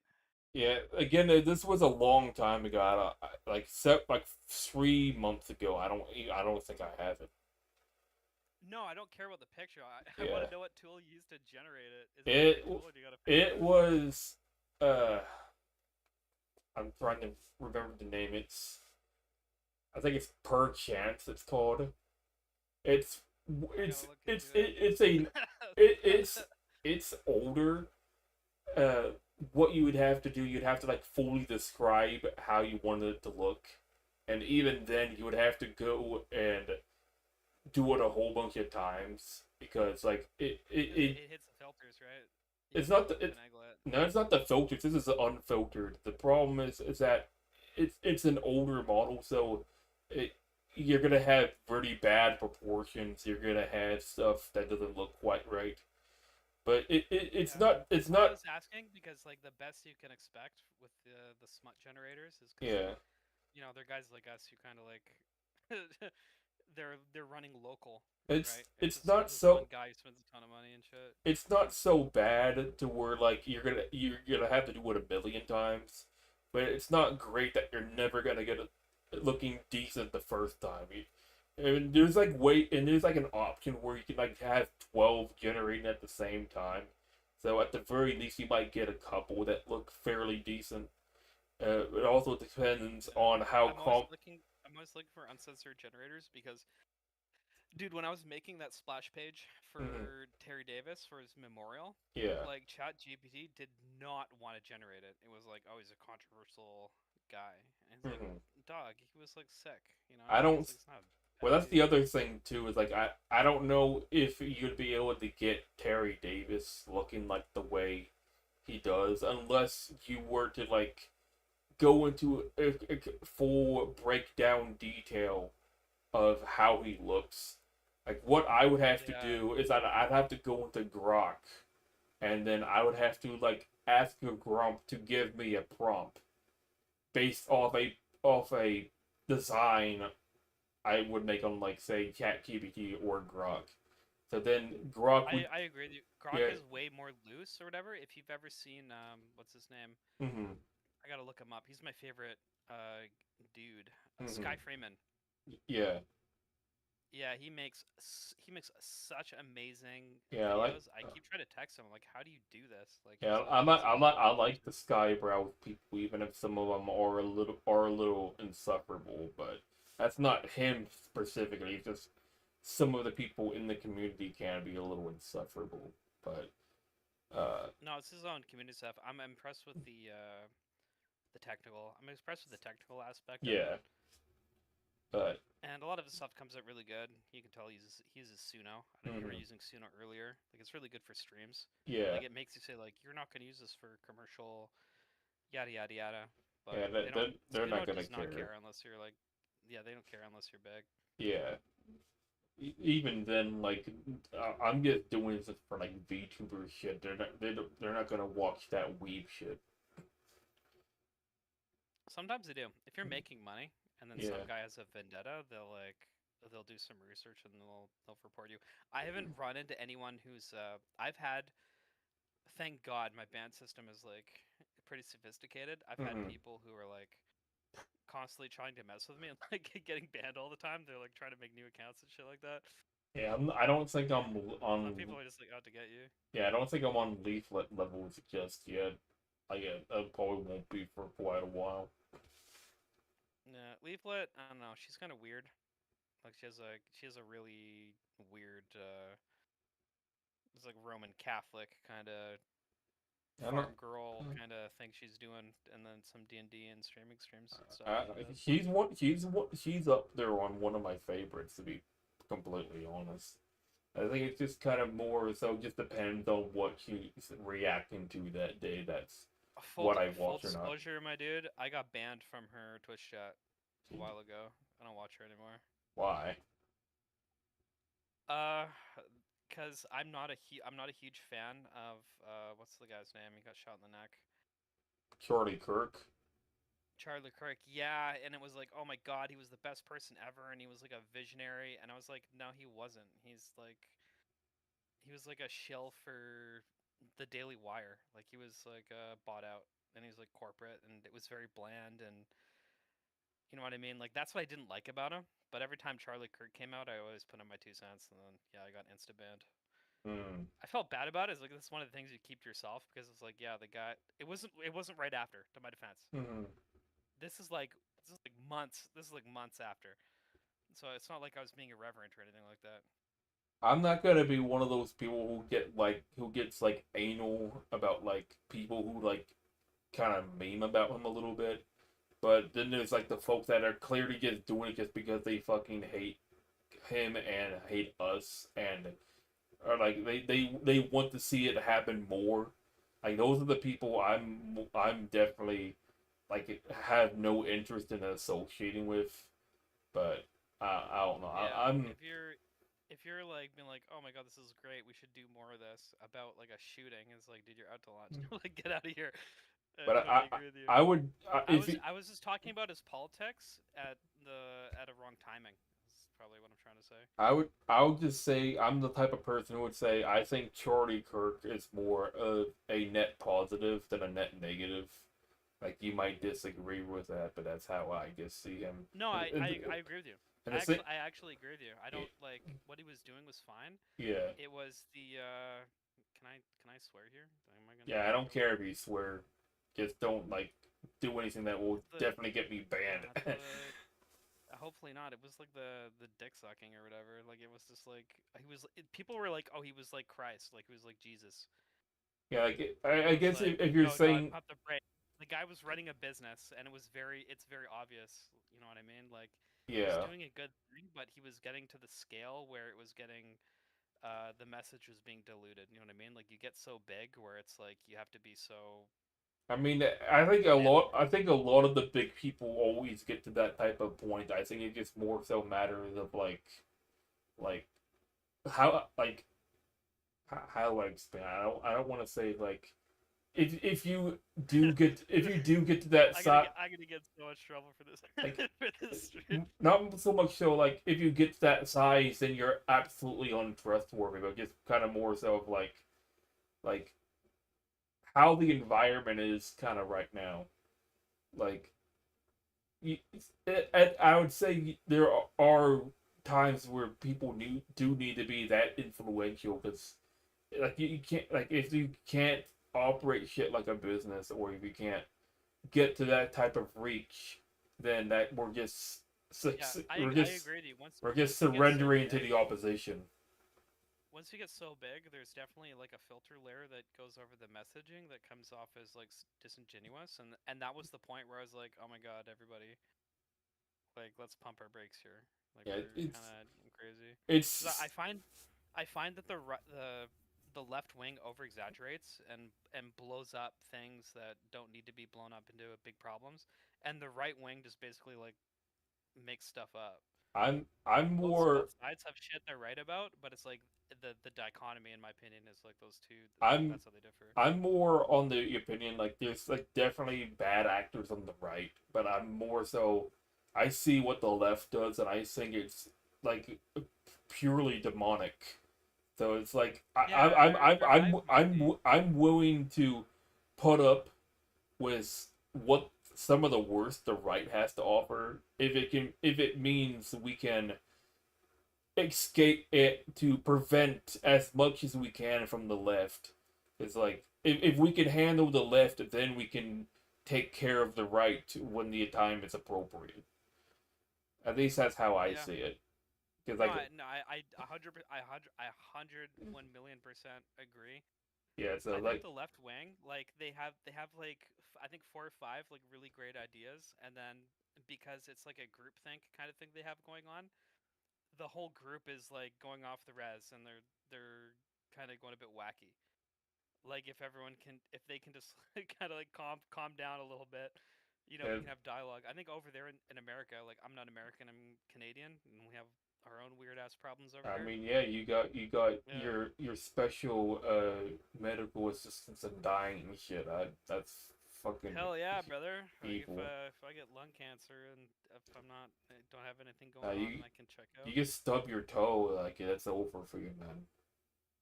There's some stuff. I think it's more gated. I've heard horror stories where they like look at your socials and then they like greenlight you more Mm-hmm. because like it's like you're not alone in the system, right? There's left-wing people and there's right-wing people. So if there's Mm-hmm. like left-wing people in the medical profession, Mm-hmm. they're going to be incentivized to green light like killing off right-wing people. Mm-hmm. But I honestly I think like we're getting into schizo levels and like conspiracy at that point. I don't think Yeah, like I I talk with a lot of medical people and they're not that bad. yeah, like I can only go of what I've heard stories on, and I've heard stories of like stuff that could be treated, but it's just like they would prefer not to, so then they would just recommend that you kill yourself instead, or like if it's something like you just have mild depression, then they would suggest it just because you're mildly depressed. Like I don't know how Yeah, far it we goes have into that public health direction. care over here. Like I don't know how far into reality it does go in that direction, but I've heard it so many times that I'm like, I feel like there has to be some sort of truth when it comes to that, even if it's There not. is.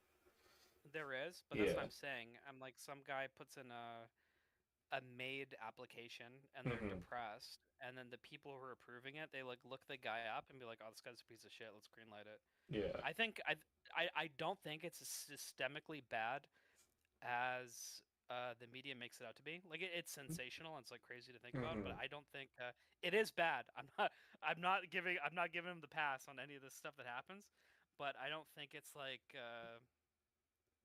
at that kind of scale. I think Yeah, it's like something that you kind of I find do know and there's, that you point out and throw these guys in jail. You and know? like it is like the people that like try to rationalize it, but it's like I don't see made in a similar way. I would see like medicate, where like it's like this is someone who's clearly on the brink of death, and like they like at this point this they just need to say goodbye to their loved ones and then pass on. That's not what's going on. They're these people are still able to continue living on, and you're just ending them just because it's more convenient.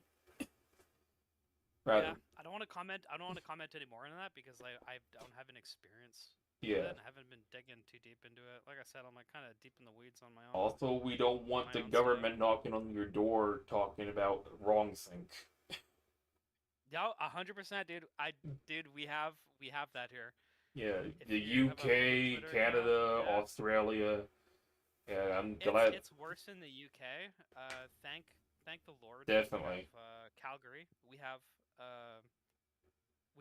what we call like Canadian Texas, Hmm. and I think there's so many people there that I don't think it's like economical to police like Discord and police Twitter like Hmm. they do in the UK. Yeah, Like the UK is like a kind of like a small little island. I'm So the ho- government has like the time to micromanage people, so they I'm send just officers to people's houses. I'm just curious when they're gonna have their Nepal moment. Like if you're familiar what happened in Nepal last year.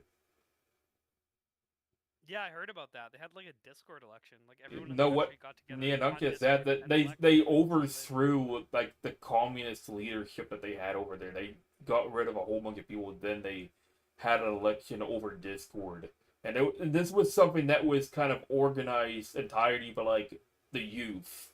Like it was Yeah, out people our age, my age, your age, somewhere in between. it was a Zoomer revolt. Do you know Yeah, why it happened? like wasn't it just because like the influencers just kind of like pissed people off and like they were kind of fed off Yeah, with it? yeah, it's so they had a really crazy caste system where everyone Yeah, in politics was like really rich, yeah, and it was fine because it wasn't public facing, but because of like the internet and Instagram and like yeah. all Then this they other wanted stuff, to start curtailing all they're of that shit, and then like the rich, their kids were gloating on Instagram about how rich they were when yeah, everyone else was starving, yeah, and they're like, no, this ain't yeah, this isn't gonna fly, yeah. and they revolted. And I believe they also like wanted to like curtail some like some online access to shit.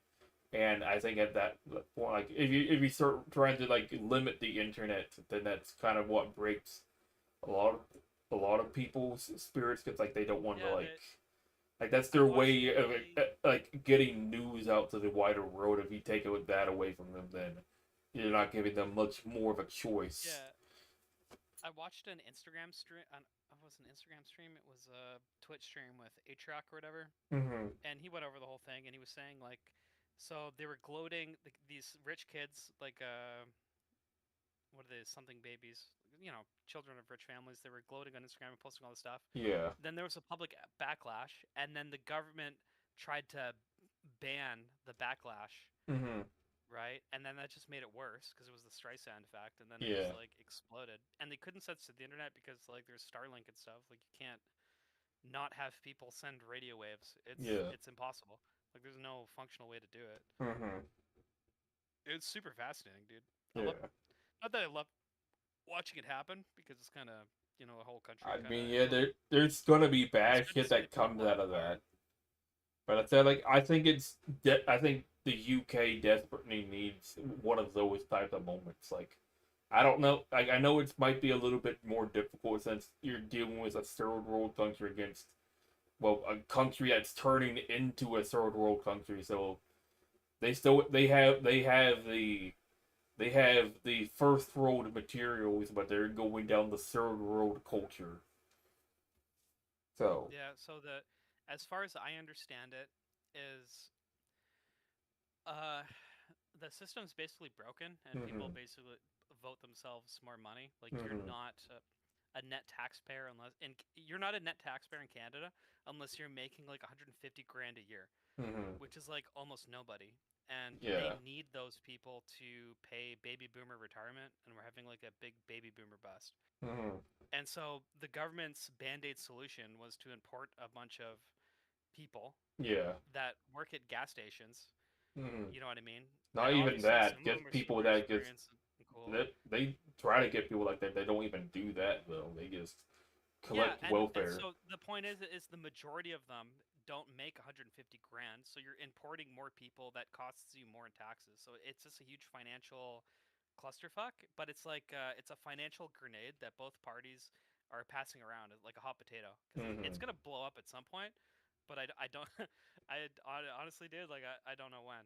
Hey, like I just don't want to have any money in the that's system. yeah, that's one thing. Cause like I'm not sure if you're familiar with the guy. There's a guy named Ramaswamy in Ohio, and I've heard the name. I've yeah heard the name. he was running for president back in 20 and he was running for president and before Trump got the nomination, and like back back like 4 or 5 years ago, people thought like he was like probably someone who could potentially become the president, but then uh he started, but then like he started talking about like H1B visas and stuff, and kind of had Yeah, more of like because a the upper pro it class, yeah yeah,